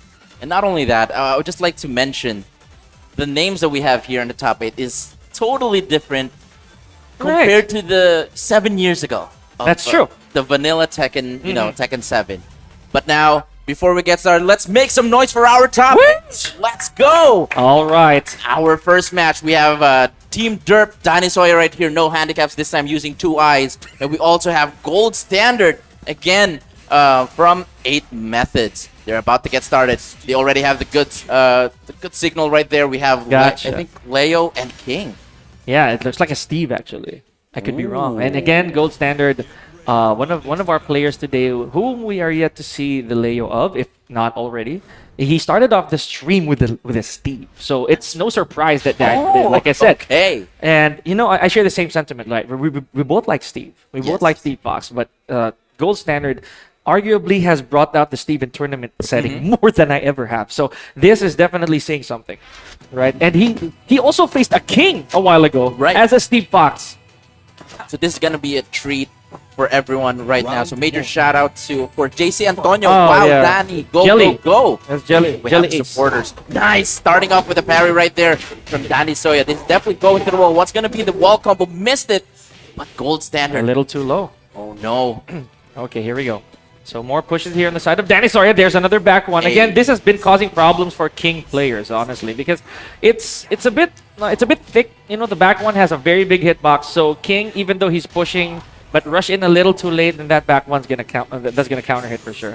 Right, and that was actually a very nice touch right there from Danny Soya from converting into an area combo. One more hit could do it. Oh, missed it. Could have been a bigger punish trying to go for a shove, but no. Hey. Gold Standard delaying the rising 1-1. Okay, so there we go. That's the one round for Gold Standard. And this is Domo de Serie. We haven't seen any of the games actually here take place in Domo de Serie. This is the first time. This is the very, very first one. Here we go. Yeah, Oh. Gold Standard. Beautiful, beautiful. Shiro combo basically- right there. And something that even Coach Pika could do. But that's not a very easy to It's to absolutely execute. difficult. So you do have a lot of execution that you need to get down. As I said, Steve Fox has a lot of requirements, and Gold Right. Standard has that down. I didn't even see if that was from a duck one or a down forward two because I was looking away. Was that a down forward two? Down It forward was, two. right? So yeah, another counter hit from Steve Fox. And speaking of down forward 2, Danny Soya is actually trying to go for her own DF2, but no, Gold Standard's DF2 actually seals the deal in that second round. A lot faster. Basically, it's Bigger. one of the counter hits. Yeah, it's one of the counter hit tools that Steve Fox has. That despite the nerfs, you are still going to use it. So Right. with the right amount of reads, beautiful escape. I'm quite actually saddened that the tracking is no longer back in Tekken 8. Yeah. It stayed the same. But there, Steve doesn't really have need it at this point.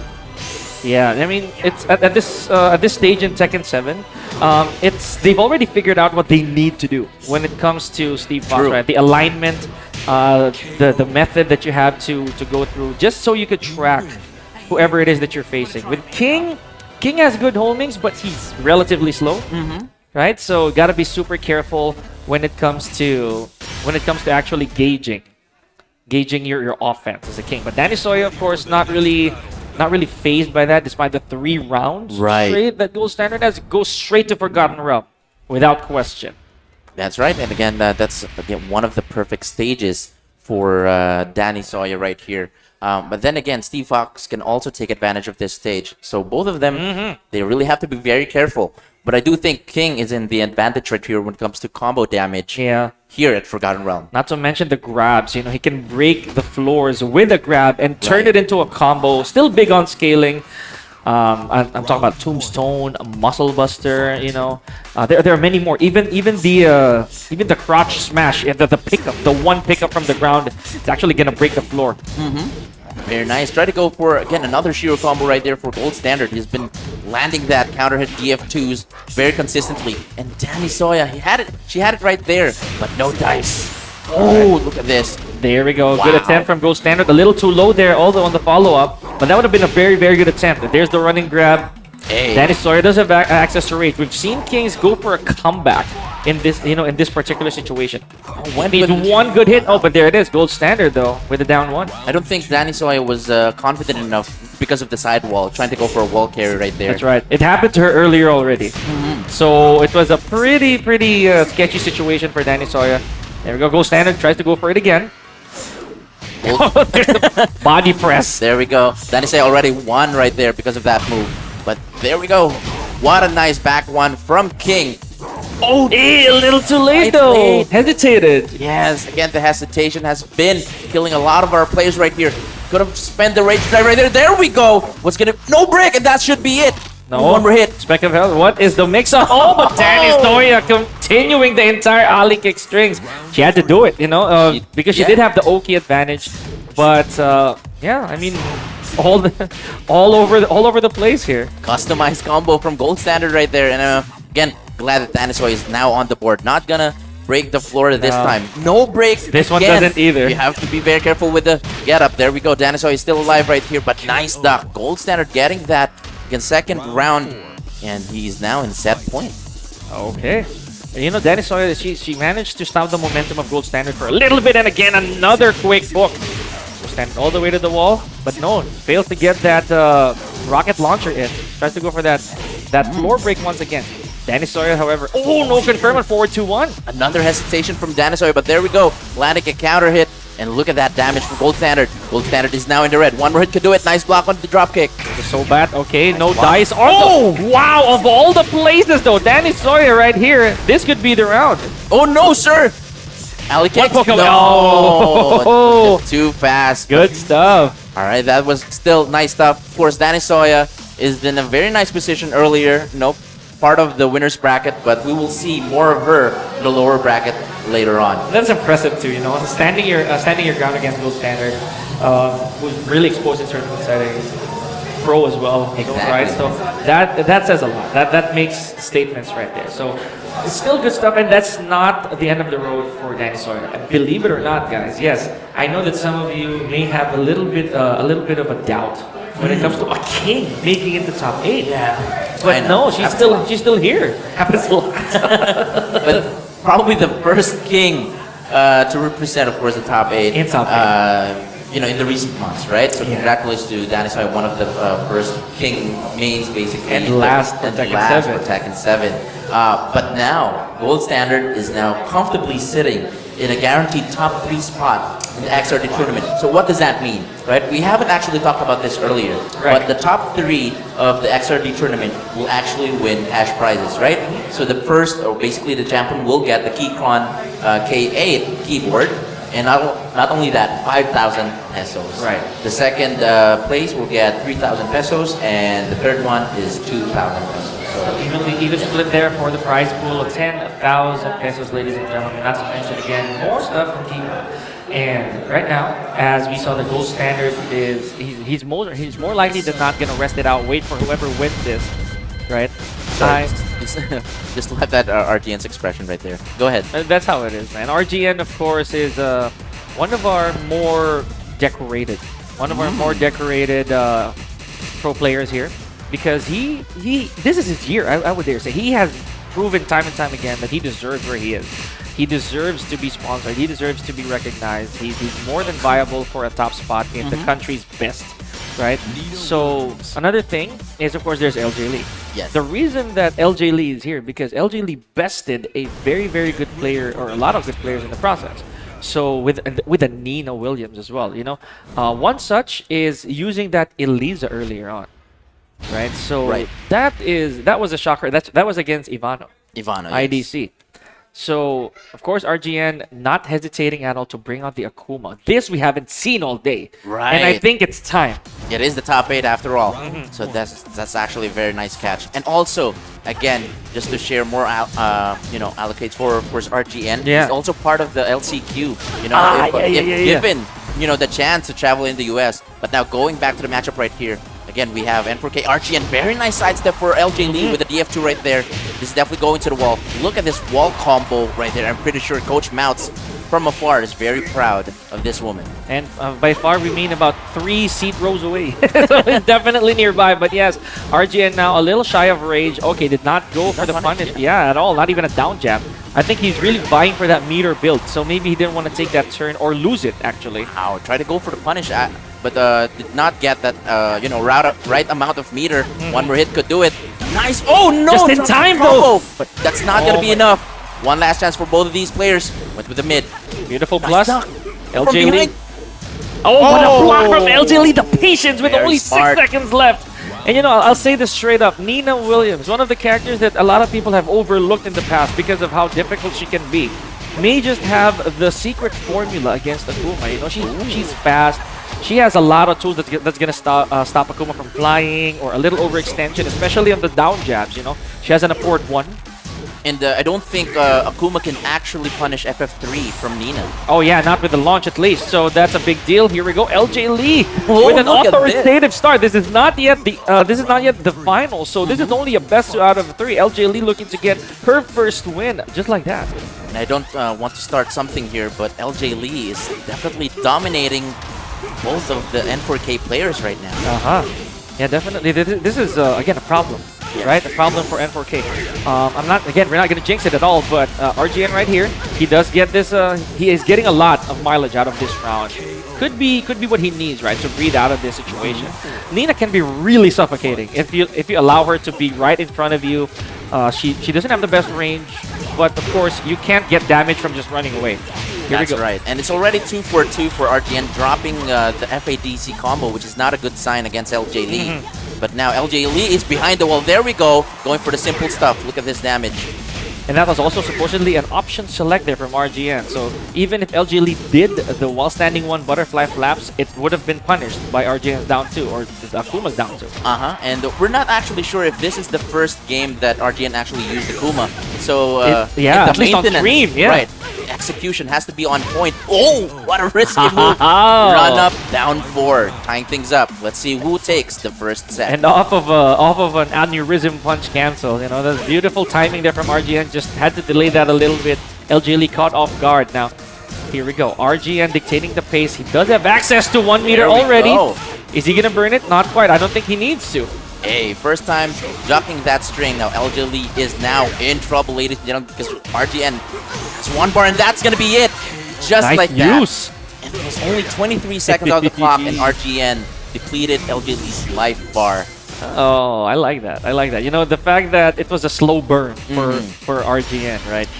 He had to be taken to the fire ever so slowly just so he would feel the heat. And there it is. That's 1 game. LJ Lee did not take the time to actually think about changing a not character at to all. Eliza for a 2D, battle, but just went straight for Infinite Azure. I think this is actually the best option in her situation right now. And I'm not gonna lie, like it was a really close first game, yeah. to be honest. And as much as we would like to say that we want everyone to actually make it out of the winner's side, so that we'll see the matchups further on. Only one has to emerge on top. Now this is interesting for LJ Lee because again, Nina Williams. We're not so accustomed to Nina Williams being the one to run away because she doesn't have range. But I see a lot of Ninas actually do this. They seem to like this this fad of being in a non-walled stage. Just like what you said, both of these characters really need high execution. They're actually dropping combos back and forth right here, and RGN still has a chance with a sliver of life. 1 HP left, but no, LJ Lee just stayed composed, just wanted to be really safe. More so on the side of LJ Lee here that she had the advantage in that first round, so just hang back. We saw the patience that LJ Lee had earlier too. She didn't really pull the trigger on things that are unnecessary, right? Especially those last 6 seconds, just stayed put. RGN forced to gamble there a little bit, but there's the meter. Okay, the hands have been warmed up, but still drops it though. 3 out of 3 from the cancel and still dropping the combo. Not looking good, but still. What? Oh back my! one, or did they, it's an up. They changed the. It's an up back 1 now, and the funny thing is you can actually do it from crouch, since it's already an upwards notation. So LG Lee could have used that for any low emergencies. What a low parry! And RGN definitely gonna end this with a rage art. Yep, definitely so. With that little health. Really, bam. look at that. Total 5 hits. Okay. Pretty Very loud. Nice. Pretty nice loud. So LJ Lee used to use DF4 to end the round just like that, but no, went with a simple down 4, getting parried by RGN. Very nice read right there. I gotta deter that. Okay, here we go. Nice down 3 here from RG, or down jet from RGN. Big stuff. Oh, there's the overhead throw. LG Lee now has to make back that damage. This is what I was talking about. You can't keep running away from this because otherwise you're not going to be able to make that damage that RGN did. You have to come close. And Akuma will definitely outshine Nina up close with the right calls. Oh my gosh, the focus attack.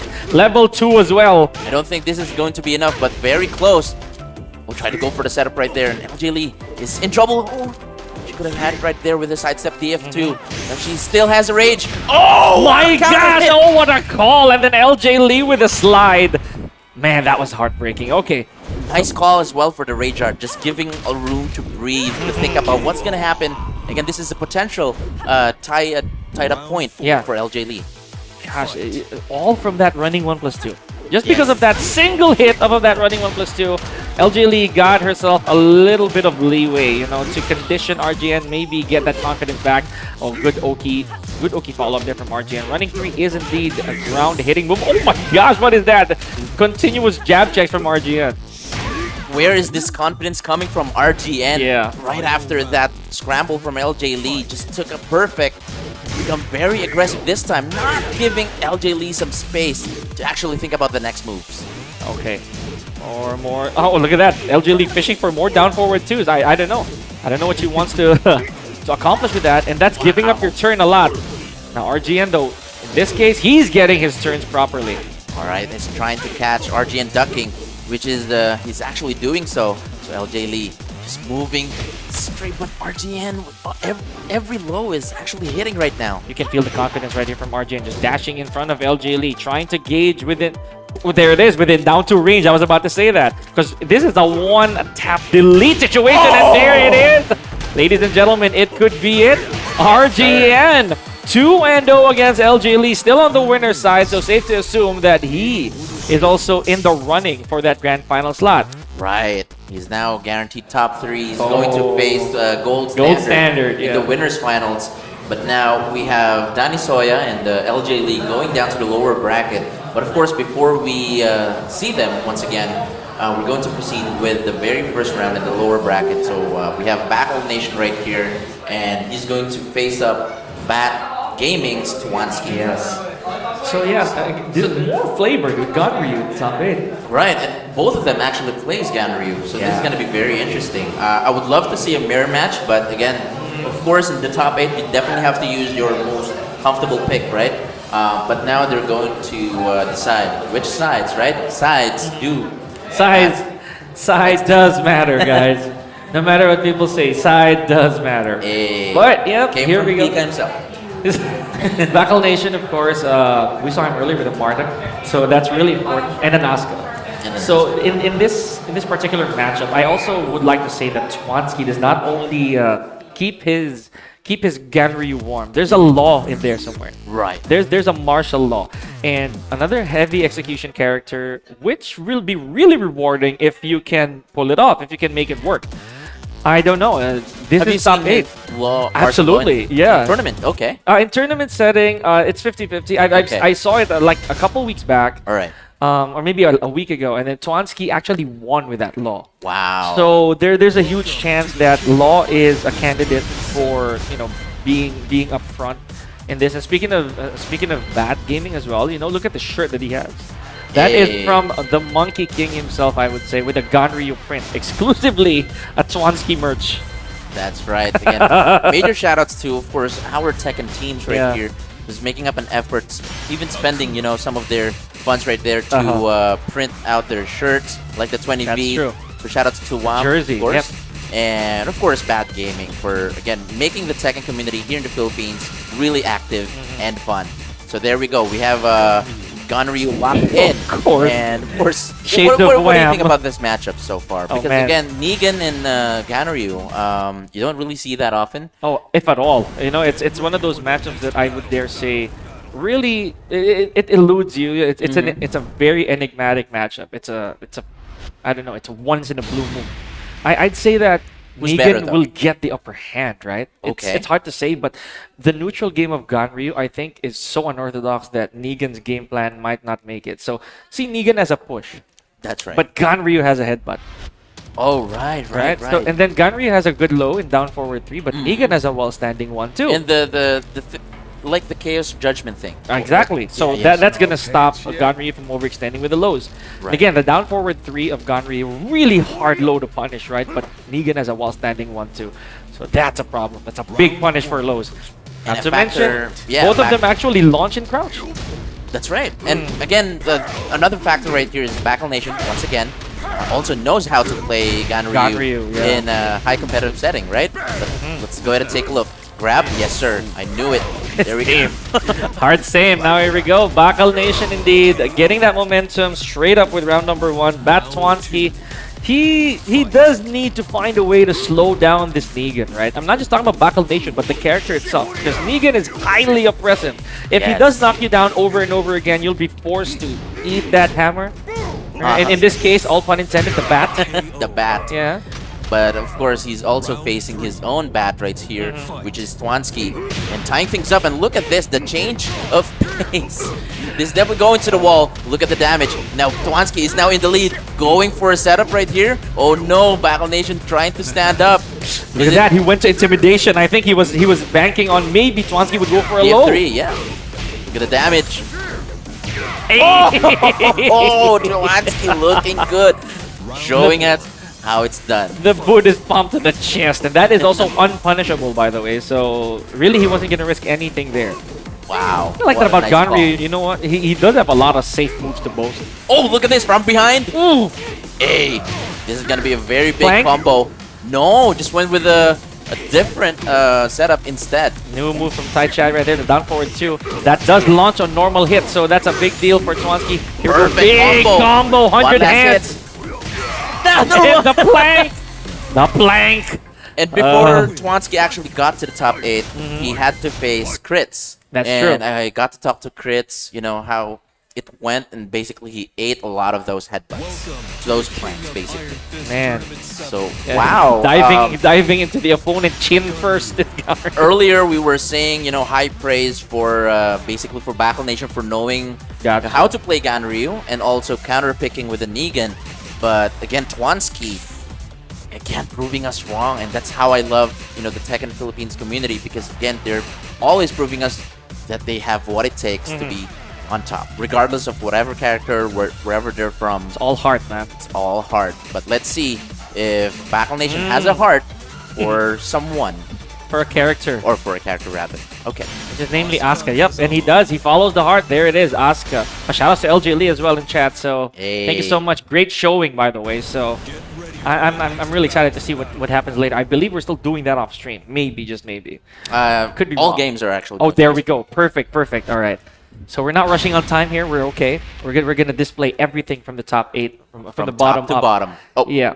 The other way around. Okay, so we have again Asuka Kazama right here from Battle Nation. Basically, his first ever main for Tekken 7. So this is gonna be very interesting because there are a lot of moves that Ganryu would also have problems punishing. Yes. And he really has to be on point. Not to mention, Asuka, of course, really safe. There's really not a lot that can be thrown out here that Battle Nation can capitalize on. Now there we go, starting things off very simple. That's the one thing Ganryu also doesn't have. Doesn't have a generic low. So that's one. Really? Yeah, he doesn't. So he's gonna have to dig a little deeper if he wants a fast low. But then again, all of his blows with counter hit, it's actually launcher, so really good stuff as well. Now, from behind in Battle Nation, no remorse with just the back 3. Now, Abandoned Temple, very sunsetty stage. You know, we don't see this very often as well. Akuma stage. So this also has very bad irregularity. The reason I brought that up is because if you notice in that last round, some of the wall combos actually dropped, right? Because it's so oddly shaped. Goes for a reset. There's Battle Nation, but Twansky makes him pay with a down forward 2 all the way to the wall. I love the damage right here from Twansky. And again, another one.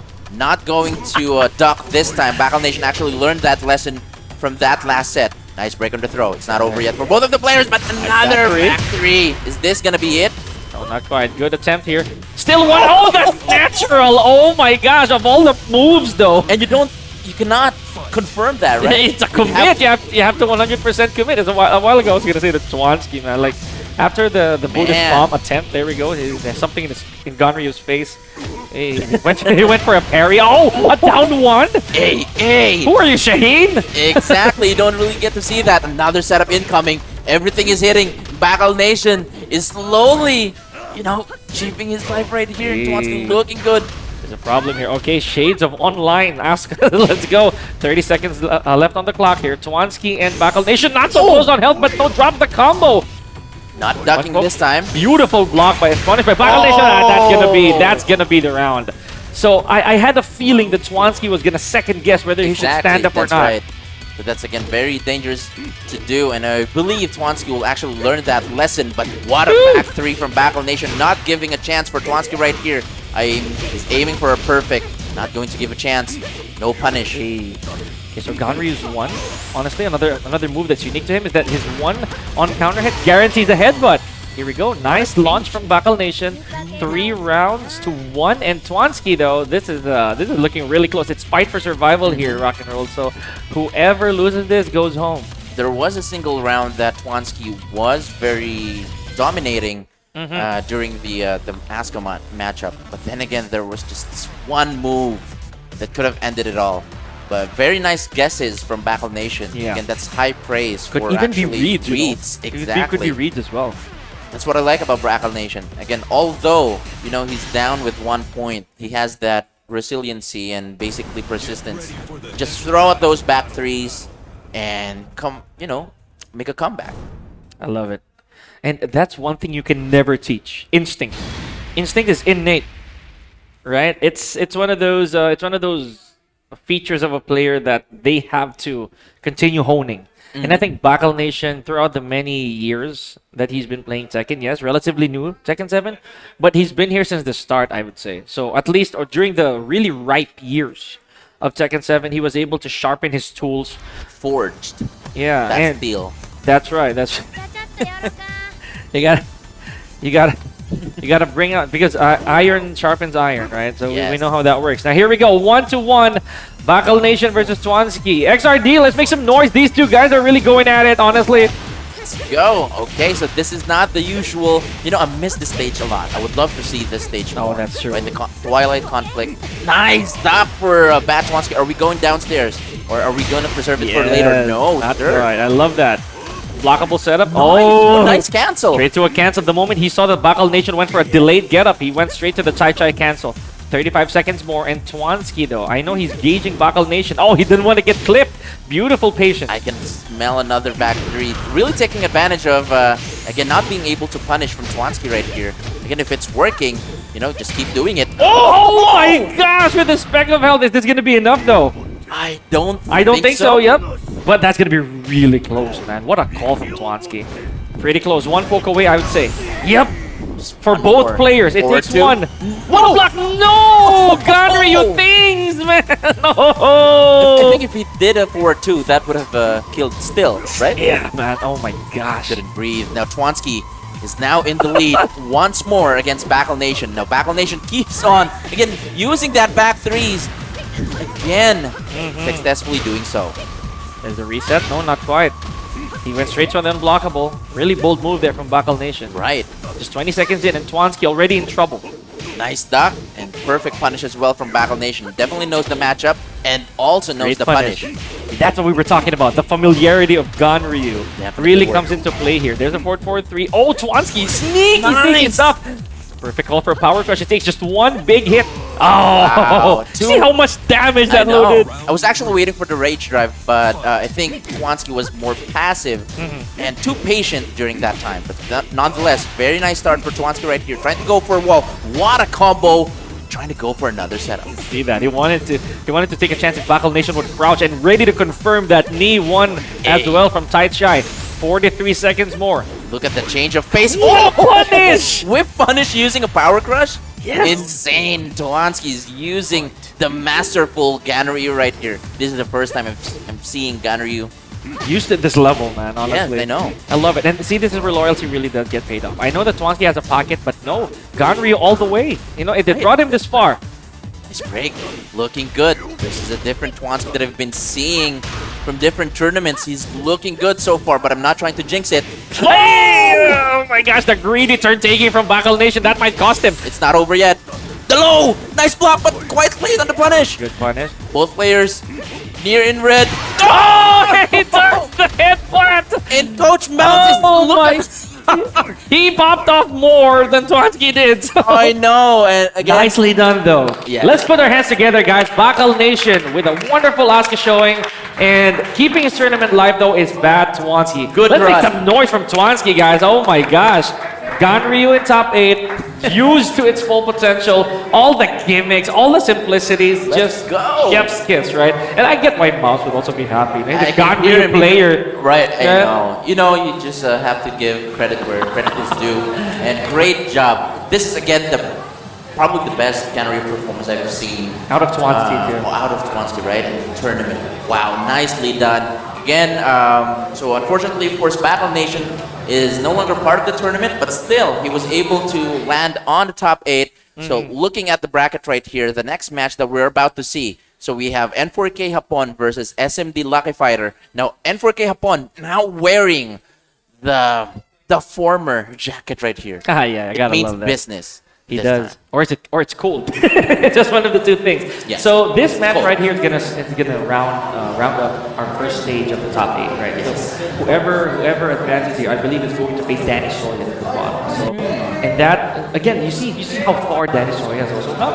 I know, right? Winners, right? On the winner side, and now in top 8, still waiting for whoever's going to win this, and that's already a good feat on its own. Yes. Reaching this far in the final offline tournament we have here in XRD Tekken 2023. So yes, in case you just tuned in, guys, thank you so much Speaking of Ragnarok here on the mic still. Now, this is as crucial as it can get. Lucky is. Fighter versus N4K's upon, man, tournament life. How What a many stacked times tournament, right? That's true, man. Like, as much as we would like to, again, bring everybody forward, pit them up with everybody else, there can only be one, right? There can only be one champion. But of course, our second and third placer is not going to go home empty-handed.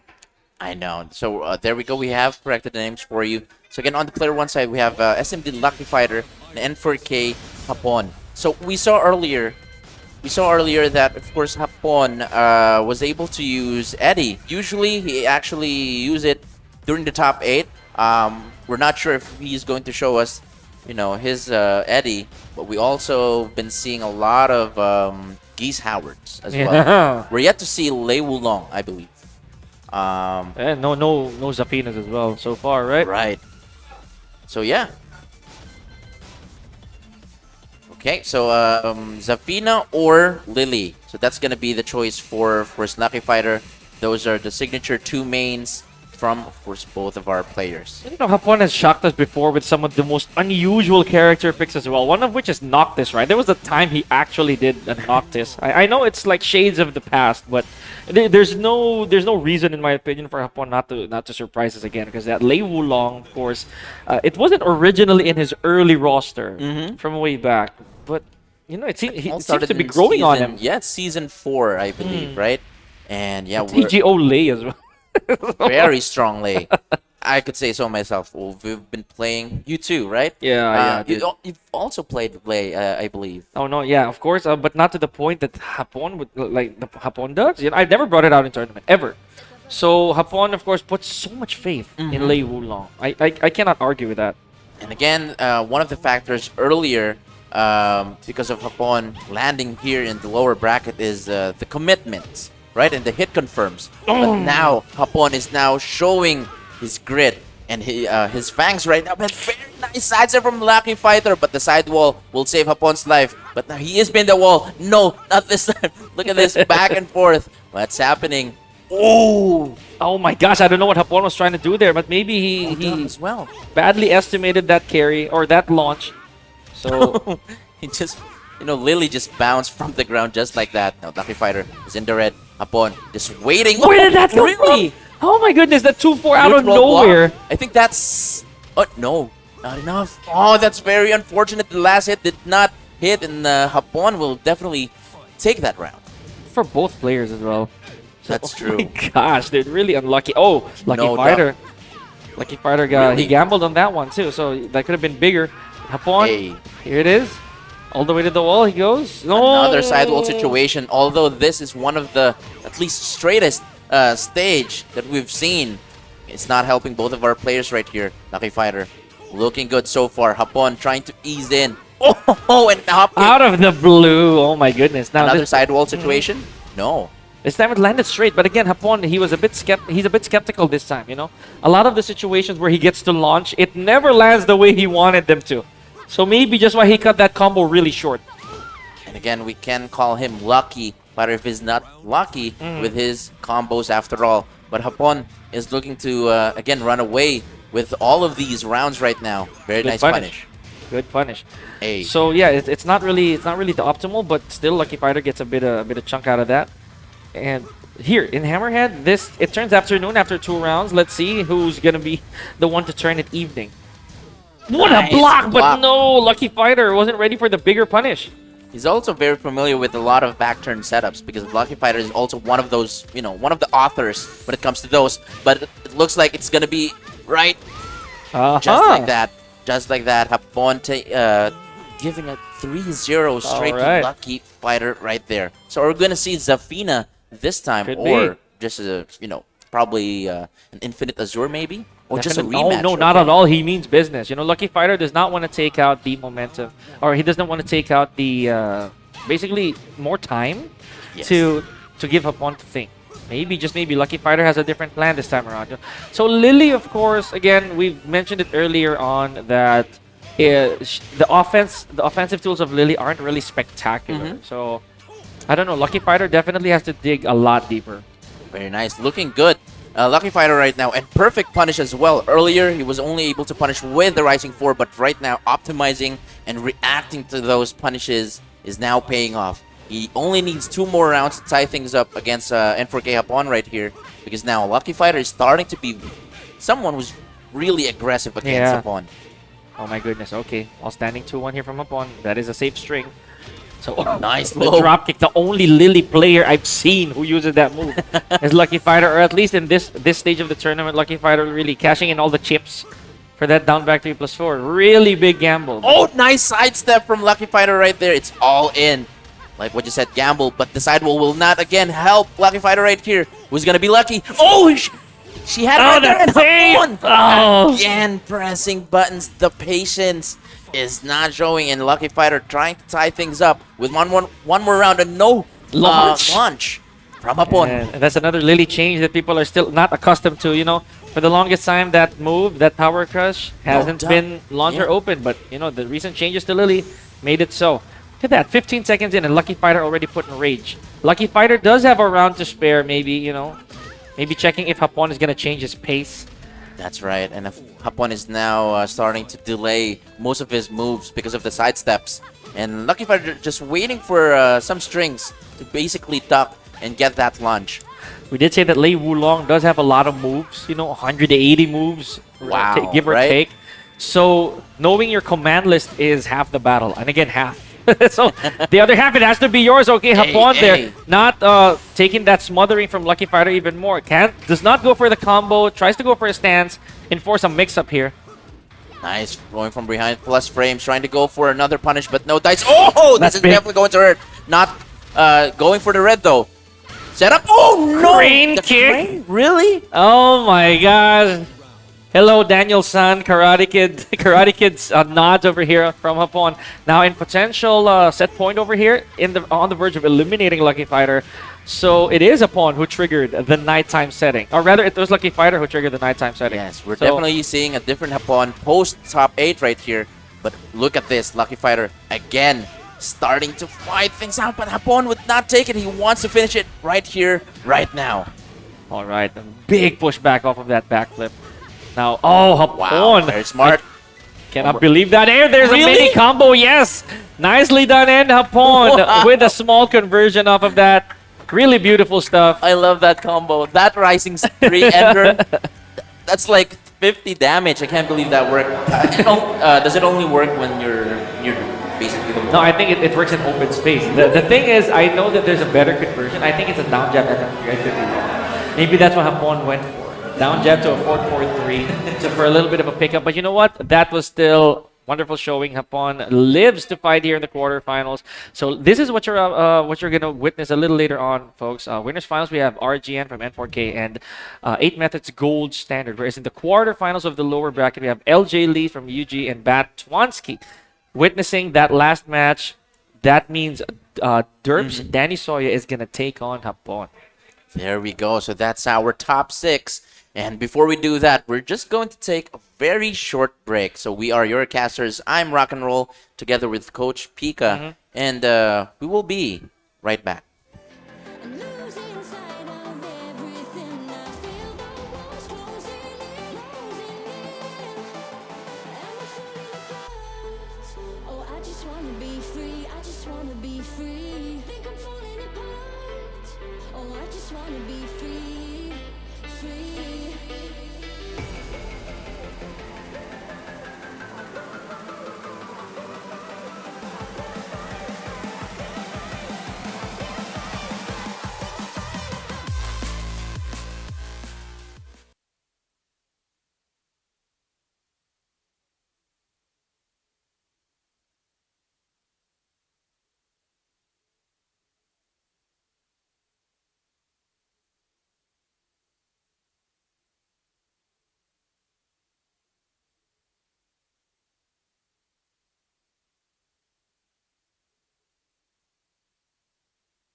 Welcome back. You guys are still watching XRD Tekken 2023. So you guys are again tuning in the middle of top 6, guys. So we have in the winner side we have Gold Standard and N4K RGN, and at the lower bracket we have Bat Twansky as well as LJ Lee and Danny Soya and N4K Hapon. So those are our top 6. So this is definitely going to be really hot matches for you guys.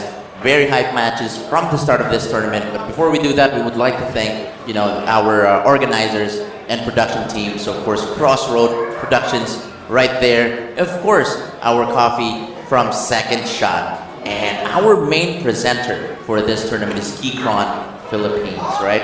So again, thank you so much, guys, for showing us love and also giving love for Tekken 7 before we say goodbye to him. Again, our champion will receive 5,000 pesos, and not only that, a keyboard, a Keychron K8 for the champion, and 3,000 for the second place, and third place will get 2,000 pesos. So a lot of prizes at stake, and also the first 25 players who actually registered got their free shirts. Hey, so that's really for me, awesome stuff. that's already a win-win. Not gonna lie. And XRD, of course, it took 3 years. Not gonna lie, for the second part of XRD, the second installment of the tournament to come forth.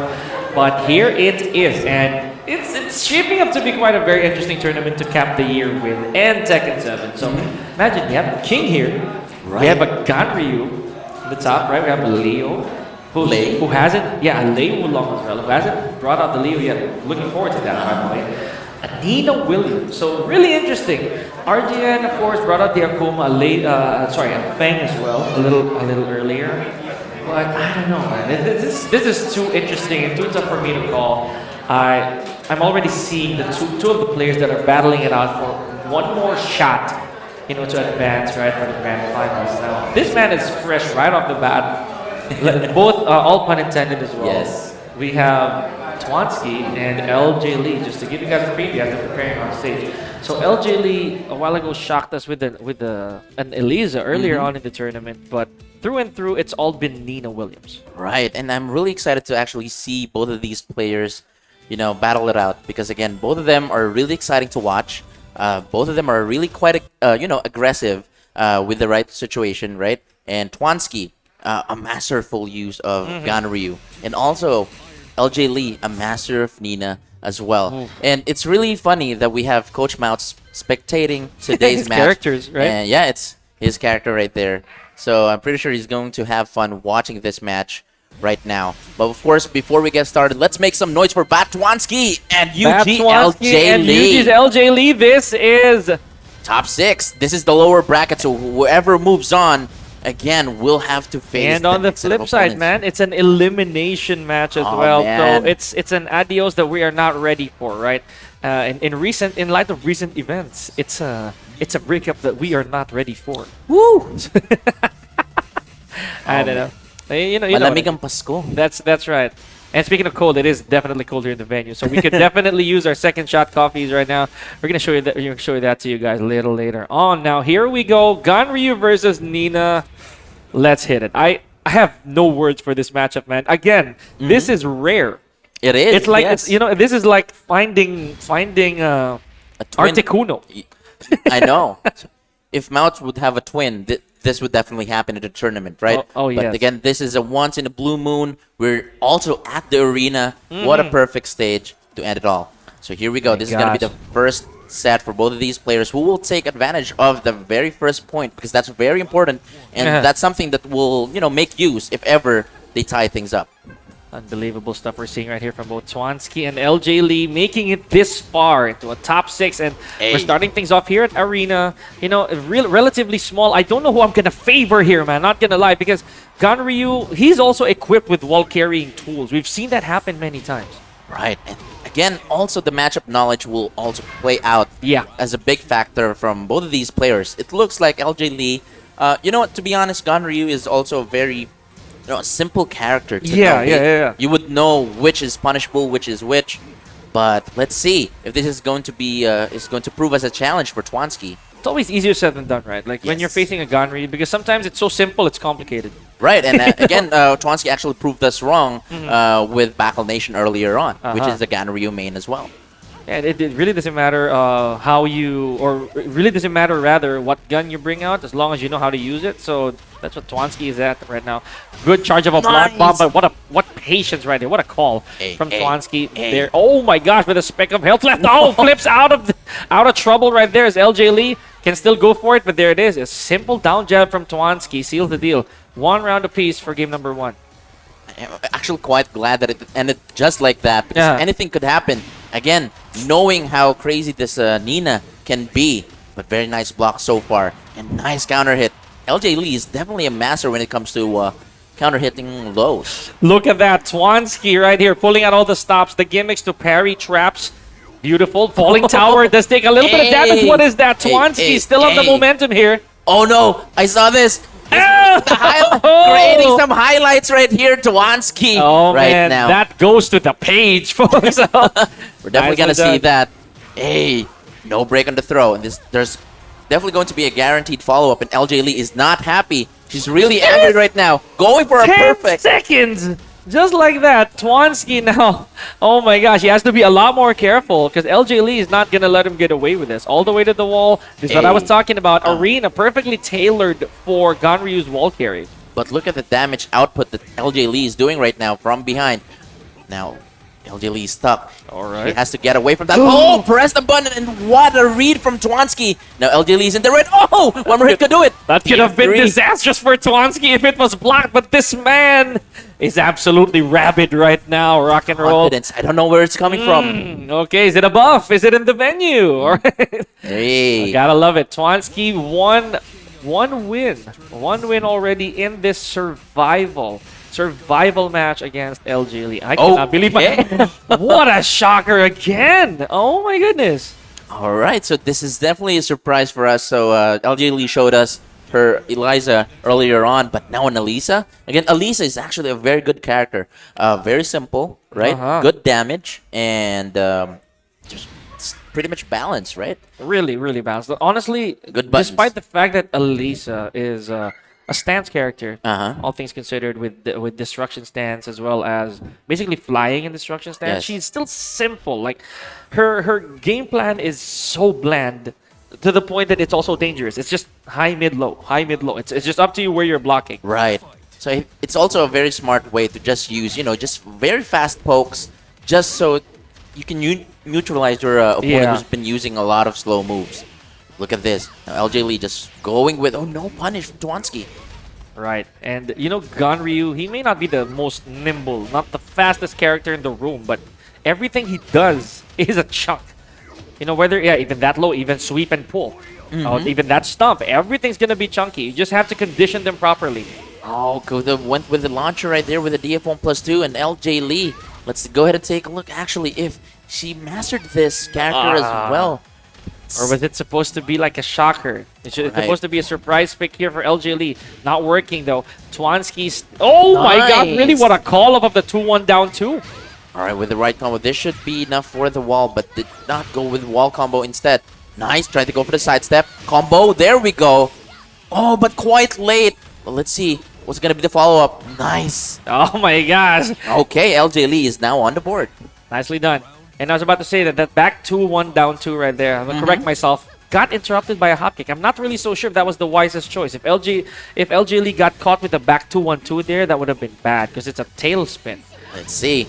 He's trying to read off the timing from Twansky, and what a duck indeed. Is this going to be enough for the wall? Yes, sir. Look at this. The awareness from Twansky. And again, another highlight reel. No. Oh, my gosh, no. Bit of a misinput there. I think he wanted to go for Tai Chai stance. Yes. He could have finished it off with the wall standing four, but no, Twansky wanted to end in style, I'd say. Beautiful conversion here from LJ Hey. Lee all the way to the wall. Perfect combo.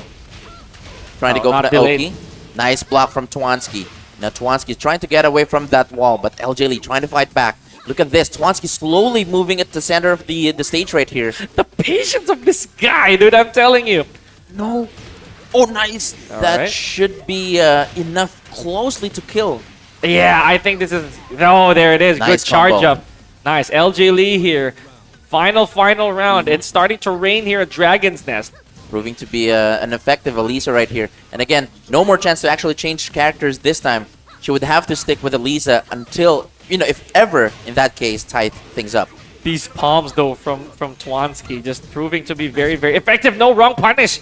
Off of the low, off of the shoe shine. Oh! So I get Got snagged it by right the there. last frame of that chainsaw. Nice punish from LJ Lee. Slowly inching away. And she has to be very careful because Twansky can hit, huge damage. Oh, no conversion. From below. More planks. No pickup as well from LJ Lee. Oh, the range ramp. This is going to be huge. Probably it, too. Yes. LJ With the Lee. right combo.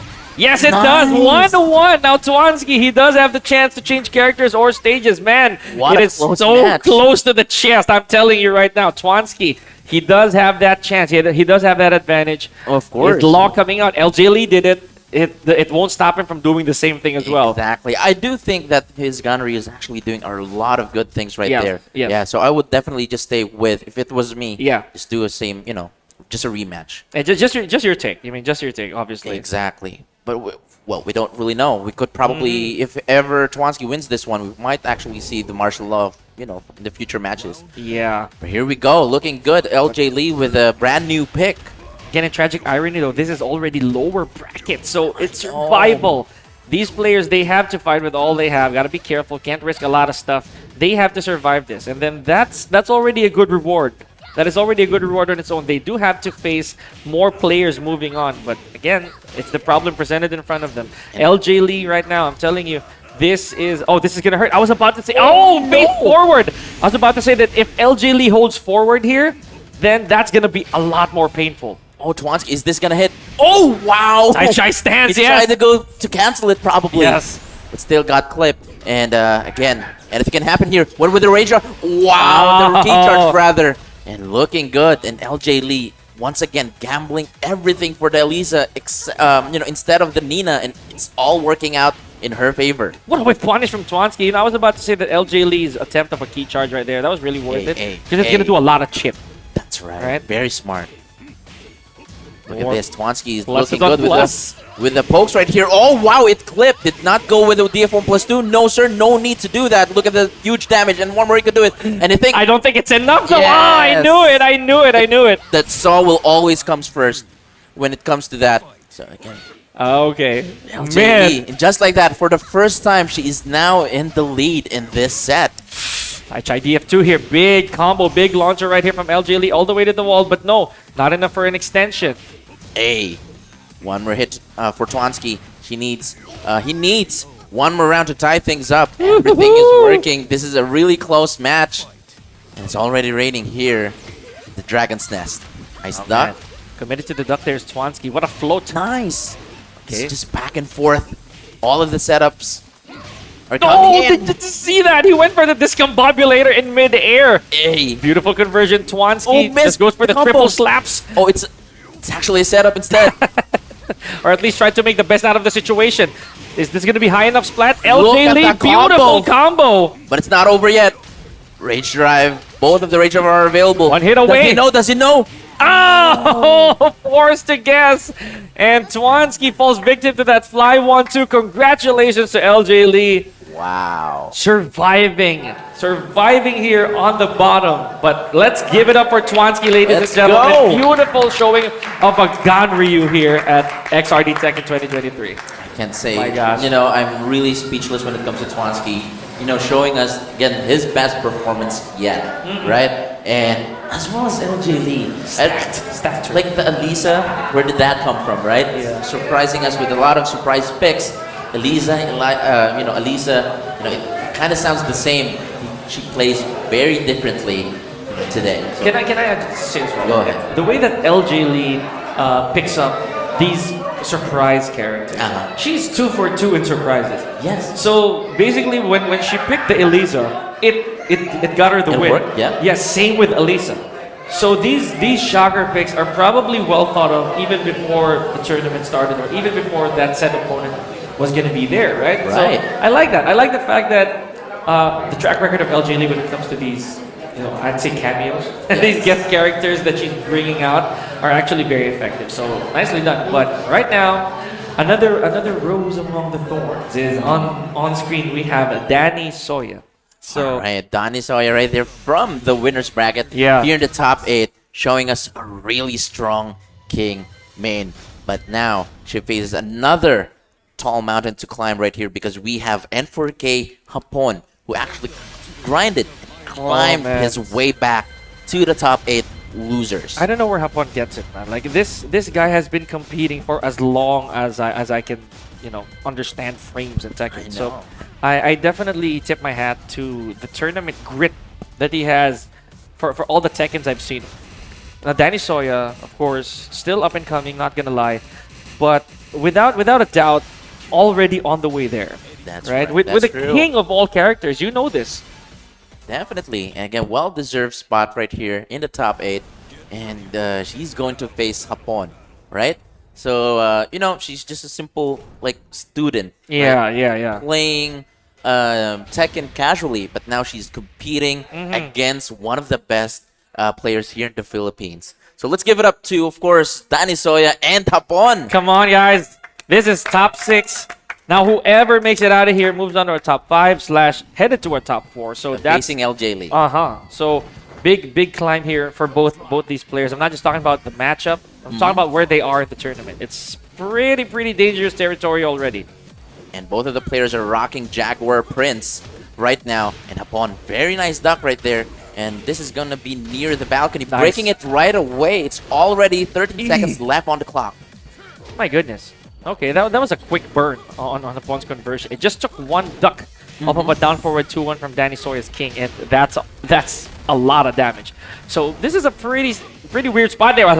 That's what I was saying. It's a pretty bad access for Hapon to convert off of the normal wall combo, but still get a lot of damage anyway.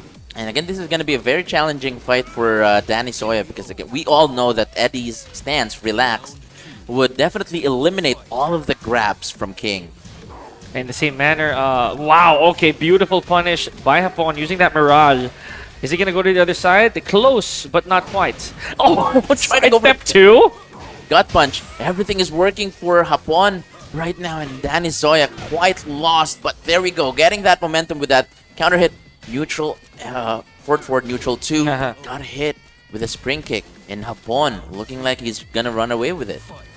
Man, this is also kind of like a matchup that King may thrive in because down forward 4 always picks up Eddie all the time in Negativa stance. So Hapon, of course, he doesn't do any of those risky things. So Danny Soya might have to think of other ways to open him up. Oh, good! Look at that. Hapon tried to go for a setup. I'm not so sure if he thought that was going to be on the wall.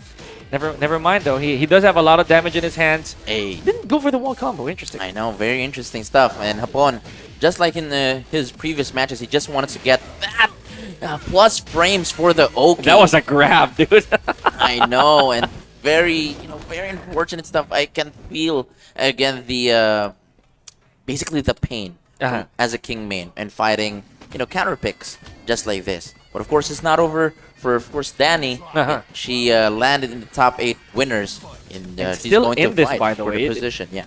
The moment that Hapon lets his guard down, of course, if he does, that could still be an opening, right? Danny Soya made it this far, having to deal with a lot of different players, even off stream. So it just goes to show that she did her homework. She got ready for this one. And Eddie he's also filled with weaknesses. He can't sidestep, honestly. Not really any good counter-hitting launcher that's fast enough to stop King. Oh man, Danny Soya again with these setups though. I kind of find that really strange why she's going for that. Right, so again, probably not aware of the wall situation right there. Oh, a nice punish still from Hapon. Danny Soya attempting to go for an Atlas Hammer. Not sure what she's thinking right there. But then again, anything can happen in a match. There we go. Counter hit FF1. There's the Jaguar hook. Is she gonna break it? Oh no! I think she canceled her dash and didn't go through with the 4-4-2 anyway. Very unfortunate misinput from Danny Soya, but then again, still good damage from Hapon. He is just one confirm, and Danny Soya could take this round. I like it. I like it. Danny Soya just playing ever so slowly. You see the change of tempo that Danny Soya is going for here. Oh, and a running grab. Okay, I'm sure she didn't do it deliberately, but you know what? We take those. Because Hapon was caught spinning in midair. Big damage, unscaled too, so that's definitely more than enough. Yes, sir. And Danny is now on the board, and Hapon did not like that. Now Hapon trying to corner Danny Soya right here, but no, reversing the positions. Now Hapon is the one behind the wall. Here we go. More negative stuff here from Hapon. Just he doesn't want to overextend though. Again, he's been eating a lot of that low blows, those counter hits, so can't afford it. It just takes one low blow counter hit, and that would be pretty much it. Hapon doing the old-fashioned Eddie great stuff. drive. Oh no! Okay, yes, it is a mail. Yes, it is a mail. So that's guaranteed. Okay, I almost coached her right there, but it's okay. All good in the hood. Stay in the seat, bro. Yeah. I'm holding the cup of coffee right now, and so I'm looking good so far. And Hapon still really angry with the current situation right here. And that's too low. There it is. I was about to say the wall it's combo. not consistent. It was a little too low already when Hapon hit the back 2-3. King was about to fall really low, so that's a no dice on the wall combo. Very unfortunate stuff. No punish from Danny Soya. Oh, but drops the combo. One last chance. No, sir. Now Hapon is now in set point. This is the last chance for Danny Soya to tie things up right here. One more floor to break. Oh my gosh. Okay, so Danny Soya looking really good so far in this stage of the tournament. Again, another duck from Hapon. Quick flash duck. Is he gonna break the floor? No, a little too far though. I don't get that. Usually that hits. Yes, sir. Nice break on the throw with a one break. Now Hapon slowly inching away, trying to go for a low. Oh! One last chance for Danny Soya, but the sidewall. Gonna go for running grab. Yes, this is gonna be a little close to the wall. Oh no, not quite. It's not the same active. No. Beautiful. There's red. What's Eddie? Oh, he did not go for it right there. The follow up. The DDT. DDT. Oh my gosh, Danny Soya. Oh man. So sad. The forward 3, the perfect read as well. Off of the mid kick. Oh man, it's okay. We'll just punch up one later. Congratulations. Look at the bias of this guide. Very nice run for Danny Soya. Give her a round of applause. Let's make it louder, guys. Let's give it up for Danny Soya. Beautiful stuff. And of course, Hapon lives to fight a little further on. Guaranteed top 4 or 5 already. So basically, he's there. Just has to go through a bit more of the opponents. Yep, there it is. There we go. Has to face LJ Lee. And now, this is where we have to weed out basically this is our winners final. Supposedly this is our winners finals. Yes. Yeah, winners final slot between Gold Standard and RGN. So whoever makes it out of here gets a twice to beat advantage. Huge lead amongst everybody, head and shoulders above the rest of the contenders. So and guaranteed second place. Yes, already. Wow, and that's it's gonna be a very big battle. So we're about to see that right now. So again, we have N4K, RGN. And of course, 8 methods, Gold Standard. But before we do that, of course, thank you so much. Yes, second shot right here, keeping us awake. And of course, Keychron Philippines for awarding our champion, Keychron K8 keyboard. Oh man, I cannot wait. Who's gonna be hoisting up that keyboard above their shoulders later? Apart from the prestige of winning XRD Tekken 2023, basically XRD Season 2. My goodness. Okay, so this scene we've witnessed multiple times. Yes. Right? We have RGN versus Gold Standard. A long battle that they had to go through coming here. Now this is where it's at. The Leo. No surprises this time. No look, just lock. Just Tekken. We got Leo versus Akuma. So folks, you better give energy beams to these guys because we are on our winners finals. 8 methods Gold Standard and 4K RGN. Whoever makes it out of here is headed straight to the grand finals. Guaranteed second place and a twice to beat advantage. There we go, strap in. Man. It's going to be really wild. So what's going to be the stage? We're now going to the G-Corp helipad. Oh man. Night. Just the perfect time that we have exactly right now. It's 6:30 here in the Philippines though. So, my goodness. Definitely huge shout outs to everyone who's watching right now. If you're in the Philippines or outside the country, let's go ahead and see who will take the very first game here. N4K RGN or 8 Methods Gold Standard. Oh my gosh. Okay, so Akuma versus Leo. This is a match that we've seen also in international setting, right? I think Leo has an advantage here. In a manner, yes. Of course, it doesn't matter to Akuma whether you do have the upper hand. If he touches you with a Touch of stick death. of butter, that's definitely going to hurt. Hey. Beautiful conversion right here for Gold Standard. Might be able to break. No, just inches away from the wall. Look at that. Instant while standing 4 as well. Wow, the audacity from Gold Standard right here. And very nice read from RGN, but he doesn't have a meter right here to use. But with just one more hit, he could actually change things here. No! Down the second string. There we Okay, go. 23 more seconds here. And RGN does have access to Rage. Takes Oh, one tap. Oh, wow. He had it right there. An inadvertent 3 from Gold Standard. But okay, that gave him the round. And the fact that Gold Standard was able to get the lead very early on, that's confidence. Look at that. RGN failing to completely convert. Very unfortunate. He had the perfect cancel right there, but the back one did not come out. But so far, RGN looking for frame perfect here because Gold Standard just eating all of those moves from RGN. Again, not wasting that meter that was just wasted a while ago. There we go, connecting with the right combo. Not dropping it this time. Breaking the wall? Yes, sir. Is this going to be enough still? Wow, okay, RGN with the perfect estimation of that entire combo. 45%. Look at the damage. Now Gold Standard has to, again, move away behind that wall. Good attempt of the back 1-4. You saw that. He tried to Yes. catch RGN in midair. Oh, man. The air Tatsu. But the side wall is actually saving Gold Standard's life. Gold Standard is in the red, committed with the Rising 4-1+2, and Gold Standard is now down of 2 rounds. Now, just to clarify, folks, this is the winner's final. So this is already a best 3 out of 5 for those of you watching at home. This is a long, short set in tournament setting. This is where you want to be. Look at that. Even after a counter hit trade. Perfect. Oh, no launch on the tsunami kick there. And no punish from RGN. He was also surprised on what's happening. Gold Standard, what a change of pace. Look at this, just a back and forth situation. Now Gold Standard is looking good. Now RGN is also going to take that momentum. Oh, no, the resplat failed attempt. Oh, this is going to be it. Oh, no, RGN did not go for a rage art.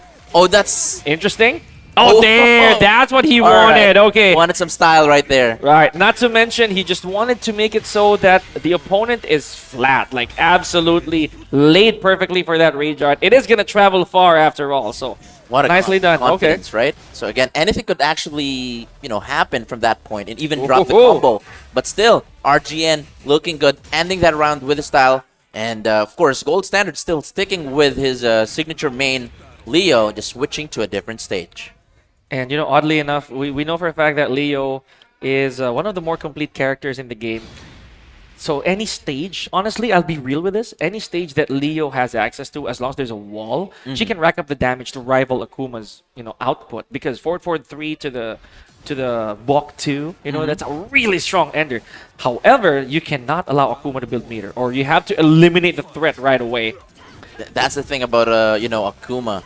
In order for you to basically kill Akuma, you have to be really close. Yes. But you also have to stay away at the same time. See, that's why it's always a paradox when you're facing an Akuma, right? Hey. You gotta be super careful. You want to inflict as much damage just like that, and not allow Akuma to build the meter that he should. That could also potentially kill if that reached the wall. Yes, and it's impossible for an Akuma player to end the game not building 2 bars, because that's inevitable. And Akuma will always get 2 meters no matter what happens. That's true. Now RGN is in the red right here. Oh wow, just went with the long Tatsu. Now Gold Standard just only needs 1 hit. There we go. And RGN with 1 meter to spend. Is he going to actually earn it? Nice Magic 4 combo. Look at this. A. Beautiful. No, I jinxed it, man. I was about to say forward 4-3 could do the trick. That really strong wall ender. Beautiful punish on the Tatsu here. Gold Standard now leading the charge with a huge life lead. I tried this. And RGN actually pressed the button right there. And that should be enough for just 1 more hit to kill. And RGN, no meter to spend, but still fighting on with that dear life. Strange, RGN letting the tsunami kick rip. Maybe he was banking on the chance that Gold Standard might take it, and he did. Landing that counter hit, Again, we don't really understand how high level these reads are. Because they are in the winners finals, fighting for that grand final spot. Okay, 10 seconds in, and Gold Standard Oh, already that's has big. a significant lead. But yes, RGN saving up for later, right? For the rainy season. He wants to use that meter when it really counts. Hey, look at this damage. Charge? Yes, he does. Oh, beautiful setup from Gold Standard. Yes, it is indeed natural when you are on a counter hit state. So, key charge activated. Good stuff from Gold Standard. 1-1. RGN, though, he does have the opportunity to change nothing at all. He doesn't change Exactly. anything. I'm going to go straight to rematch here. And Gold Standard is saying you're not the only person to end, a round stylishly. Yes. Gold Standard looking good so far. Nice one. Double punish with the Rising 4. And RGN is eating all of these lows right now. What? Wow. Okay, look at that. this. Speed running at 12-second round here from Gold Standard. And again, those chunky while standing fours. Right. That's where it all started, right? Momentum after momentum. Okay, so RGN not caught pressing buttons there. And like what you said, speed run, but no, RGN is not taking it. Very nice block and punish. This will not really deal a lot of damage, but still good damage nonetheless. The Gold Standard has to be very careful. Moving in at the center of the stage. There we go. The Goldie special. Execution. The Goldie special indeed. One more hit could do it. Oh, drops the combo. Trying to go for the setup. But again, RGN is definitely in danger with just one small poke. And just like that, Gold Standard in the lead. What an aggressive display. Unbelievable. Gold Standard. I love this, The fact that Leo, another underrepresented character, is getting a bit of light here. Showing how dangerous this character really is in a tournament setting, even amidst Akuma, the arguable solo S triple tier. Yeah. So let's see how this is gonna be. Gold Standard, he does have a bit of life deficit, but slowly catching up, and just like that, damage. just like that, he's in the lead already. Probably the strongest Rising 4 in It the is. game. It actually is. Wow. And I think this should be it for RGN. Oh, There it we did go. that. Spending 2 bars right there. Very well spent. Well deserved for that round. But he would have to survive 2 rounds right here with no bars left with this very aggressive Gold Standard. All right. Oh, look at that. Caught sidestepping. Gold Standard with the perfect estimate on the wall for 4-3. Did not go for the block too. He saw that Gold Standard didn't go to stand, so he went for the low. Oh no. An anti-air from Gold Standard. That's going to be Big! it. All right. Okay, so RGN, I know Nice you saw attempt. from that expression, he really gambled it all on that one, Really, really different nerve when you're in a tournament setting like that. And that huge lead, it took one launch from Gold Standard to steal that much momentum away from RGN. Now, set point supposedly for Gold Standard and tying it up if RGN wins this. What do you think about, what RGN is doing right here? Just right away, just, pressing rematch instead of taking some time to probably think and, in the stage select. I do think mentally RGN just wants to strike while the iron is hot here. Okay. I know that he knows he's doing okay. It's just a matter of not making those mistakes. Crucial mistakes. There it is. Went for either a jump or a dragon, basically a demon flip rather. So I don't know. Gold Standard looking really authoritative here and dodges the pistol squat too. Everything is working, and I think, look at this. I don't think, the right idea from RGN right there to take some time. Oh my god. It's only 13 seconds on the clock, and just like that, Gold Standard is now in set point. Grand finals And point. he knows he's stepping on the gas right now. He has to do it. He has to end this while RGN is still on a reading phase. Nice word forward 2-1. But this is not the first time that we're seeing RGN with huge comebacks. That's right. Look at that. Okay, from a reversal of all things. Down back 4-1. Good block from RGN, but did not go for the punish there. I think he hesitated. Gold Standard can feel it. He can definitely feel it right now. This should be close. One last hit could do it. There's a jump over, and there's a generic low, and Gold Standard, ladies and gentlemen, secures his grand final slot. Now RGN, of course, not out of the woods yet. He has not been eliminated. He is going to go down there on the lower bracket finals to wait for whoever's going to win this next match. You know what? The matches that we just witnessed was really fast, right? Yeah. Just back and forth action all the way. And Gold Standard did not actually get the very first match, basically point. And props to him for really doing a good job reclaiming those 3 straight rounds. Right. So I think we're going to do one more match before we actually take a short break. Yeah, that's fine with me, man, honestly, because this is how we determine our lower bracket finals. This is the lower bracket semis. To complete the top 3. Yes, so right now, This is very important, really crucial territory here for both RGN and LJ, or rather for Hapon and LJ Lee. So Okay. another N4K, right? And the sole Nina player that we have right here, and the last rose among the thorns again. I would dare say. Exactly. So man, this is gonna be tough. I don't know who's gonna get this. I know. So let's just go back to our comment section real quick. So we have Cherry Berry Mango, a Facebook account named Cherry Berry Mango. Let's go LJ Lee. So we have fans for LJ Lee. Atasha Johanna, let's go RGN. Of course. And 8 Methods, let's go Gold Standard. So I'm pretty sure 8 Methods is really happy for Gold Standard's performance. He's now guaranteed top 2 In the or grand potentially, finals, yeah. that's right, a champion in this match. But let's go back to our possibly our top 3 or 4th place position here in the semifinals. We have N4K Hapon versus UG LJ Lee. So if you want Hapon to win, make some noise. Let's go. Oh man, all right. Let's test that out. Who wants LJ Lee to take this? Let's hear it. Let's hear it. Oh man, you know what? Okay, I at this point I think they both have a cut in the middle. You know. Right. Okay, so I'm also curious on which character Hapon will actually pick. Okay, going back to the grassroots. Oh my gosh. Right here. When was the last time this character came out of a pawn, man? Leroy Smith and Howard Estate. You know, I'm gonna miss the way he's made here. I know. So yeah, this is gonna be a very intense match. Just so you know, this is the loser semi, so we're going back to a best of 3 match right here. Akira Q Darminauki, let's go N4K. So we have the boss right there in the comment section. Spectator mode. Now here at the Howard Estate, we have ourselves a little bit of a problem here for Leroy, I'd say, because Nina Williams has all that she needs to break all these walls, right? Easy peasy. So I'm not really so sure how Hapon is gonna handle that one single launch from Nina. Should he have his back near a tatami wall? Leroy, very fundamentally sane. I think that Hapon doesn't want to gamble anything here with a meter. That's probably true. why he dropped the geese for this one. Right. And again, he doesn't really... Wow, what a... Again, decision from Hapon right there. Very unusual to actually gamble all of it right there. Now, LJ Lee is in the lead in terms of life lead. No launch from Hapon. Both of the players, no block on the low. Hapon is now in the red. And in one's game, nice hell sweep. Oh, the most important hit. That is so tragic for Hapon. Wow. And there's the down 3. The wake up 3 immediately stopped by that. Man. Oh my gosh. Luksong back. Yeah.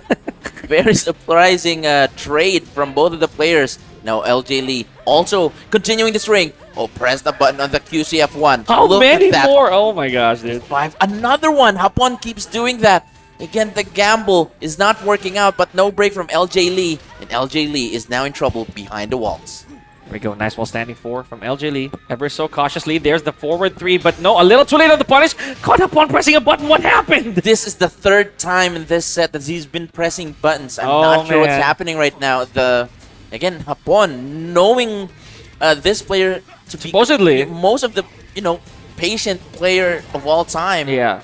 This Caught is pressing the buttons, opposite. Yeah. I think he's accounting for maybe just maybe LJ Lee will make the same mistake too. So 43 seconds on the clock with his back against the wall. Hapon needs to get out of there and fast. Beautiful, perfect What punish. damage! Man, running 50 there off of the 14 framer. 30 seconds more. LJ Lee is in rage here. So Hapon just needs to take it ever so slowly. Did you see that? I Went know. for the rage drive, but of course, since it's only a low crush, Hapon able to intercept it with back 4. And it looks like Hapon actually learned his lesson for being, again, greedy from the previous rounds. Yeah. But LJ Lee is taking advantage of that, of Hapon being patient. But no, sir, back 1+2. One of the best moves in the game. This is going to reach the wall. Perfect punish and wall carry for Hapon. One last chance. Let's see what's going to happen. Wall splat. Is it enough? Oh, one more hit. One more hit could do it. Be careful. No duck. All right, but Nice. here we go. LJ Lee and Hapon, the first game here of the lower bracket semis. Not yet the final, so this is only best 2 out of 3. Hey, perfect combo, but was quite too much. Oh, wow, look at Power that. The crush? LJ Lee setup right there, breaking the first Tommy wall. Yes, sir. No, Hapon is in trouble right here. What he needs to do, what's going to happen? Down 3-2. Wow, LJ Lee, I don't think she intended to do that though, but yes, big damage now. And the Oki situation belongs to Hapon. LJ Lee's For man. wake Well, up. no break, and that's going to be... No, not it. One more hit could do it. Spends the Oh rage my rush. gosh. Sidestep. And the spends stick the cane. expended. Oh, but not enough minus frames to work one. with. Right. 7 actually. So Seven he has a minus seven? huge negativity there on the cane, and Hapon, I think he What tried to take it. happened? He Right. tried to take it. Man, Oh man, he didn't got like Hapon that. thinking. He had it right there. Okay, I don't think, the Leroy was a bad pick, Yeah, right? just the He bad could still choices. stick. Exactly. Oh, I think, goodness. the first 2 rounds, he kind of gave it to LJ Lee from being quite greedy. LJ Lee is sometimes aggressive, but not too much, right? Yeah. It paid off well a while ago when Hapon made the right counter hit reads, like the 1-inch punch, right? He had Yes. that, and then the counter hit from the Hermit. Mhm. He had the Hermit 1, which is a pretty big launch for Hapon. He needed that launch, so it actually worked. But I think towards the end, that back and forth was a little too boxing. It's a little too back and forth.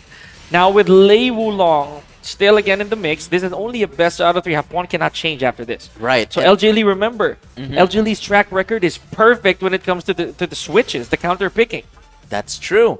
And again, I just want to emphasize that this is the last match where basically there will be no prizes. Oh, right? yeah. Because moving forward, all of our matches would have compensations for our first true. players. So whoever loses this match, And fortunately will not be part of the top 3. that's So it. this is again very important. This is the weeding out of our top 3. So can't afford to drop the ball on this one. We have Hapon with the Lei Wulong once again, proven to be very effective earlier on against Lucky Fighter. That's the last sight that we have of our Lei Wulong. But Coach Mio, what do you think about this matchup so far? Very legacy, dude. Okay. It's very, very legacy. I think it's 50-50. Yeah. I'd say it'll favor Nina. Because Nina Williams against Lei Wulong, I think that there's more safety involved. But the diversity of I Lei understand. Wulong, it's always going to be Yes. one to watch out for, just like that. See that? Lei Wulong has so many things up his sleeve that even Nina Williams, with all that safety, is going to have a hard time defending. It's also something new that, LJ Lee is being out-aggressive by Yes. opponent. I'm not even sure if that word exists, but yeah. Basically, Out of yes. press, right? Out of press. I think that's fair. That's fair to call. And we're back to Abandoned Temple here. So again, any launch here could be a little too far for both players. Maybe not for Nina. No launch right there from Hapon. Very unfortunate. That could have been a huge comeback breaker for LJ Lee. LJ Lee trying to end the round right here. But no, got him ducking. What's going to be the setup? There it is. Crane kick. Crane 4. Big low. Oh my god. How many? Oh my gosh. Okay. LJ Lee herself was like, oh, what was I doing? Battle Nation felt that in his head. Of course he did. So that right there One more was round, very yeah. very dangerous choice for LG Lee to stay down. Not even a tech roll. Exactly. So 4 lows in a row. It's not like it did a lot of damage as well, but there's a counter hit. I don't know what LG Lee was trying to do there. Good sidestep though, and that's been Another one. happening This to is Nina a lot, right? second time this day in this set. So I think Hapon is the lucky fighter after all. I see. Hey, Okay. tying things up. Good. Okay, goes for the drop kick, but It's yes, not over yet. Nina Williams has a lot of ground hitting moves. That will definitely humble Lei Wulong. Overhit could do it, and Hapon is looking good right here, and it's not over yet. Oh, tried to go for another sweep, but for the first time, Hapon was able to block one of those. Great eyes there on Hapon. He was so cautious of that low. He's been hit by that one too many times, I'd say. LJ Lee went to the character select screen. Oh man, Are we gonna see okay. a new character, or Is it a returning cameo, or are we looking at Lydia? Oh my gosh! Not even a second to think about it. Just went straight to the Lydia, right? Okay, yeah, I know. Just to emphasize, whoever wins this match will get, again, a guaranteed 2,000 pesos for the third And placer. will face RGN in the losers final. So that's right. Just to seal the deal. Now, Lydia, ladies and gentlemen, a character that's been eclipsed for so many seasons. Let's hear it. This is our lower bracket semifinals right here, basically. Between these two, yeah. And Lydia, we haven't seen this character in so long, man. I cannot stress that enough. That's right. So let's make some noise. Last Please, step for please. Hapon and LJ Lee. Oh my gosh. And now, let's not forget, LJ Lee has had the record of always being the winner whenever she counterpicks, right? 2-0 so far. Is it going to be a 3-0 against N4K's Hapon? Lydia. We'll find out. And this she is the knows something very we first, don't. I Yes. know, very first Lydia that we're gonna see here at XRD. But very nice counter hit. Magic for Hapon. Aiming to go for a wall combo, but no dice. And the last so time far. we're seeing a Lydia as well. Oh man, hope not. Nice sidestep with. Oh, very unfortunate from LJ Lee. He's at that. really unlucky with those sidewall situations. Oh man, just drops the political storm. I think not pressing the button right on time. LJ Lee does have a bit of a problem. Perfect estimate on the rave sweep. Man. Oh my gosh, the Kazuya hell sweep. It's basically that same thing, right? Hapon's a rave sweep, enough to get to the wall for a sizable combo. Good Magic 4. We're gonna lose that in 8 already. Good riddance. But of course, LJ Lee, I'm pretty sure she didn't like that. All of those situations, but he caught Hapon ducking. There we go, completing the combos this time. Nice block on the low. All right, Lei Wulong again, not very explosive when it comes to punishment, but they all matter. Oh, another crane kick. Okay, shades of Karate Kid here from Hapon. If he this is takes it it. to the other side, yes. Running one? Hey. Not necessarily. Here we go. Potential set point here for Hapon and moving on to losers finals if he does get it. Again, we see, of course, the broken record right here for LJ Lee. No duck. Very nice punish still. All right. Goes for the 1-1. And, you know, the addition of 1-1 to Lei Wulong going into Snake is a very big deal for him. It's plus on plus and then mix-ups for mix-ups. Oh, the bop. Not launch anymore. It doesn't. On normal hit. Even on counter hit, actually. What? So, big change for Man. Lydia.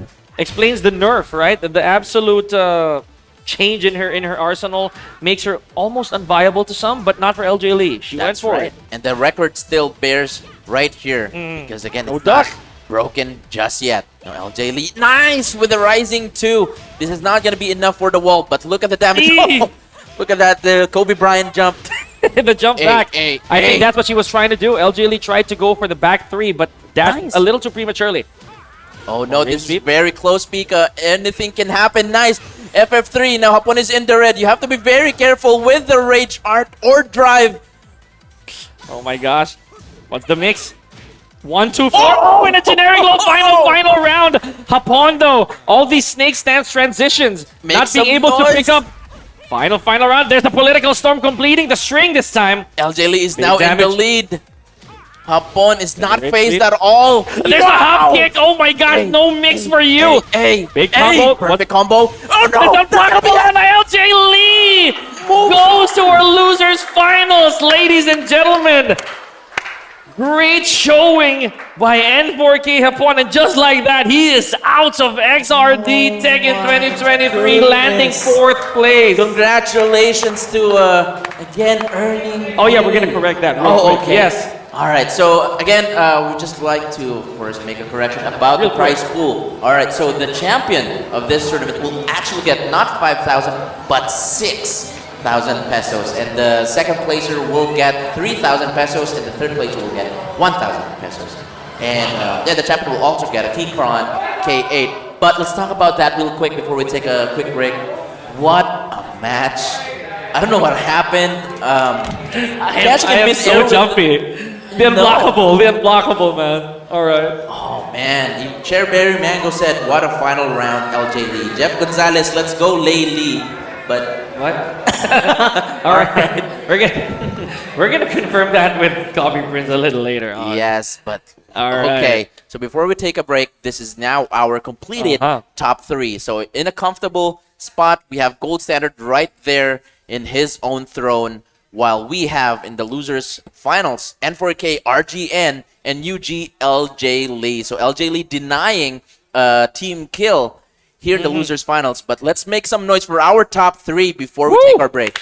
Oh my gosh! So all these contenders, they have a share of the pie already for sure, but we don't know who's gonna be crowned the XRD Tekken 2023 champion. More of that a little later on after the short break. Pika and Rock and Roll on the mic. We'll catch you in a break.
ang nakikipag-offer.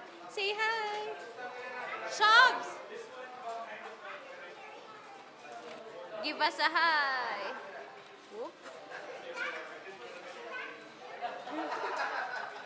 Ria! Ria! Look at the TV.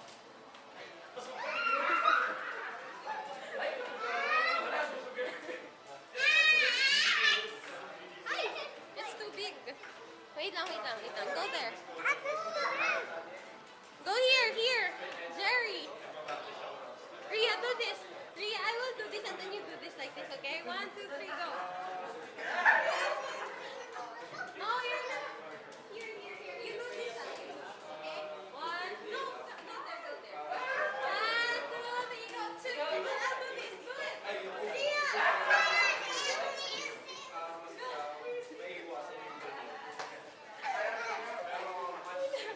Again.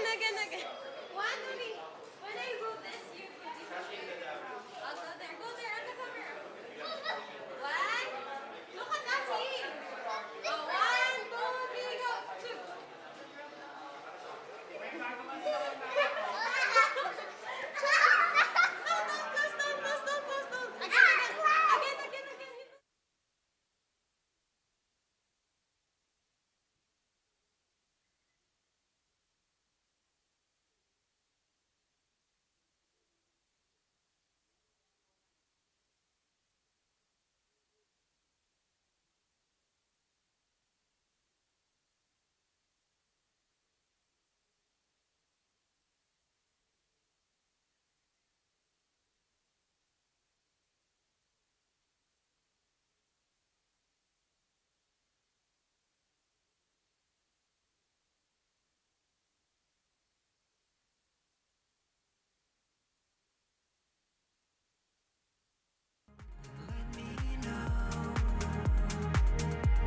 Reading those fine lines, sipping on red wine, telling me you're never gonna let me go.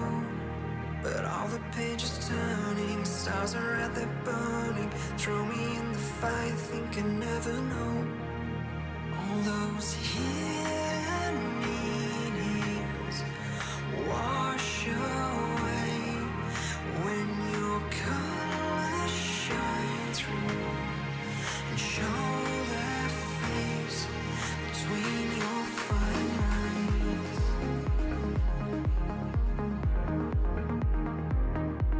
Between your fine lines.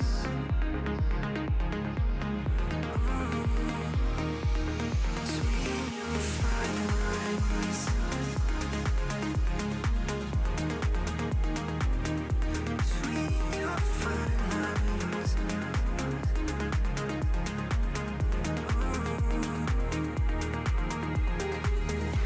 What have you done? My world is spinning out of control in the moonlight. You cry to me, and the light that burns is fading away. How do we ever get to this? Breaking me, you're doing all the wrong things, and I'm starting to bleed. Was it hard to speak out and let me know? Reading those fine lines, sipping on red wine, telling me you're never gonna let me go. But all the pages turning, stars are at their burn. We are down to our top 3 here at XRD Tekken 2023, ladies and gentlemen. Back on the mic, yours truly, Pika and Rock and Roll. Together we are Pick and roll. Yes. And we cannot stress enough how this is the most crucial part of our tournament because all 3 of our contenders already have their respective prizes. All they gotta do now is try to inch further to the top. And again, getting that Keychron keyboard's the best prize there is. Again, thank you so much for making this possible. Of course, major shoutouts to our Crossroads production team. They're doing very hard job in making this event very smoothly. And of course, second shot. We got our second shot. And we're all alive and kicking. Thank you so much for that extra boost. Of course, until the grand final. So, tuloy-tuloy na ito. And of course, our main presenter, Keychron Philippines. Yeah, thank you so much for giving us this opportunity. Pick and roll, the tandem here in the last tournament for Tekken 7. Yes. And again, it's really sad to say goodbye because, but I'm not really disappointed because they showed us the show match basically in today's. And amazingly, LJ Lee, I'll give her credit because bringing out some of the characters that we are not actually going to see again.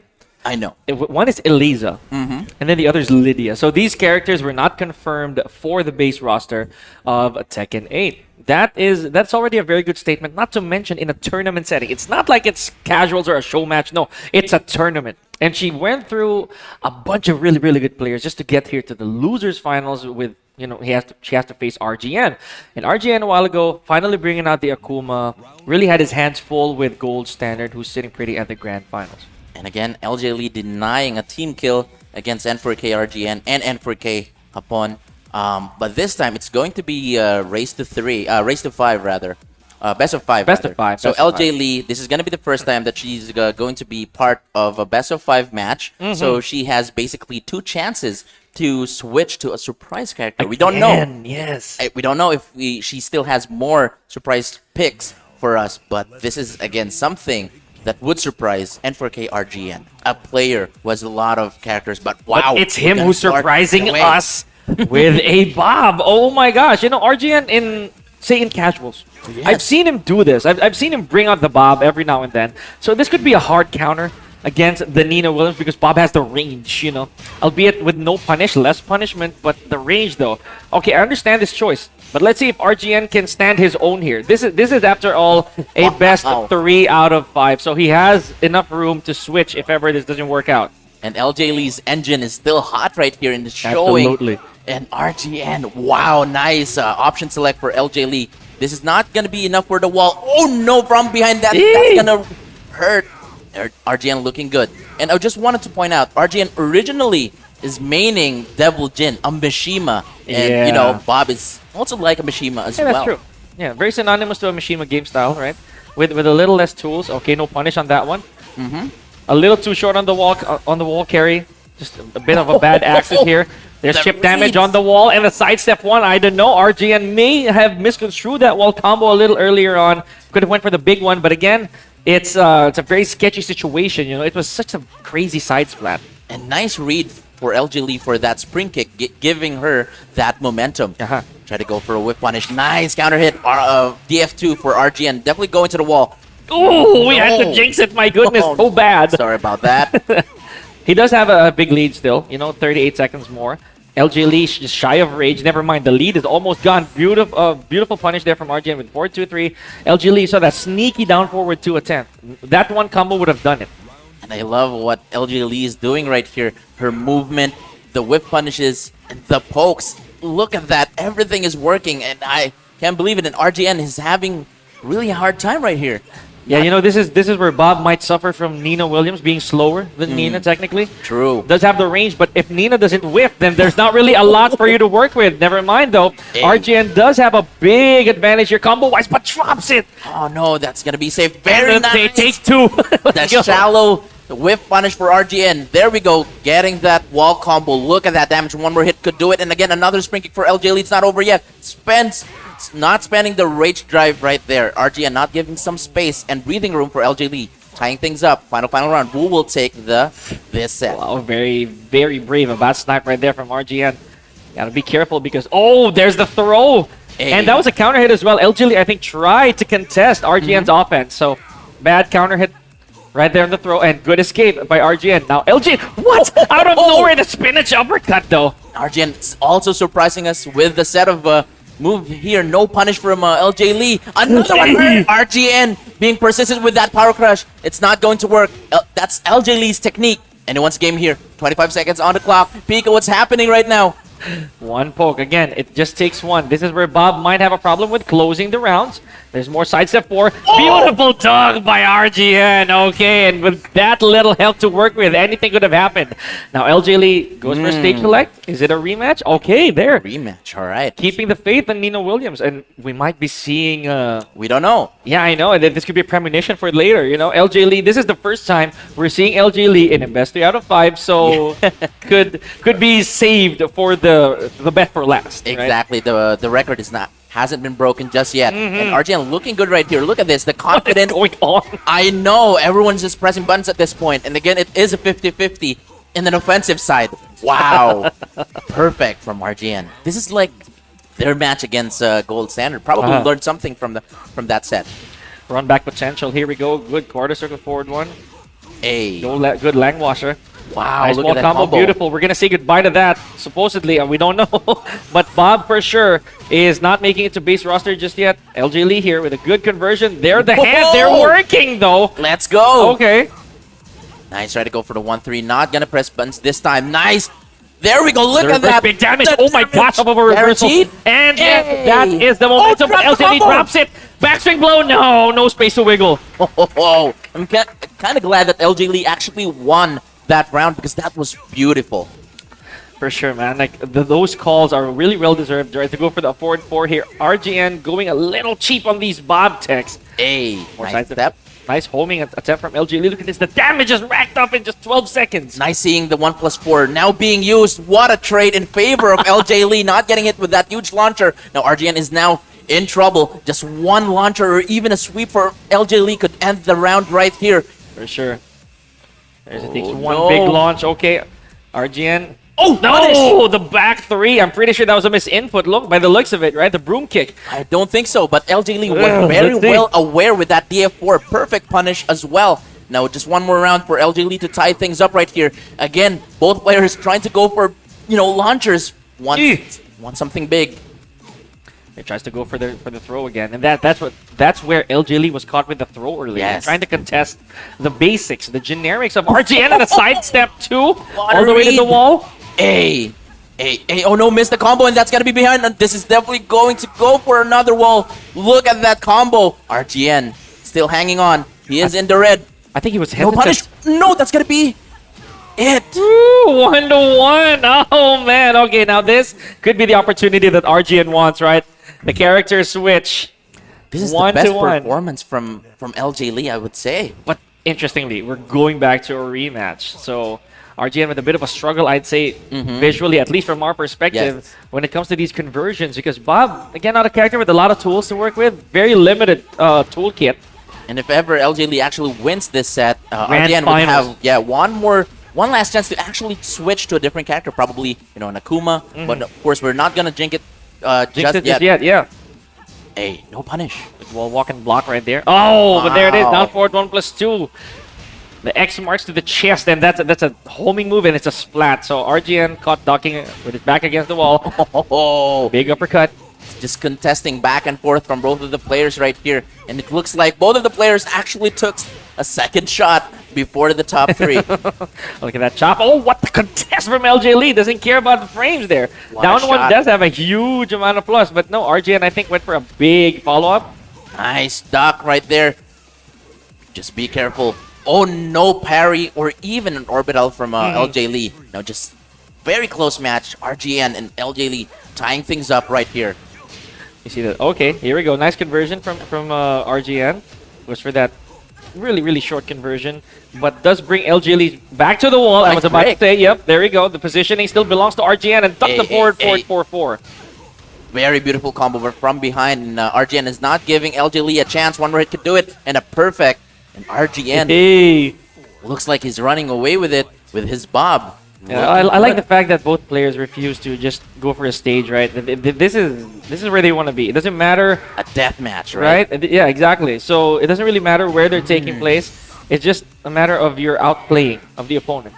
Look at it, the aggression from Oh, RGN. beautiful, perfect punish. Yes. Wow. 2-1, RGN, ladies and gentlemen. Now slowly inching his way. Okay, here we go. Here we go. This is the big question. Whew. Okay, so this is going to be the one last chance to switch characters here. We're going to see someone new. Could be, or it could be back to Nino Williams, old.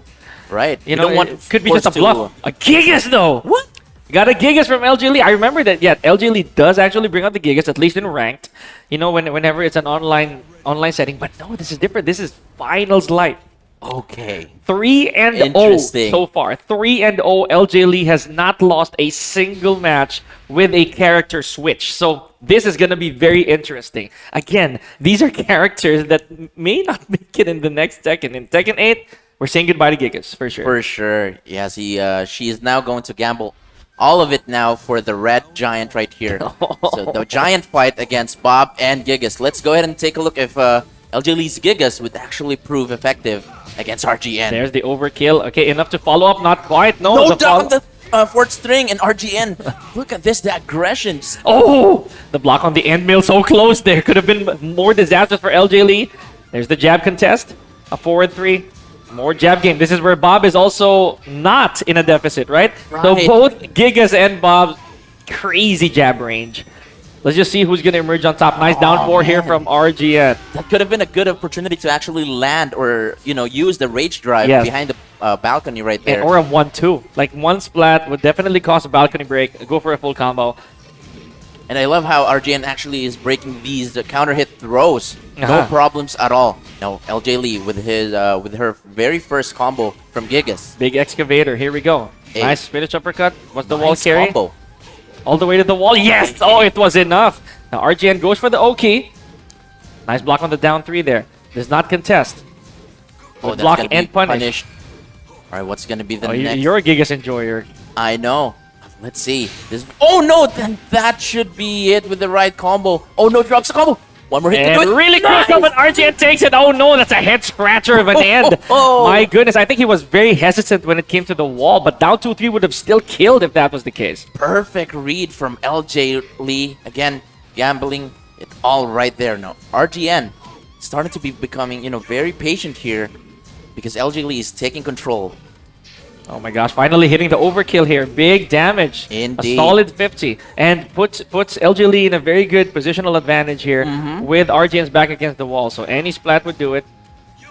Any Look at such this. thing- Everything is working. LJ Lee's looking good with the red giant right here, and RGN trying to change the momentum, but it looks like LJ Lee will just take this round with just one more hit. Nice But, conversion here. miracles can happen. Definitely. Speck of health of a comeback here. Stubby legs. LJ Lee might tie things up here. And remember, Oh, RGN can man. still change if he loses this. Yes, the record has not been broken just yet. And LJ Lee utilizing just regular grabs. Anything can work, right? Oh no! Monster right hook over here. LJ Lee goes for the wall carry, but no, Nice. nice low parry. Still quite enough. Punish? No punish, but Crazy Knuckle was the mix. no way! Everything is working. The 50-50. Commit. There Nice we duck go. on the high. Okay, this is going to be big Hey. for RGN. Goes for the O-key. Interesting choice. Bad trade for RGN, though. There's the end mill 2-2 on the Just lower did it. bracket finals. Oh my gosh. Now, RGN. Did he hit the rematch or did he go for a character? He did. He He did hit the rematch. Oh man, no Akuma just went straight with the Bob right here. Make some noise for RGN and LJ Lee. Oh last my set. gosh, dude. What a shocker. What a nice start for RGN right here. Look at that. The aggression, not giving an opportunity Oh my for god. LJ Lee. What a change. He did not like that game at all, I mean, that was really close. That was really close. And the attempts that he had of like going against the burning, the knuckle, the crazy knuckle, it was all thwarted aside by LJ Lee. One step ahead. So, That's true. Looking good so far right here. LJ Lee with the red giant. I can't believe that LJ Lee is using this character right now. This is definitely going to reach the wall, but no need. Look at this damage. Oh! And this is going to be huge, man. If this gets to the wall, whether it's a break or not. Oh my goodness. Oh no, the What's the mix? 50-50. Nice. Down jab. Look at that. RGN An did interrupt not of his even own. think. Yes. Oh man, and Set match point. set point for RGN. Who's gonna face, gold standard. It's not over yet for LJ Lee. Anything can happen, but RGN is looking to run away with it. Last one standing one here. Oh, there's the backswing. All these hits are racking up. RGN does not no. go for a full ender here. 15 more seconds. One more hit 15 could do seconds it. done. Oh my goodness. I was about to say 45 seconds left on the clock, and LJ Lee already had a huge deficit. Now, ladies and gentlemen, we are moving to our grand finals between N4K's RGN and 8 Methods Gold Standard. And before we, make it to the grand finals, let's give a round of applause to LJ, LJ Lee. What a run right there. Guaranteed Third. 1,000 pesos. Third place. Wow, what a match. Again, surprising us with probably, did it intentionally as well for the viewers in pretty much every game. Nothing to lose at all, honestly. Exactly. Now we're down to the last two players here in the XRD Tekken 2023 to say goodbye for Tekken 7. And we have 8 methods, Gold Standard in the winner's side, and N4K RGN. It's a rematch. It is definitely a run back here, specifically for RGN. He had to crawl uber far just to get this match once again with Gold Standard, right? So Gold Standard does have a twice to beat advantage here, so it's a best of 3 out of 5, and RGN has to do it twice to claim the championship. So that's never easy. Of course. Never easy. It is also Gold Standard who sank RGN to the lower bracket. So. All right, so again, while the engine is hot, RGN is definitely going to look for that momentum. Just like in that very last round, he did not really give any chance to LJ Lee to think about making comebacks, being patient. He just went straight with the hard-hitting moves. Okay, so let's see if we're going to see Bob still in the grand finals. Okay. All right. So yeah, safe to assume. Second player side, I think, is Gold Standard. So, man, we saw the Steve. Steve was very, very effective. More so with the Leo. Okay, Bob's still in the fray. Okay, but the Leo, no, not wasting any time. Gold Standard definitely wants to try to end this as soon as possible. Does not want to give that heat back to RGN. He still has the momentum on his side. So. A very game, it's one of two things. Either you're too tired to continue or you're too warm to stop. So I want to see what this is. But ladies and gentlemen, the grand finals, XRD Tekken 2023, 8 methods, Gold Standard, N4K RGN. Let's hit it. We're taking it to Arena for our very first game. All right, it's the battle of the blondes here at the Arena. Again, we have Atasha Johanna, go, go, go, RGN. And 8 methods as well, of course, rooting for Gold Standard. Let's see. We might want to change the names on the scoreboard right here. Gold Standard is in the winner side, while RGN is in the loser side. Yeah, we're gonna put that tab a little later on. We're just gonna indicate. No, we're okay with the names. We're just gonna put a little indicator there that RGN like is on the lower bracket. Yeah, an L and a W. RGN with a perfect punish right there, and Gold Standard looking good so far. My gosh. Okay, so let's calculate things here, right? These two characters are actually both Tekken 6 native characters. So, man, okay, Gold Standard. That should be it, right? Oh no, drops the combo. Okay, good call for Gold Standard still. Yeah, it's a big plus. Basically, it's a +2. Yeah, so RGN hardly able to contest that. Nicely done. Very nice stuff. And again, Akira Q Darminauki is rooting for RGN right now. Again, all of the support that these players could get definitely would help them because again, this is the grand finals. RGN fighting back, trying to go for a Magic 4, no dice. But Gold Standard really composed right now. This could be big. Definitely so. Oh my gosh, the last hit failing to land Gold Standard on the wall. 30 more seconds. Gold Standard has a tall mountain to climb here. Damage-wise, beautiful push off of that back 1-4. The jab game, though, really strong. Now, but misses the potential chip damage, but no, RGN. Never mind. Very nice awareness for Gold Standard. Definitely awake. Look at this. Again, RGN getting hit with a lot of moves, but still really aggressive. Big Lang Washer there from RGN. Looking at this lead right now. RGN is in a good spot. Gets that OK. Now Gold Standard, however, still up in rounds. I still don't know where this confidence is coming from. Man, I'm telling you.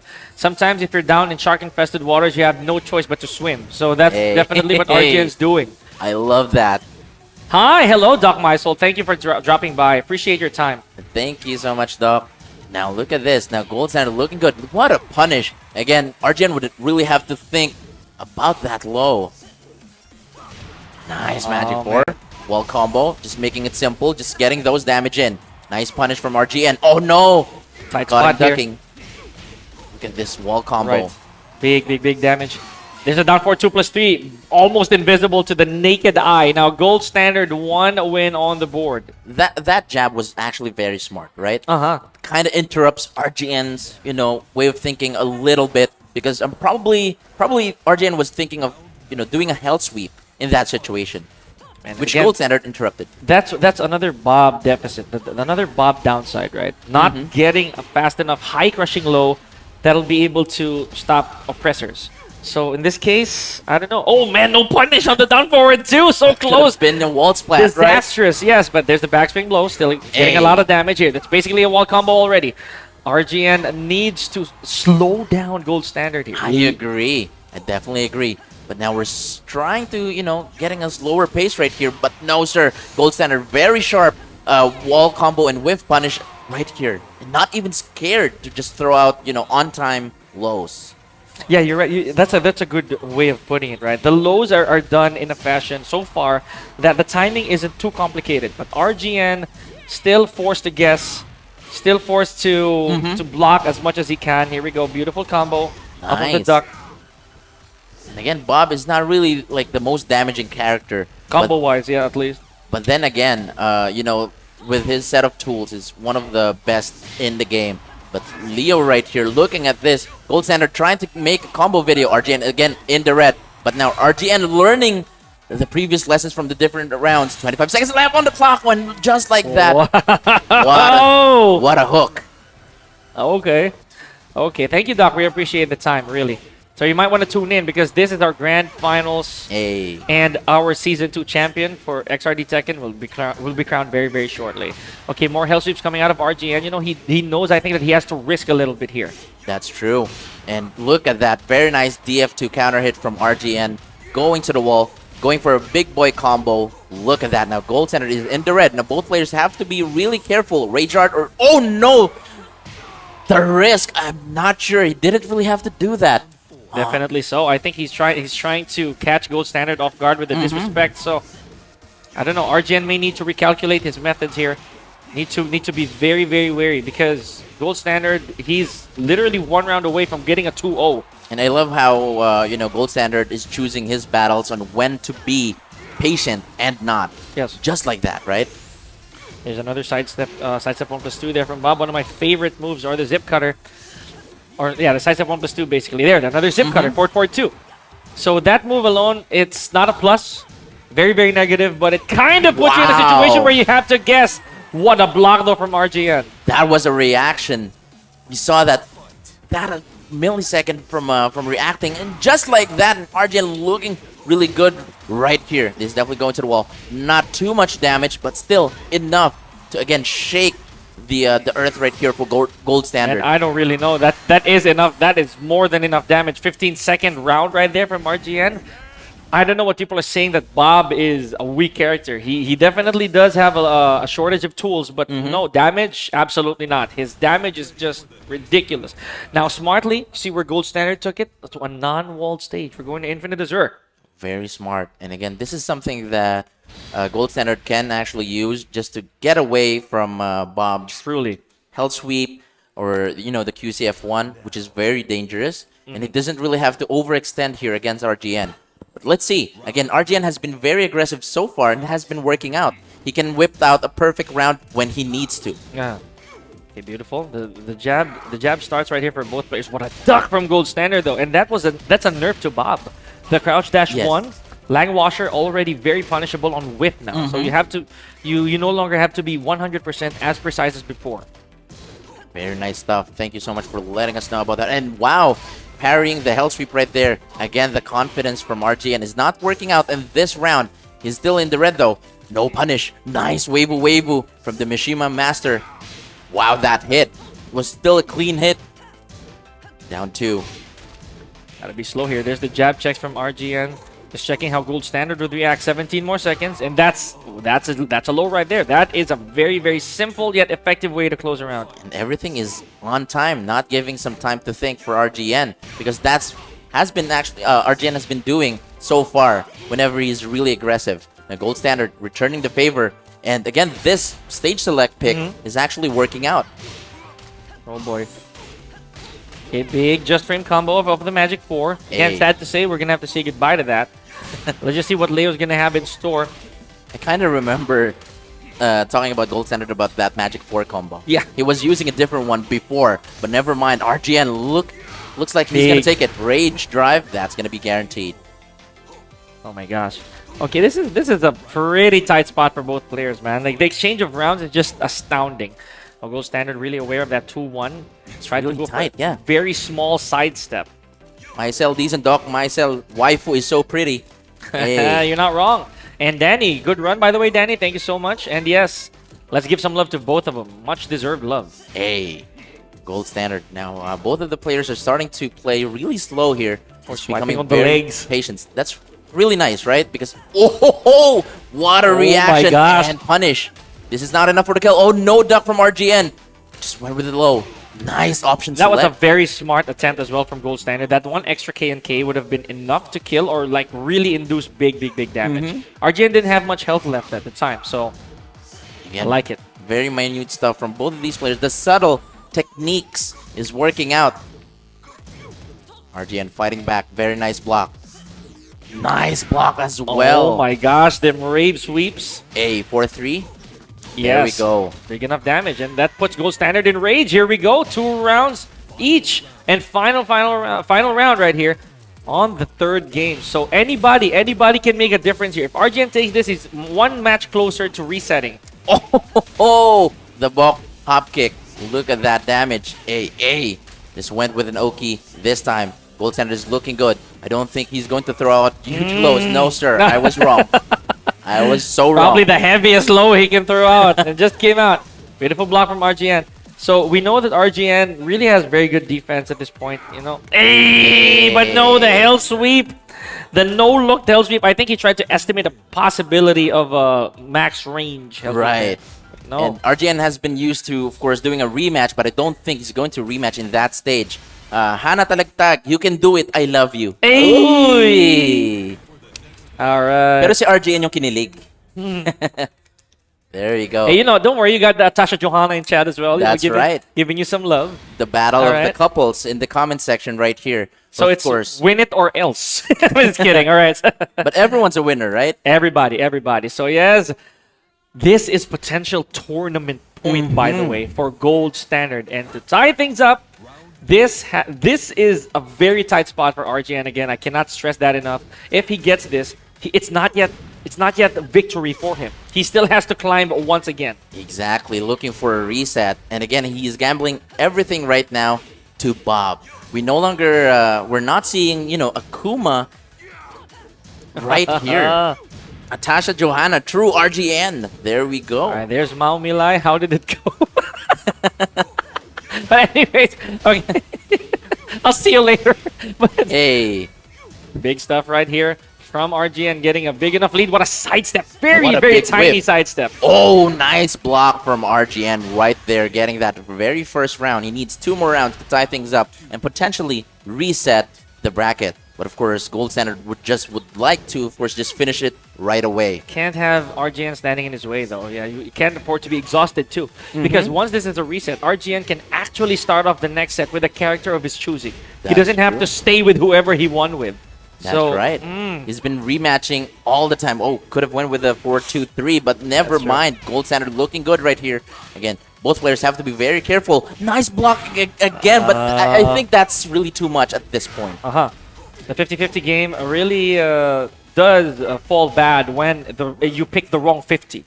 Right, so in that sense, Gold Standard tried to go for a big sweep, and you had to jinx it, Rock and Roll. You said, you know, he's not gonna throw out a big low, so but there it is, the biggest of lows. That's right. And again, the Gold Standard would really, I would suggest to actually avoid doing that because RGN is one of the youngest players that we have here, and he can definitely react to those lows. But Gold Standard looking good. Again, not going down without a fight. He's seeing the keyboard basically in his eyes.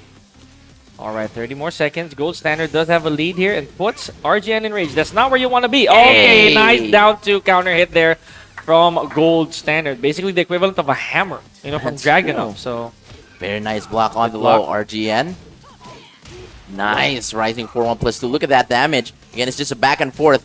We're not even reaching 30 seconds from these sets, Pika. yeah, you know, I mean, it can be one of those games that you don't want to give your opponent enough reading room. And I'm not talking about the resistance here. No, I'm not talking about stamina whatsoever. It's the reading room.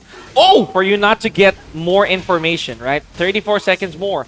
Gold Standard with that reversal gets that life that's life back. Right, and RGN is into it. Rage Art, no need, sir. Oh no, another one. Again, you had it right there. Oh man, there's something that you might probably regret. You don't want to regret that, but no, sir, never mind. RGN 2-2. The Gold Standard probably going back to the Infinite stage right here, but which one? Infinite Desert 1, 2, or Arctic Snowfall? Yes. So, granted how Bob really holds the upper hand when it comes to wall combo, right? Gold Standard cannot at all risk being launched even once. But here in non-walled stage, there's a bit of leeway. There's a bit of an allowance for you to actually recover after a combo. So let's hear it. I want to see it, folks. I want to see those hands for both RGN and Gold Standard. Grand Finals, reset point or championship point. One of these players is going to go home with that prestigious title for XRD Tekken Season 2. And the Keychron K8. That's true. Here we go. First blood for Gold Standard right here with the first hit. RGN with a slower pace this time, but with still risky movesets. Very interesting stuff. Hey, we know for a fact that RGN, master of adaptation, he's done it before. All right. Looking good now. Down one. Gold Standard is really near and ending this round right away. But of course, it's not over yet because RGN is known with really good comebacks. One more hit could do it. Nice block. What? He just went for that huge uppercut. Oh my goodness. Oh no! No whipping everything. No whip punish as well. Oh The man, shimmy. trying to go for the fuzzy. Oh my gosh, dude. RGN with a massive drop. Pretty sure he wouldn't like that. And there we go. Hanatalagtag just a little more, my love. Hey. Man. All right. But yes, back to the action here. Much as we'd like those buffs, gotta focus on the goal at hand. Right here. RGN with a big down forward two. What's the Oki? Waves right in front of Leo. RGN is actually looking good right here to get that, lost round from earlier from Gold Standard. Just to tie things up, making it a lot more closer than it already is. Oh boy. Slowly, 25 more seconds. There's the low parry. RGN right here. This is going to be big. Very significantly. Oh, no, arthritis! Fumbles on that dash. Oh, no. One round apiece. You know what's happening. The drama, the tension is increasing. Oh, this cannot fare well for both these players if they make these crucial errors in a grand final setting. Good block right here from RGN. Can't be one too many. Nice, and the Gold Standard looking good. Look at this, the climax. RGN not having enough tools to actually make a potential whiff punish, and there we go. In tournament point is Gold Standard. Now RGN needs to tie things up for this to last a little longer. And no, it's not an easy task considering Gold Standard is standing right in front of you. And Earned RGN the not twice making it advantage. easy. Yes, absolutely not. 10 seconds and Gold Standard already half life. Oh no, Gold Standard slowly just moving away, but now starting to be very aggressive. RGN no longer throwing those hell sweeps this time. Just waiting for just small Tekken right here. Just neutral gaming. I like it. 30 more seconds. Oh, Gold Standard man. just a bit shy of rage. Okay, good escape. There's a down forward 2+3. It's gonna be big counter hit combo here from Gold Standard. Hey, gonna run up. Gold Standard. No block on the low. RGN is in the red. One more hit could do it. Big 50-50. No block. Anyone's game. Keyboard. Nice special game. Got keyboard. XRD Tekken 2023 champion. Wala pang hag dyan. 8 methods. Gold Standard. Congratulations. Oh my goodness. Wow. Oh man, what a perfect way to end it all right there. We thought that it's gonna be tied up with RGN because slowly, moving up and chipping away the life, but wow, I still can't move on. All of the matches pretty much were really hype. And I'm really glad to have done it with you. I'm actually thinking that. Wham, honestly, not gonna lie. And absolutely GG's for both these amazing competitors, and congratulations to the entire top 8. But of course, let's give the flowers where it's due. 8 Methods Gold Standard goes home with the grand prize. Lion's share of the prize pool, not to mention Keychron Philippines' K8 keyboard. He takes it all, and he takes the belt with him along the way to end the year for XRD Tekken 2023 as the champion. Congratulations. There we go. And again, one round of applause for 8 Methods Gold Standard. Let's make it big. Let's make it big. And this is our last offline Tekken 7 tournament for the year, care of XRD. And again, thank you so much, guys, for giving us an opportunity. We are your casters. I'm Rock and Roll, of course, together with Coach Pika Rizano right here. And also, thank you for our hard-working production team from Crossroads, and also the second shot that we all needed for the top 8. And of course, our main presenter, Keychron Philippines. So I think we're going to the awarding right from here. Is that right? I was waiting for word on mission control here. So of course, how about a quick word with the champion right here? You know what? Go ahead, man. Like, yeah, you can bring it here. Yeah, I'll do it. All right, gold standard. There we go. I'm gonna give the seat to you. The whole chat is going wild. So yeah, first and foremost, man, congratulations. Take a deep breath. Of course, that was quite a day. You did not drop a single set today. So first and foremost, great job. I can feel the exhaustion as well a little bit, right? This is our last Tekken 7 tournament for the year offline. So yeah, there's that. There's a sense of hopefully there. First and foremost, thank you for being here. I know it's been a long trip home. The heavens know we're gonna go home together for this one, but you know what? Please let me know what went through your mind through that very last exchange, because that grand finals was as close as it could get. It was either reset or championship. Yeah, so I just wanted to end it.